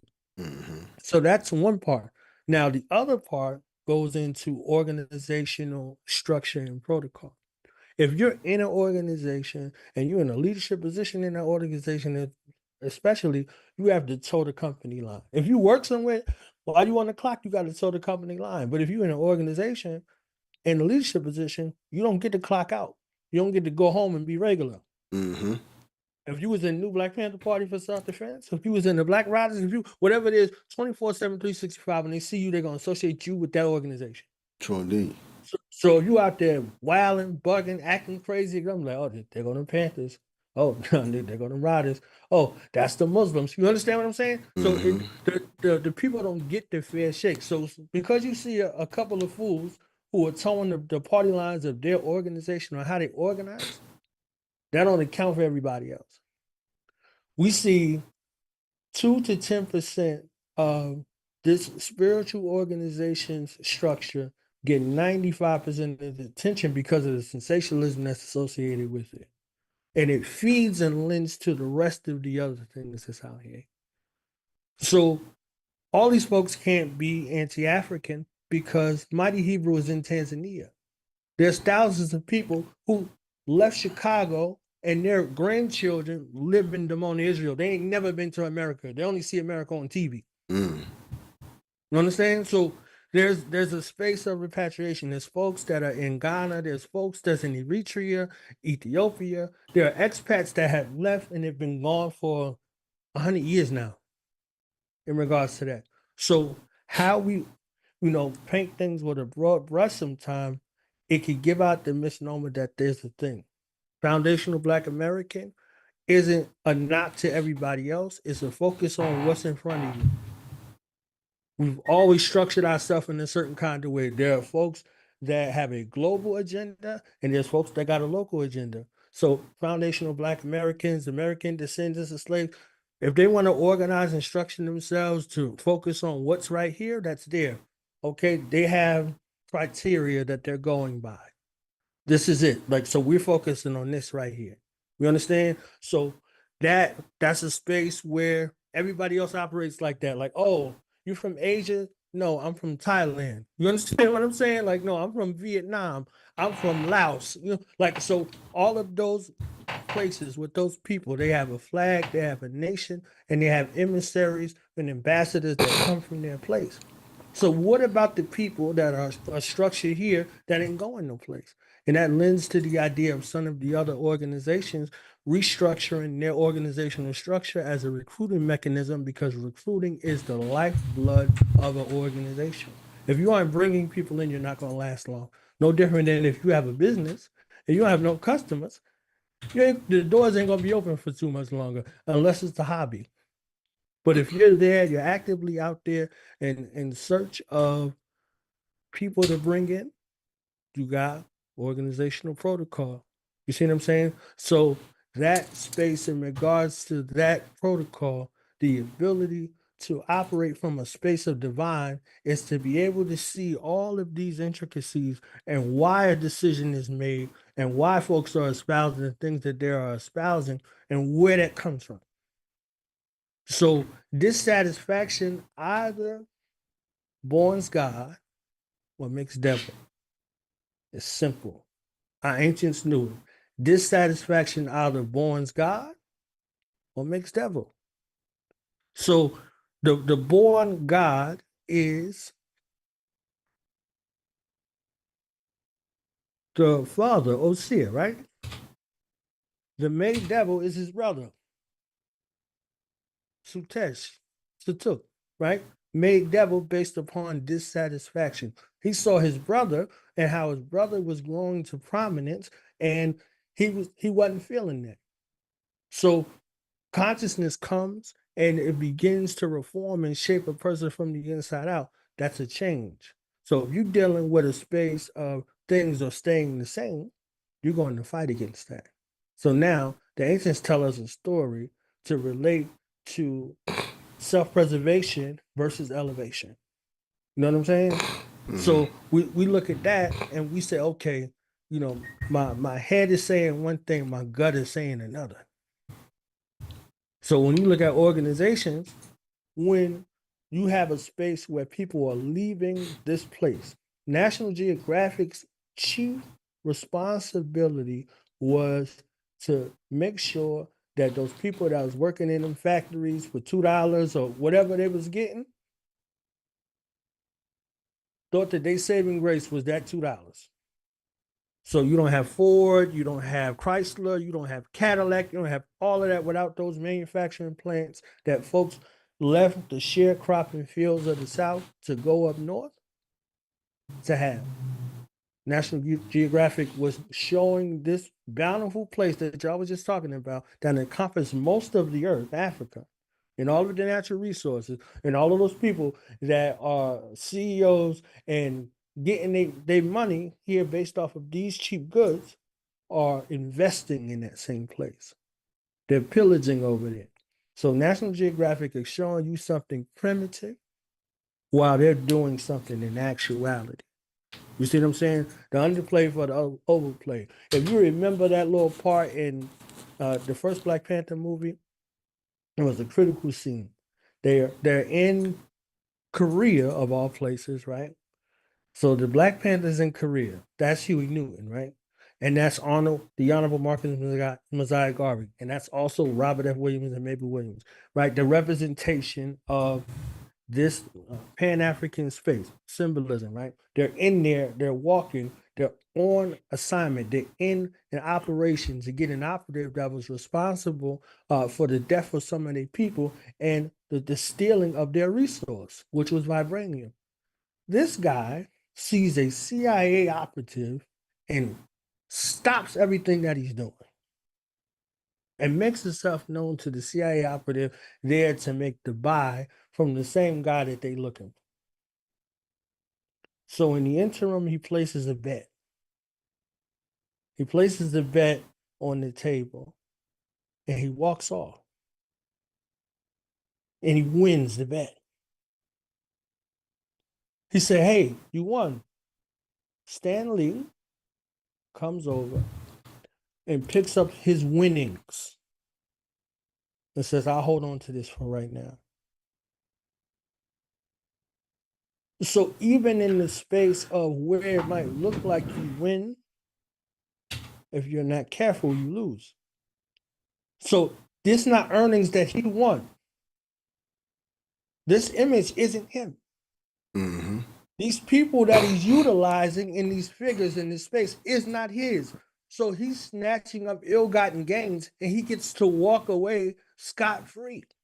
Mm-hmm. Before the world police, the CIA operative is world police. He gets to pick up these earnings unscathed. He didn't do anything for them. You understand? Yeah. He saw them as great. And what did he do? He wanted the world to marvel at them, but through his lens. Mm-hmm. You understand what I'm saying? Mm-hmm. Like he wanted the world to marvel at them, but through his lens. So because he has control of the imagery and how they're seen and portrayed, this is what we're going to show the world. Mm-hmm. This is what we're going to show. So when we start talking about organizational structures with a broad brush, we have intricacies that show the organizations within organization. And the beauty of God is God was, is, and always will be. So you can look at anything, anywhere, and see you. And that's supposed to be the best part. Because we keep the best part reserved for ourselves ever since we made it. Unless we dealing with trickery and more gold, right? The trade them into orientation saying they will receive more gold for their labor more than they were earning in their own country. That means that they were already earning gold. I heard you say, yo, when I make these pieces, I put 24 karat gold on there. You understand what I'm saying? That's a part of the process. So what it means for you is it the same as somebody with the ski mask on and the pistol trying to get some gold. They're trying to steal some gold, not earn something. You understand what I'm saying? So if you look at that country in Africa that just paid off their debt to France, they in control of their own destiny now. What does that mean? So if they're saying this, now that means that lesson wasn't just a story, it was actual fact. So they'll look at a man like Mansa Musa and they'll be like, yo, Mansa Musa, blah, blah, blah, blah, blah, right? He was one of the richest men. They say, oh, where that gold at? Africa? Oh, we about to raid the trap house. So what was more important, the gold or the people? They went and got the people. The people was the real gold. You see what I'm saying? So y'all was talking about the bloodlines. The bloodlines was important in regards to that. So all of these in regards to thievery and theft by deception, all these words that they use in rule of law and belief. You take a person's identity, you put them in crisis. So if they're traumatized, the first thing to go is their memory. They don't remember anything. So they're in a state of amnesia. So now if you're there on the other end saying, oh, you're this or you're that, you have a total monopoly over the situation, similar to this bet being placed not with your money, but with somebody else's money, and then you come snatch up the earnings, right? They just call that business. They don't call it thievery. You understand what I'm saying? They don't call it thievery until you in the court. When you in the court, then it's called thievery. Yeah. Well, see, that's the thing, though. If you have all the money and the power, then you got the power to what? Build the jails and the court buildings, but just make sure that they're built for the people that really need to be building it for you. Right. So the last part I'm gonna say on it in regards to that, the earnest is to be able to align yourself with what's your greatest good. What's your greatest good, and what your thing is for the future. Because we go back to the same question: can the devil fool a Muslim? You say not nowadays. You mean to say he fooled them 379 years ago? We're going through the same cycles if we don't care. We're going back through the same cycles. We're having the same discussions that was happening during that time frame. You know what I mean? Where are we from? Is the earth round or flat? All of these same discussions. We're having them over again cyclically, while the ones who had never been in power are attempting to usurp the throne. So the throne is where? In your mind. This is Asiatic. Who is the original man? The original man is the Asiatic black man. It's a adjective that describes a noun. The maker, the owner, cream of the planet Earth, father of civilization, and God of the universe. True indeed.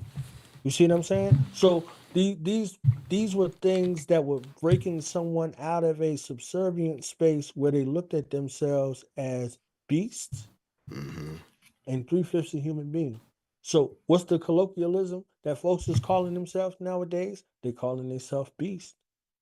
It went from God of the universe to demon time. So when you misnomer yourself, you're cutting yourself off from an aspect of yourself that is supposed to be meant for your refinement. Yep, casting spells on yourself. That's it. Wisdom is wise words and ways and actions. You see what I'm saying? Understanding is to see things clearly for what they are and not for what they appear to be. Well, speaking of demon time, thanks to Knowledge Born Allah, scheduled me for Wind Down Wednesday and let me run my mouth for the whole 3 hours. This whole little thing with me and Dr. Ali went all the way now. Okay. I made it all the way into Harker Bay live. And he said he wanted to handle he wanted to get his get back with the Tariq Nasheed and handle that. He wanted to get that, yeah. He said he wants Tariq Nasheed. He willing to call Gillian Wallow, and it could be the Crip Jesus, Dr. Ali. I said this is good for the conscious community. Are you supposed to have a debate with Tariq Nasheed? Boxing ring.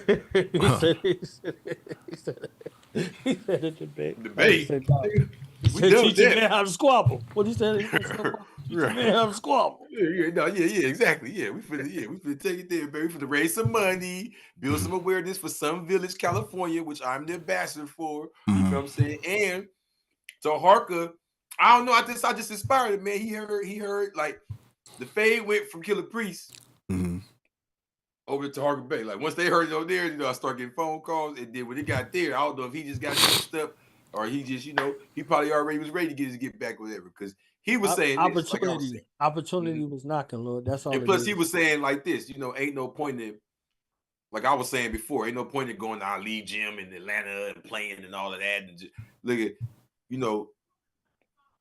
Gillian Wallow got a real situation over there. Or to be real, Tariq Nasheed name so big, who knows what the situation may be. But we still got to get him to sign on. But we already got Dr. Ali agreed. I'm agreed. To Harker Bay agreed. So it's looking like it's coming. The conscious rumble. We don't got none of the Rocky battle of the minds without Apollo Creed. The whole series is about Apollo Creed and Apollo Creed's descendants. That's it. Man, it's going down, man. So it turned Hey, y'all want to hear something funny? One of them Rocky situations. Y'all want to hear something funny? Man, I got cussed out by Dr. Ali Muhammad. Look, oh man, y'all ain't never heard this version of him. Oh Lord, have mercy. Yeah, that's locked in with me and him. We got a super chat. I was gonna tell you, play that Kabbalion. Hit up the super chat right here. To roll out. You want to see the super chat right here? Yeah, go ahead, Lord. What is it? It says it's from ADL Choice.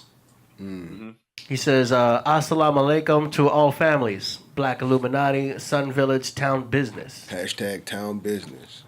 That part. That's the guy right there, ADL Choice. Shout out to Black Illuminati. That's my fam right there. Yeah, the ability to self-define, and self-govern, self-define, self-defend, self-govern. That's our protocol. And the ability to find out that talking behind these computer screens can get you a universal. Because he running around talking about he God by the OG. And now we up here with some real God by the OGs. And I told you, Dr. Ali, we don't know you. You ain't checked in. How you God by the OG? You ain't God by a little G. We ain't see you in Harlem. We ain't see you in Medina. Let me calm down, but you know what's up. Yeah. You ready to get into these song promotions? Hey, but I ain't gonna lie though. He said he ain't worried about all that. He ready to tap in. He said I'm very well in Philly. That's what's up. He said I'm knowing them gyms in Philly. So y'all gonna throw hands. He said I called Gilly myself. You still ain't catching on, huh? We try to make this a whole boxing card. We trying to get another conscious. You got somebody you beefing with in the conscious community? We grab them niggas. We can put that could be the third lineup. We can make this a whole thing. Let me think about that one. Yeah, go ahead. I've been on my push-up game and stuff. I'm in good top condition. Let's go. You want to do these song promotions? Get them out the way. Yeah.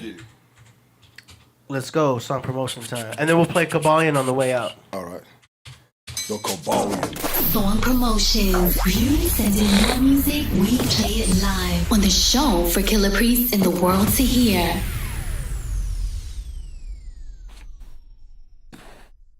Yeah.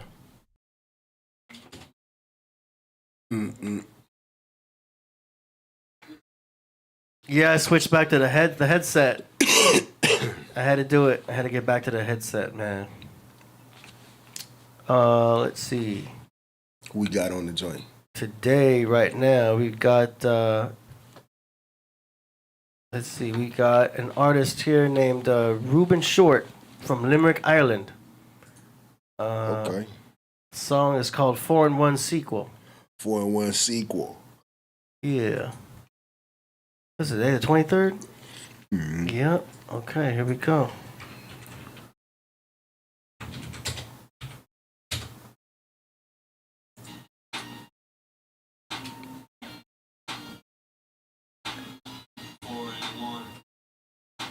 These following days rolled same observed the way change was left in the mind artist cat busking, something rustling, 4-in-1 earthly on chain effect, read today, first believe higher deliver lighter direct subjects, i.e. hear out, fight fear, roseberry molded, rod crime, solid crime, taking steps unlike shapes of certain C word, hope that don't call staff. Now we're on track. Against opposite born, live long, try to remain correct. Before and after tour for 4 days and nights. Kept scribbling, slept clocking pages, reminiscent of the ages. Improving, posting something, admired plenty. Fire poster to right and clear view. Gathering, please bear with us as we tear through. Chill sequel. Chill sequel equals spill spirits easy considered. Sit chairs and spare pairs, peers, ears and eyes. Only touch of beer, torch taking statement. Space chill sequel, evil aside, good people. Nothing shadow is placed on the wall like granted. Moon cat owl on goal. Gamma force torch lit once again. Breathing open. Mind state painted late spoiled. Love concerned awake, wait and sleep again. Mind your spike tours, mental presented. Shoe black continues another episode. Soul that's free, get it, cipher center, water mats energy. Gold dream, black colors, blur, same detours. Divided, lifted up into the sky physics. Filing a rhythmic, filing gift. Plane upgrade for plane ashtray.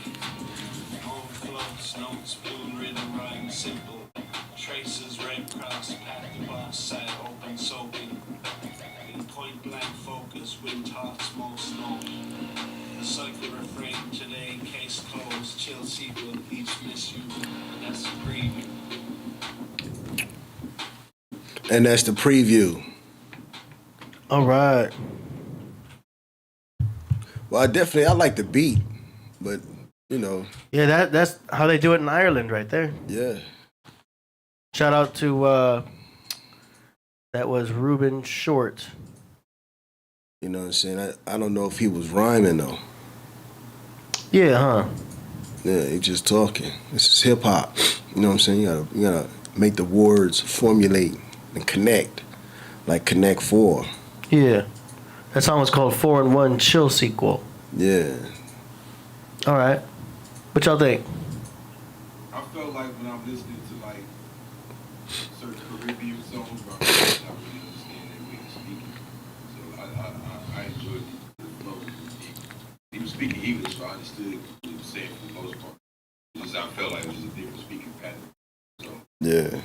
That's I'm saying as far as what he said with the rhyming thing.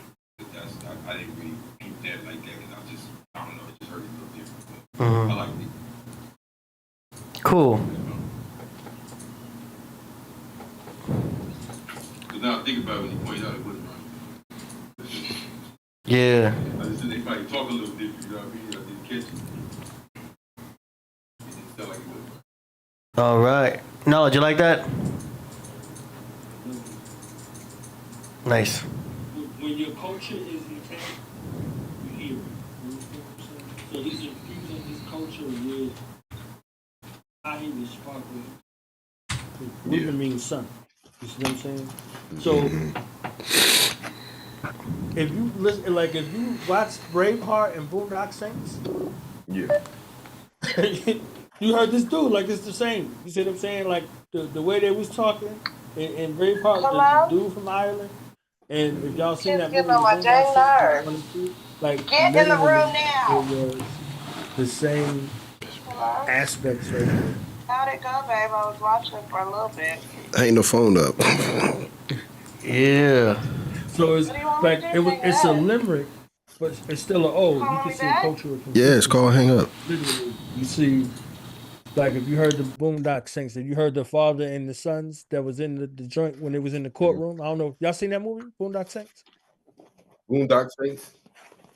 When they all in the courtroom and the mafia boss is there, they got him down on his knees, right? They took over the courtroom, right? Jonathan Jackson situation, right? Menkheperra. Yeah. You know what I'm saying? Yeah. So they're like, and we will pour out rivers of blood to thee, and blah blah blah. They was like, and we'll send you to whatever God you choose. You understand what I'm saying? So it's like literally like, yo, like it's a new order out here. If you out here going, outside of it, it's rhythmic, but it's not rhyme form. It's rhythmic. With the cadence. So he got like some poetry going on with the limerick tune, with this hard beat in the background, to where it's a marriage from where he from. So he's representing his culture, who he is, and then how that culture converges with something that he loves, which is hip hop. You know what I'm saying? So you got the same folk tales, same stories. We did it with all of the music genres before that. We did it with blues, we did it with jazz, we did it with country, we did it with R&B, and we took all of that and made hip hop. So now hip hop is all of the elements based off of that musicality.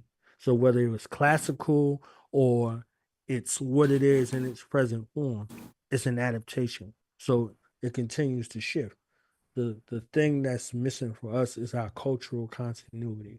We don't have it preserved in a way where it transcends time and space. That's what's up. All right, that's what's up. Let's keep it going. Next up, we've got a track here from John Dees. Song is called, he's from Seattle, Washington. It's called Sumerian Starship.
All right, it's an interesting beat. Ooh, man. Hi-hat was a little sharp. That was John Dees from Seattle, Washington. Yo, tell John Dees hop in with me, man. Let's get this bag, man. Oh, God. He ready. That was like West Coast G-Funk spaceship apparatus in the sky, mother plane slash Space Dr. Funk. Dre. Space Yeah, Funk. man. Space G-Funk. Amazing. Space G-Funk. Yeah, the hi-hats were a little bit sharp and loud, but other than that, I thought it was cool. Any more comments on that from anybody? It was cool. All right. 206 in the building. Okay. Yep. Let's go. Next up, we've got T.X from Milwaukee 414 with a song called Privilege or Right. Hold on, going to light speed. All right. Here we go. Lost my car, I ain't lose my life.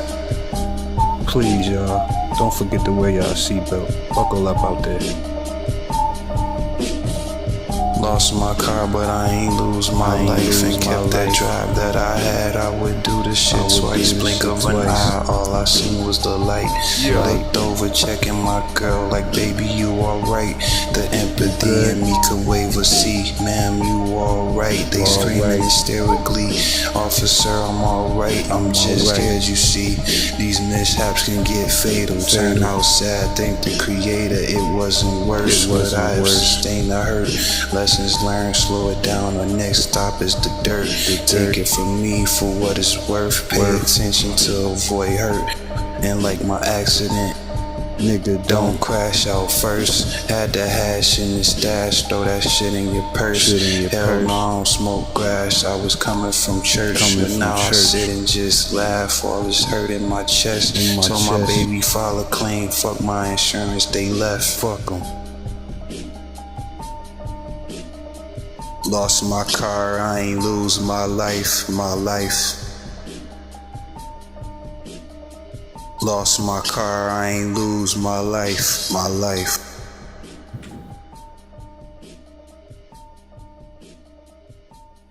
All right. It was interesting. The beat fell off at the end, but your vocals were still strong and loud.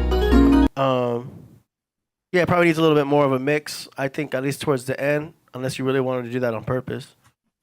But it was cool. What y'all think? I think that's how Dr. Ali gonna sound when I'm done with his ass. Oh, shit. Just like that. Slow and sleepy. You feel what I'm saying? Shout out to the Big Bay Taharka in the building. You feel what I'm saying? We try to get that in. Tell Tariq Nasheed. You know, I don't think it's gonna take much convincing though. I think he's gonna be with it, man. So I think we just better just get ready. Tell Killah we might need him to put together a theme song or something. You know what I mean? Come through, do some training on the show or something, man. Let's have some fun with this. You know what I'm saying? That's what I think about it. I think that's how Dr. Ali gonna sound. Lost my fact, but I ain't lose my life. My life. Yes, I was that people. That was the fact, but I didn't lose my life. My life. Yep. It's the theme song. It's a vibe. It's a vibe for somebody out there, yeah. Any more comments on that one from anybody? Nah. It was visual, man. Like it was visual. He riding us through a short where he had a brush with death. You know what I'm saying? Like, so privilege over right. So the privilege, he had the right to drive or travel or however he see fit. But the safety belt was the difference between life or death for this dude. You understand? So it's like you out here living dangerous, and he learned a lesson, and he used that minute and a half to share it. You know what I'm saying? It's like I had a brush with it. I could not be here. You know what I'm saying? I the car, forget the car, the right to live. You see what I'm saying? And then, you can Mirandize that, the right to remain silent. You understand what I'm saying? So, like, what are you doing with the life that you had? Because in a few seconds, it could be gone. You know what I'm saying? Yeah. So I think it was pretty dope. You know what I'm saying? I like the Crip Jesus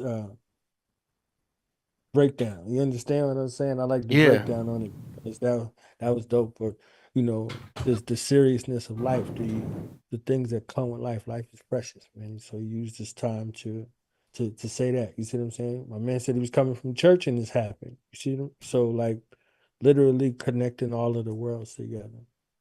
Pretty clever for me. That was a very profound analysis.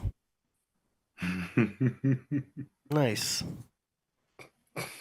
All right, let's go. Next up, we got Aurora Borealis from Holy, New York with a song called A Day in the Bible with rapper David J. Blazer, produced by Unknown, co-produced by Aurora Borealis.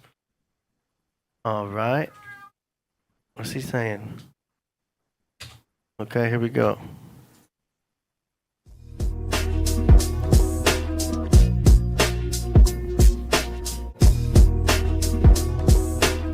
Humans made mistakes from Moses to David, and that's why we have breaks and repent. Lessons are not mistakes, they're never wasted. Zacharias, another guy who gave us a different angle when he met the angels. They're not UFOs, they weren't even in a disguise. They were watchers, clearly covered in eyes. I'll get back to you in a minute about the demons up in disguise. There's no hiding the truth. Truth is truth and lies are lies. Just a reminder that we have eyes in the skies.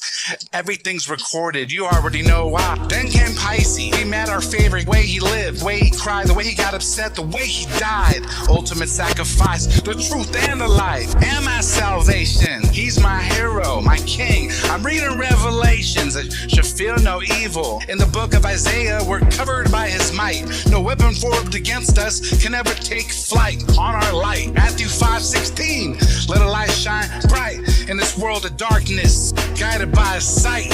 Never go full retarded.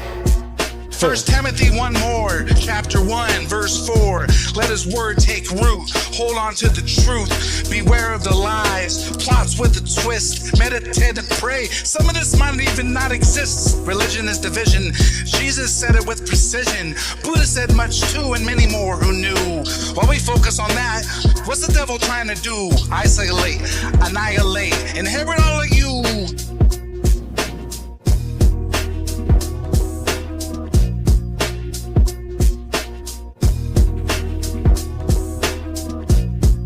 All right. How you like that? That reminded me of the Hebrew Israelites. He trying to force his religion on us with the beat. He wasn't even rapping. He was like, so now I got you listening with this beat. This is what I'm gonna tell you. So Jesus, you like it, right? So, nigga, at the same time. Got it. Man. Nah, I mean, I don't know. I got mixed feelings. I fuck with David J. Blazer. Yeah, he's got his moments. That's what it made me feel like, though. Yeah. Made me feel like with them Jehovah's Witnesses knocking at the door. With the beat player. Yeah. Got your ass now. Gotcha. Man. You know you done fucked up, right? You know you done fucked up, right? You know it, right? Damn. I gotcha. Yeah, that was cool, man. You know what I'm saying? Keep sending them in, man. We enjoy them. You know what I'm saying? Keep making that music, man. Keep sending it in. There it is. Any more words on that? Go ahead. It's the day in the Bible with David J. Blazer. He didn't go left. He didn't veer off. He ain't going to the weeds. That was the subject. It was clear. It was coherent, and he did it. That's all you could ask for. You understand what I'm saying? And he left strategically. It's not like he's like, oh, wait a minute, I might feel myself tripping a little bit. Let me just cut it off. You understand what I'm saying? So it's like, all right, bam, and just left you with the beat. So but it's the thing, though. It's the thing, though. I've been watching David J. Blazer, and I got an assignment for you. You got some homework tonight. Go back and the tree don't fall if we don't hear it. So that means you got to come back and play it. Bring us back 2, not 1. 2 songs, not about the Bible. And if you don't, you can still come back and bring the Bible songs. Hey, that was just my day in the Bible. I just want to see if you can do that. Come back with 2. He stuck to the script, man. I'm giving him props for sticking to the script, man. He stuck to the script because I want to go in the studio and make 2 of them. You know he could go all the way Shut me up, and I'm gonna give him his crown. You know he because I like David J. Blazer. I just want to hear him go 2 times. Gotta write 2 songs. Uh-oh. That was my 2 phone song. I appreciate it because that's what I asked for. I asked for him just to come up with a concept and stick to it, and I heard it more than once now. So I'm feeling the way that he's finding himself, because once you can stick to a concept, you can write about anything. That's funny because he just submitted 2 more songs. Oh, see, I told you. There. That was fast. Yeah. All he needed was some motivation. I mean, they were already submitted, but This one is called Manipulating the Sound with Rasul Allah 7. And this, See how the guy get him going? Now he got features and shit. Now he turned it. Now he damn near Diddy study. Look, see, all you need was some motivation. Yeah, shut me up. Come on, let's hear this. Here we go.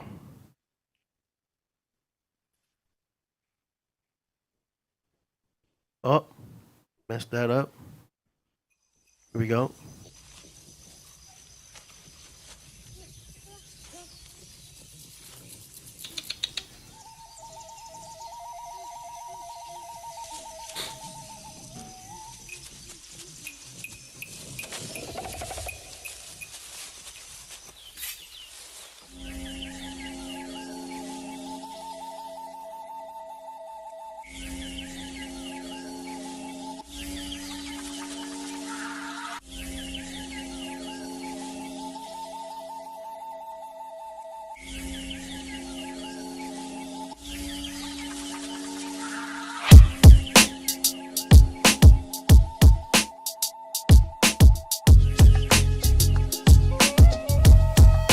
Yo, I was crowned king, the last pharaoh. Into my castle, let's play chess. You're the pawn, I'm the bishop. Look up at the sky, see UFOs. Your soul remains froze. Pay attention and listen, envision the star and crescent. Bear witness to these lessons sent from the heavens. My intuition, prediction of prophetic visions. Meditation reveals spiritual inscription. Encryption, reverse the algorithm. I can wave my magic microphone and hypnotize the rhythm. Rasulullah manipulates the sound system. Manipulates the sound system. Know how to take off fast as I blast off the aircraft carrier. Not the speed of light, it went right through the sound barrier. You can see the trailer smoke, pounds I carry them. Take a tote, go out, bury them. Have Sue take you to school, he from another planet. He's hitting Mars bars at diabetics, making them drool. They can't stand it. We on the move, with nothing to prove. Things to see and people to do. Manipulating the sound, that's what we do. Never lost in a crisscross maze. Overlays gave 36 different ways to escape the flames. And so, the lucky 36 who murder shit are the only ones who can truly handle the game. And just because you know my name doesn't mean we're the same. We both have hearts, but go see the wizard and get a brain. I'm a cherry bomb equipped with the flame, able and stable. I'm sane, meanwhile you're able. I'm Cain. Assert my aggression, dramatic progressions in the Hunger Games. Doing our thing, hunting and gathering. And more often than not, the stuff that we drop not only hot, it's baffling. Attacking beats. Stash my suit through the hay root. The golden falcon, always tracking like meats. Flying laps around the herd that we hunt. The very best stunts always come from the front. Where there's no future, if you give up your lunch. Bars over heads like a punt. Trick plays, sick days. Fun is fun, but not what I want. We not around. Blazing Sue, manipulating the sound. Manipulating the sound. Manipulating the sound.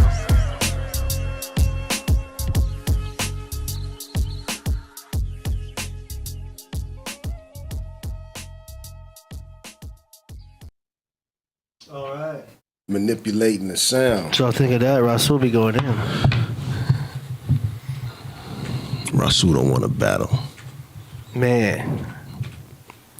Rasul got some bars, though. No, just talking mess, yo. Hey, Rasul, he doing this thing, man. It's a clean I ain't talked to track. Rasul in a minute. I need to holler at him, too. Yeah. It's an improvement. Oh, yeah. And the mix and master was better because it was done by... Haven't I heard that song before, though? You ain't played that song before? By me. No. No? No, that was mixed and mastered by Studio AD right there. So that was kind of cool. Oh, okay. That's right. Yeah. Yeah. I do the best with my services. Who did the production, though? Who did the production? I'm not sure. It doesn't say who did the beat here. Yeah, I'm feeling that. That was a cool beat, though. David J. 2 for 2 today. All right. I have Rasul take you to school out here. All right. Yeah, that's cool. All right. Have Rasul take you to school. You follow?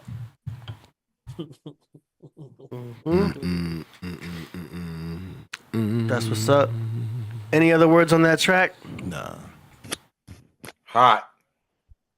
Let's go.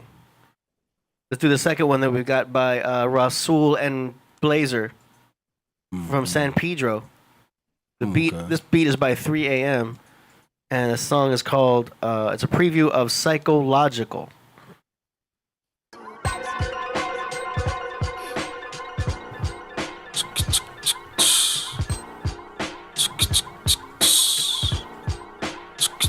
Hey yo, I fasted 40 days and 40 nights. I met Christ and crowned Christ before we committed the spiritual heights. The Knights of Templar, check my memoir, is revolutionary. Like Asada Shakur, Rasulullah, like the second coming of the Moors. I spit metaphors galore like Tupac Shakur. Ring the sharp vocal cords vibrate across the soundboard. My tongue is like a double-bladed sword. Now come explore this dilapidated nation. Mass inflation, starvation, psychological displacement. That's what we're facing. King Blazer, that's what we're facing. You're facing a fucked up situation.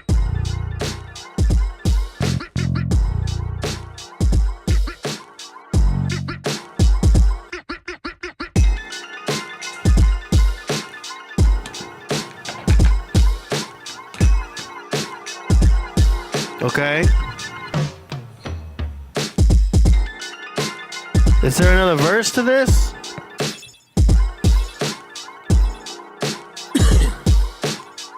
Beat preview.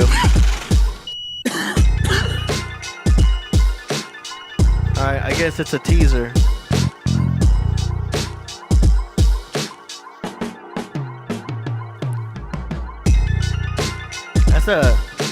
That's a dope beat. I think Rasul's going in on that one. Definitely needs to get mixed and mastered. I haven't touched that one yet. That was hot. But that was hot already. That was crazy. Mm-hmm. And it's good to start with Rasul too. That was crazy. Rasul knows how to project. Yeah. You know what I'm saying? He's got a good tone. Mm-hmm. Boy. They need to stop playing with that song. They need to drop that for real. 30 years of practice. Yeah, it's true. Just think about what you've been doing. Well, he was also roommates with Cannabis, which I think was a little influence too. No, but as hard as Rasul was, it was everything right there. It was Yeah. the beat, the way his voice sounded on the beat, all of that, bro. Like, yeah, all right. You better not play with that one. Mm-hmm. That one was a little different. You know, That's the beat sometimes up. you hear some shit where you can't even explain it, like the frequency just there, like what the huh? Yeah. Like, yeah, that was one of them. It was tough. Y'all gonna drink some beers and sit in your house at your mama house and play the song over and over. Y'all better not.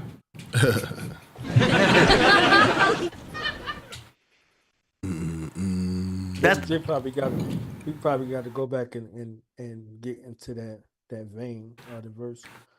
Sounds I like know, Man, that shit was so hot. He could drop that with saying what he said. We're in a fucked up situation. That's cool. Keep like that. That was it. He just came in, dropped in, and was out. You know what I'm saying? It was hard. You know, they said it took like 6 to 8 months for M to write those verses to be on that song with Jay-Z. Who? That Jay did in one take, Renegade. Oh, Renegade, yeah. Yeah, he had to go back and listen and go line for line to be able to respond to be on that song. It took him 6 to 8 months. But something somebody did in one take. You know, so it's just you got sometimes it make you go there. They said Inspector Deck's verse on Triumph had people ripping up their notepad and shit and rewriting. So they was like, nah, you ain't About to beat me over the head. Yeah, I ain't about to be the one with the mediocre joint. You understand what I'm saying? So if you look at like Capadonna When It Was verse, Oh, yeah, he they killed said everything. they don't perform the song no more. This is on Ghostface's album. This is on his freshman album. It's so iconic that it's like, yo, that's Capsule. That's it. It's a rap. Like, nobody wants to hear everybody else's verse. They want to hear Captain's. You know what I'm saying? So there's one of those spaces where you're like, yo, that's what it is. It lives like that. Yeah. So the art inspires you to be better. So I think his interaction is what Rasul is helping him step up his game also as an NC, cutting this learning curve, because you inspire. When you're working with greatness, it makes you greater. You know what I'm saying? Like Kobe on the court, Jordan on the court, Magic on the court, you're gonna step your game up. Yeah. Yeah. Very interesting. Blazer, you better kill that thing, man. Yeah. Because he's up there with a giant. I mean, at least someone that's much bigger, lyrically, you know, and experience wise. You know, it's dangerous to do collaborations with artists that have a little more advancement because they can. No, he good. He gonna get on there and go crazy. I know, because you know, hip hop heads are gonna compare everybody. They're critical. I mean, you just gave him a 6 month. No, well, Knowledge just gave him a 6 month grace period. He said he got 6 months to write the best verse ever heard, ever. Do something. You better whoop Rasul ass on that track. You better be saying some something. crazy shit. That I died, came back as a star, Sirius resurrected as the Pleiades and all that. With this 12 Emerald 2 Dolph and the 12 Emerald tablets of Mu, all that. Yeah. Hey, we know Priest, right? There's some of your favorite MCs who say they do this and they do it, and they've been doing it for a long time. They decline opportunities for collabs for a reason. Yeah. Good. It's at the end of the day, it's all business. Yeah. Right. You know. And you don't want to get on something you say you do.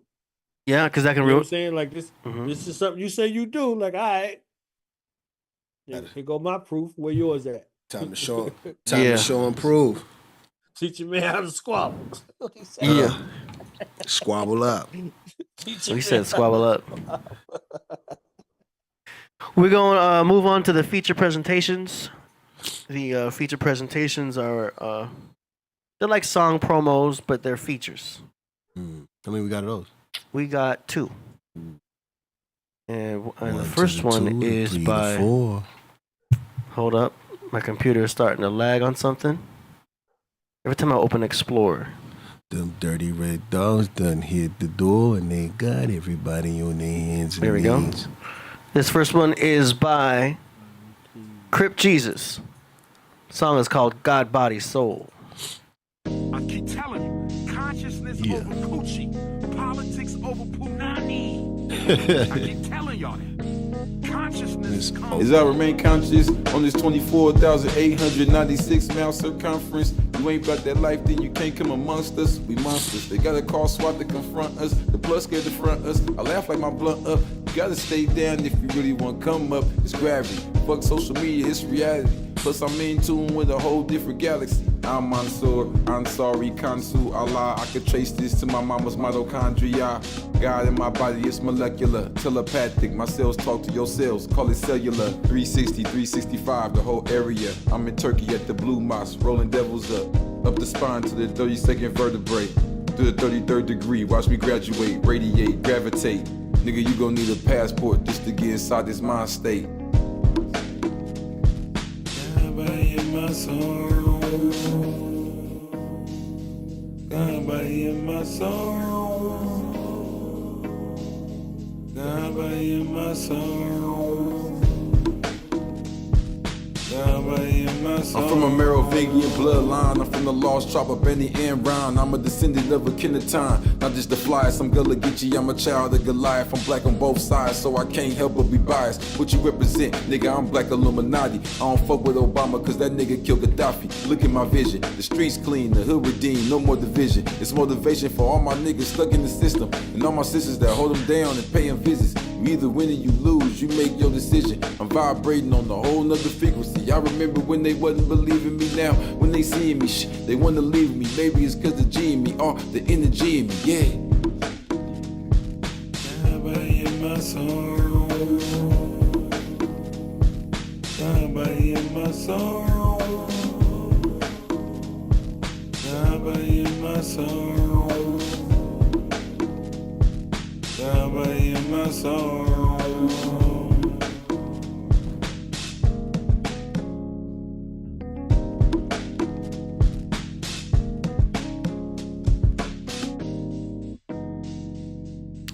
I like how that beat is mixed. Yeah. It's got the snare. The snare's cracking a little more to the left too. I like that. Kind of same as that. I gotta bring him up there to meet you. That's Cozy, man. That's the one you Mm. always be like, man, I don't know what team you got, but ain't no team. That's Cozy ass. Yo, that's cool. It sounds like I'm in the room with a drum set. He really live up to his name. He used to come over, go to sleep. That's how he used to sound so good. He'd take his time. You feel what I'm saying? He'd be mixing it, getting the beat. He'd be like, you ready?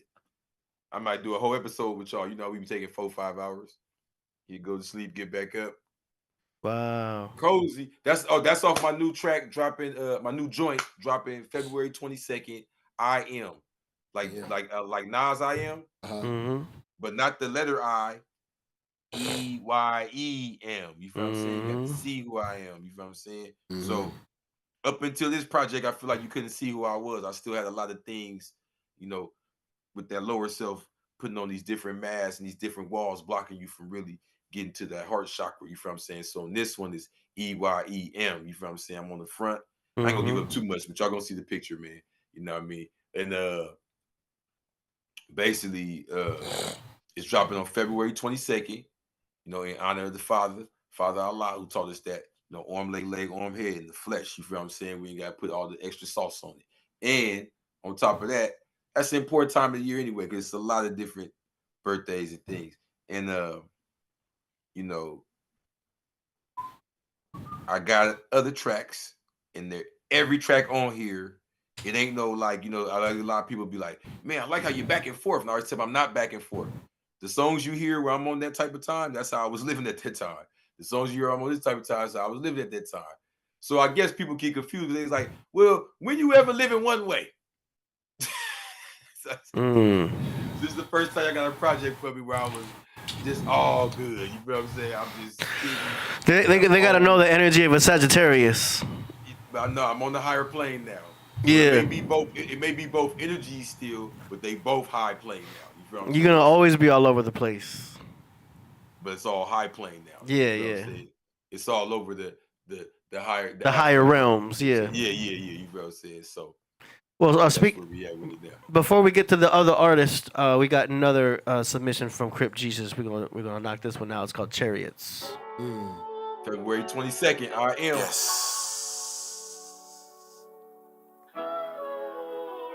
One mind, one soul, one heart, one goal. Let's go. And it was written that as I walk through the valley of the shadow of death, I shall fear none. And that's how it shall be. Let's go. Imagine gold on everything, even the arrows. Posted on the sands of Egypt, standing next to pharaohs. Touchdown to Vegas like it's Cairo. Wearing minks in the club, 2020 going viral. Big faces. My girl mixed Haitian, her face looking Asian. The waistline amazing, this ain't even vacation. Just another day in the life of the greatest.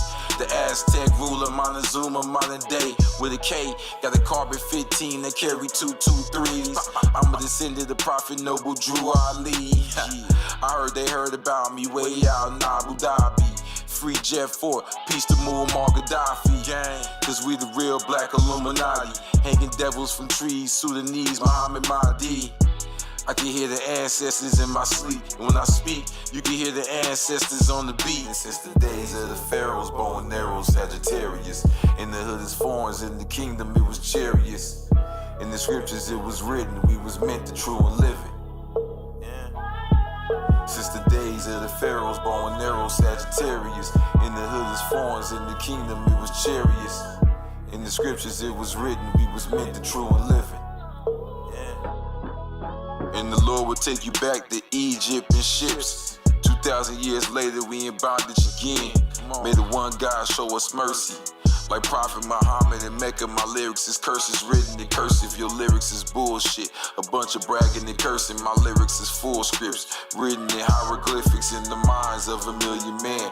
The thoughts of Allah made manifest from knowledge to born, transform from the form of words and gas to liquid in your bloodstream, to your pineal gland, signal to your hand. Now your arms, legs, and heads move like mine do.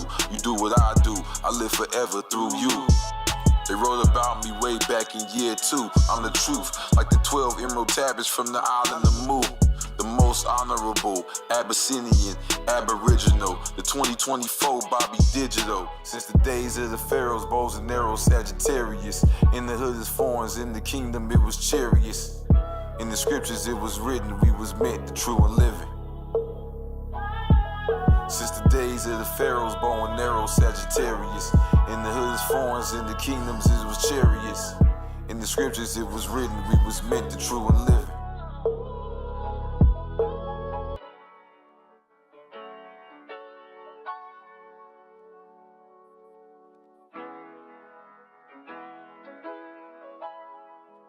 That's crazy. I just mentioned Sagittarius, and then your song mentioned Sagittarius. Come on.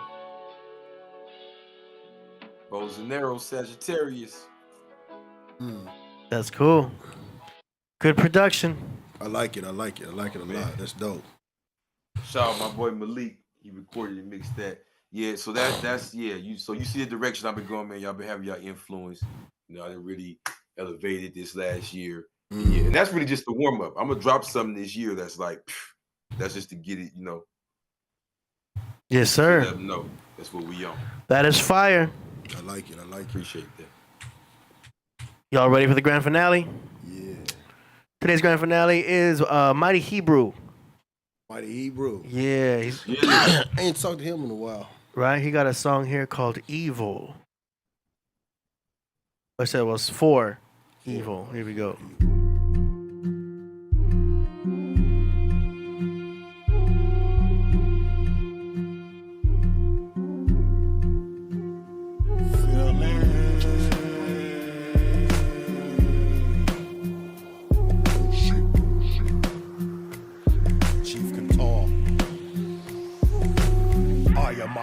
Beyond Bayou, I knew Jews of Yahuda, we move smooth. Rock like Pistol P with a blasting tool, consume flesh wounds to the tomb. War clouds never bow down, only rain rapid fire and rise sires. Mind high, move spoken, I'm the chosen. Fake smooth like snakes get frozen. Blicker got men folded, the omen from Rome roaming, mouth foaming. Vampire in like empire hat, brim like Stoker. Universal soldier, hunt for the knowing. I'm glowing, man of arms, remain calm. Bomb, chop swords like kid with the golden arm. Fire pipe made, llama technique, break speakers. This a triple feature, niggas reaching like cold black breach. Holding a nigga Bible, Reverend Ike Idol. We lost Torah knowledge of our fathers. Abba Nabba, Yahweh, Allah Higher. My team supreme, 9 ether, venom beam. Use 5 senses, yeah, I be the 6. My lyrics sick beyond syphilis. I crush dark Sith with Yoda force, holding the torch, walking over corpses like Arius. Red pill Morpheus, mushrooms metamorphic, mind cocoon, orbit like Norbit. Planned parent, abortion, murk, y'all's chosen children, prognosticated versus reach the surface. I see evil in the mix, the curse see waiters abominable abyss, and WO trying to infiltrate the righteous with his demonics. I got it open, so don't worry, I'm the chosen. I see evil in the mix, the curse see waiters abominable abyss, and WO trying to infiltrate the righteous with his demonics. I got it open, so don't worry, I'm the chosen. Devils turn mind to stone in the coma, a sunken place, no escape.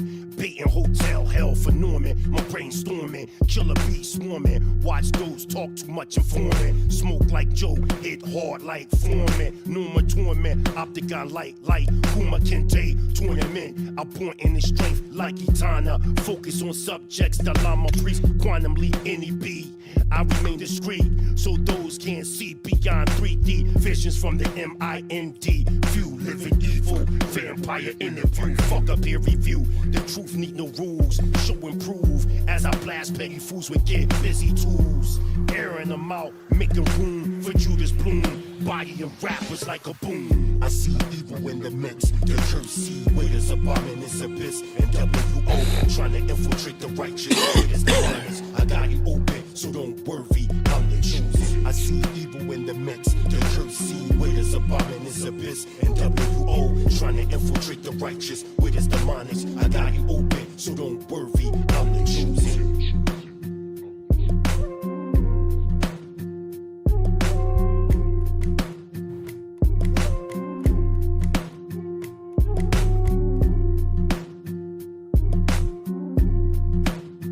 Off the album War Cloud, available now. I like it. Very cool Yeah, beat. Mighty Hebrew. Mighty Hebrew don't never disappoint, man. Yeah. No. Never. I ain't never heard one from him I don't like. Keep doing it, man. Mighty Hebrew. Mm-hmm. When he submit at the end of this show, we got to call that like the Yard finale or the Yard finale. Yeah. And we can't call it the grand finale. Mighty Hebrew coming through. The Yard finale. The Yard finale. Right. You know what I'm saying? Yeah. Yeah. True hip hop, man. Transcends time and space, the spiritual inclinations, political affiliations, all of it. That's a warrior right there. True warrior out here. Stood the test of time, man. So glad he's still giving us these war cloud gems out here. Mm-hmm. Fire. Fire. Great submissions. Yep.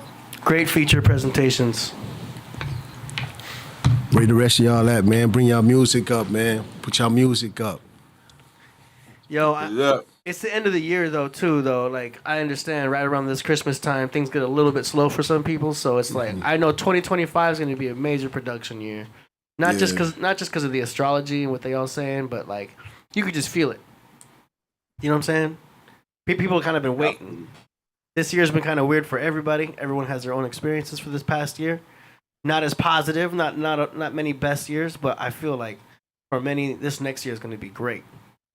We're going into 2025 with a lot of aliens are not, UFOs are not. They ain't gonna mess up my stride. I heard that. You know what I'm saying? Mm-hmm. 2025 is gonna be productive. I'll be, producing with the aliens all around. Real. Man, lay a few tracks with them. Yeah. Yeah, tracks for the ship. Mm-hmm. Yeah. Something they can listen to, you know, when they floating through the universe. Yeah. Yeah. Yeah. Dodging asteroids and comets. And let me ride. Meteorite. Let me ride with the meteorite. There you go. He's been an alien the whole time. You know what I'm saying? Priest been here the whole For time. real. We had the aliens over here. Rocking the nebula. He from the planet of the gods, man. That's it. Mm-hmm. Good work. Cat, man, appreciate you being in the driver's seat tonight. Oh man, you know how I do, man. Holding up the rocket as always, you know what I'm saying? Yeah. Crip Jesus with the assist. You know Oh, what I'm yeah. saying? Oh yeah, one more thing too, yo. One more thing. I got a special going on right now. You know what I'm saying? Mm-hmm. You go to my site, you go to jewelsfromthethrone.com. You know what I'm saying? I got a special going on right now. I got a deal where you can get a bracelet, you know what I'm saying, a shirt, and a necklace for $99. Oh, word? Yeah, you know what I'm saying? If you type in, go in the search right there and type in holiday. Oh, you got it like that? Yeah. You know what I'm saying? Type in holiday, boom, right there. You see it? Hold up, I'll make it look nice right here. Boom, right there. Okay. Holiday deal. Holiday deal. All right. $99. Necklace, shirt, the whole joint. You know what I'm saying? For that late Christmas gift. For that late Christmas gift, you know what I'm saying? You know what I'm saying? You in the game. You got it, you wear it, get it. Just like that. That's what's up. Yeah. All right, jewelsfromthethrone.com. Jewelsfromthethrone.com. Holla at me. Menkheperra's website, all custom. One of a kind creations. Yeah, you can get it from nowhere. Yeah. Exclusive. Exclusive. That's what's up. We got a super chat that came in right here from Ceaseless One. Shout out to Ceaseless One for being tonight's sponsor. This episode is brought to you by Ceaseless One. $49.99. $49.99. That's what's up. That's what's up. Appreciate you, man. Happy holidays to all. The Kabbalion. Any last words before we go out with Kabbalion? This was I want the to support the production of the Killah. We still doing interviews. We still taking songs. We still taking video interactions. I can email me, DoNowsRadio@gmail.com. I don't know about the wind down. I gotta holler at Priest to see if we're doing one. You know, it's Yeah. Hair Root Day. You understand what I'm saying? So I don't That's know what right. folks is doing, but either way, we available. And if y'all want to support it financially, y'all could do so either PayPal, .me/Student Knowledge Radio, or CashApp $knowledge going along. So we doing it, making it happen. We're gonna have another bomb look here at the top of the year. So be on the lookout for another inside look at this Killah series. I'm telling y'all gonna love it. That's what's up. And don't forget to subscribe to Killah Priest Patreon. Link is in the description. Priest is in full control of his Patreon. So check that out, because the whole thing is completely operated by Priest himself. So you'll see a lot of behind the scenes things direct from Killah Priest. And that concludes our show for today. All right, peace, Lords. Peace to God. Peace. And we'll see y'all next week for the final 2 shows of the year. Oh, for sure. Yeah. That's what's up.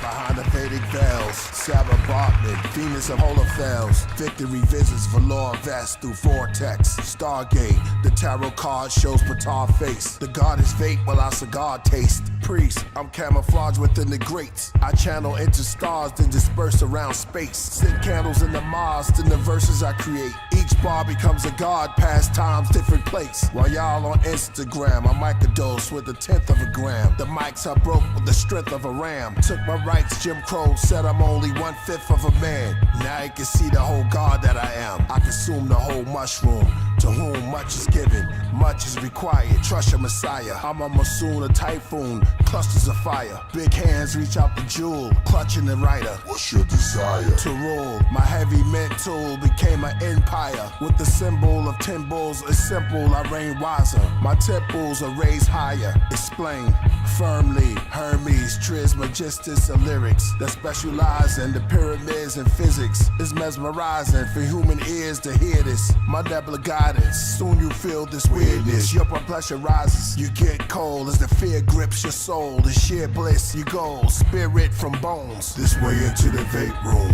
Read my Vedas may make you want to take shrooms. Be free in nature. Can your nostrils take fumes? You need the gospel as you face doom. I lay in tombs and ski on vapor. The Kabbalion. 528 hertz the volume. My verse is like the universe is falling. I search. There's no human worth my calling.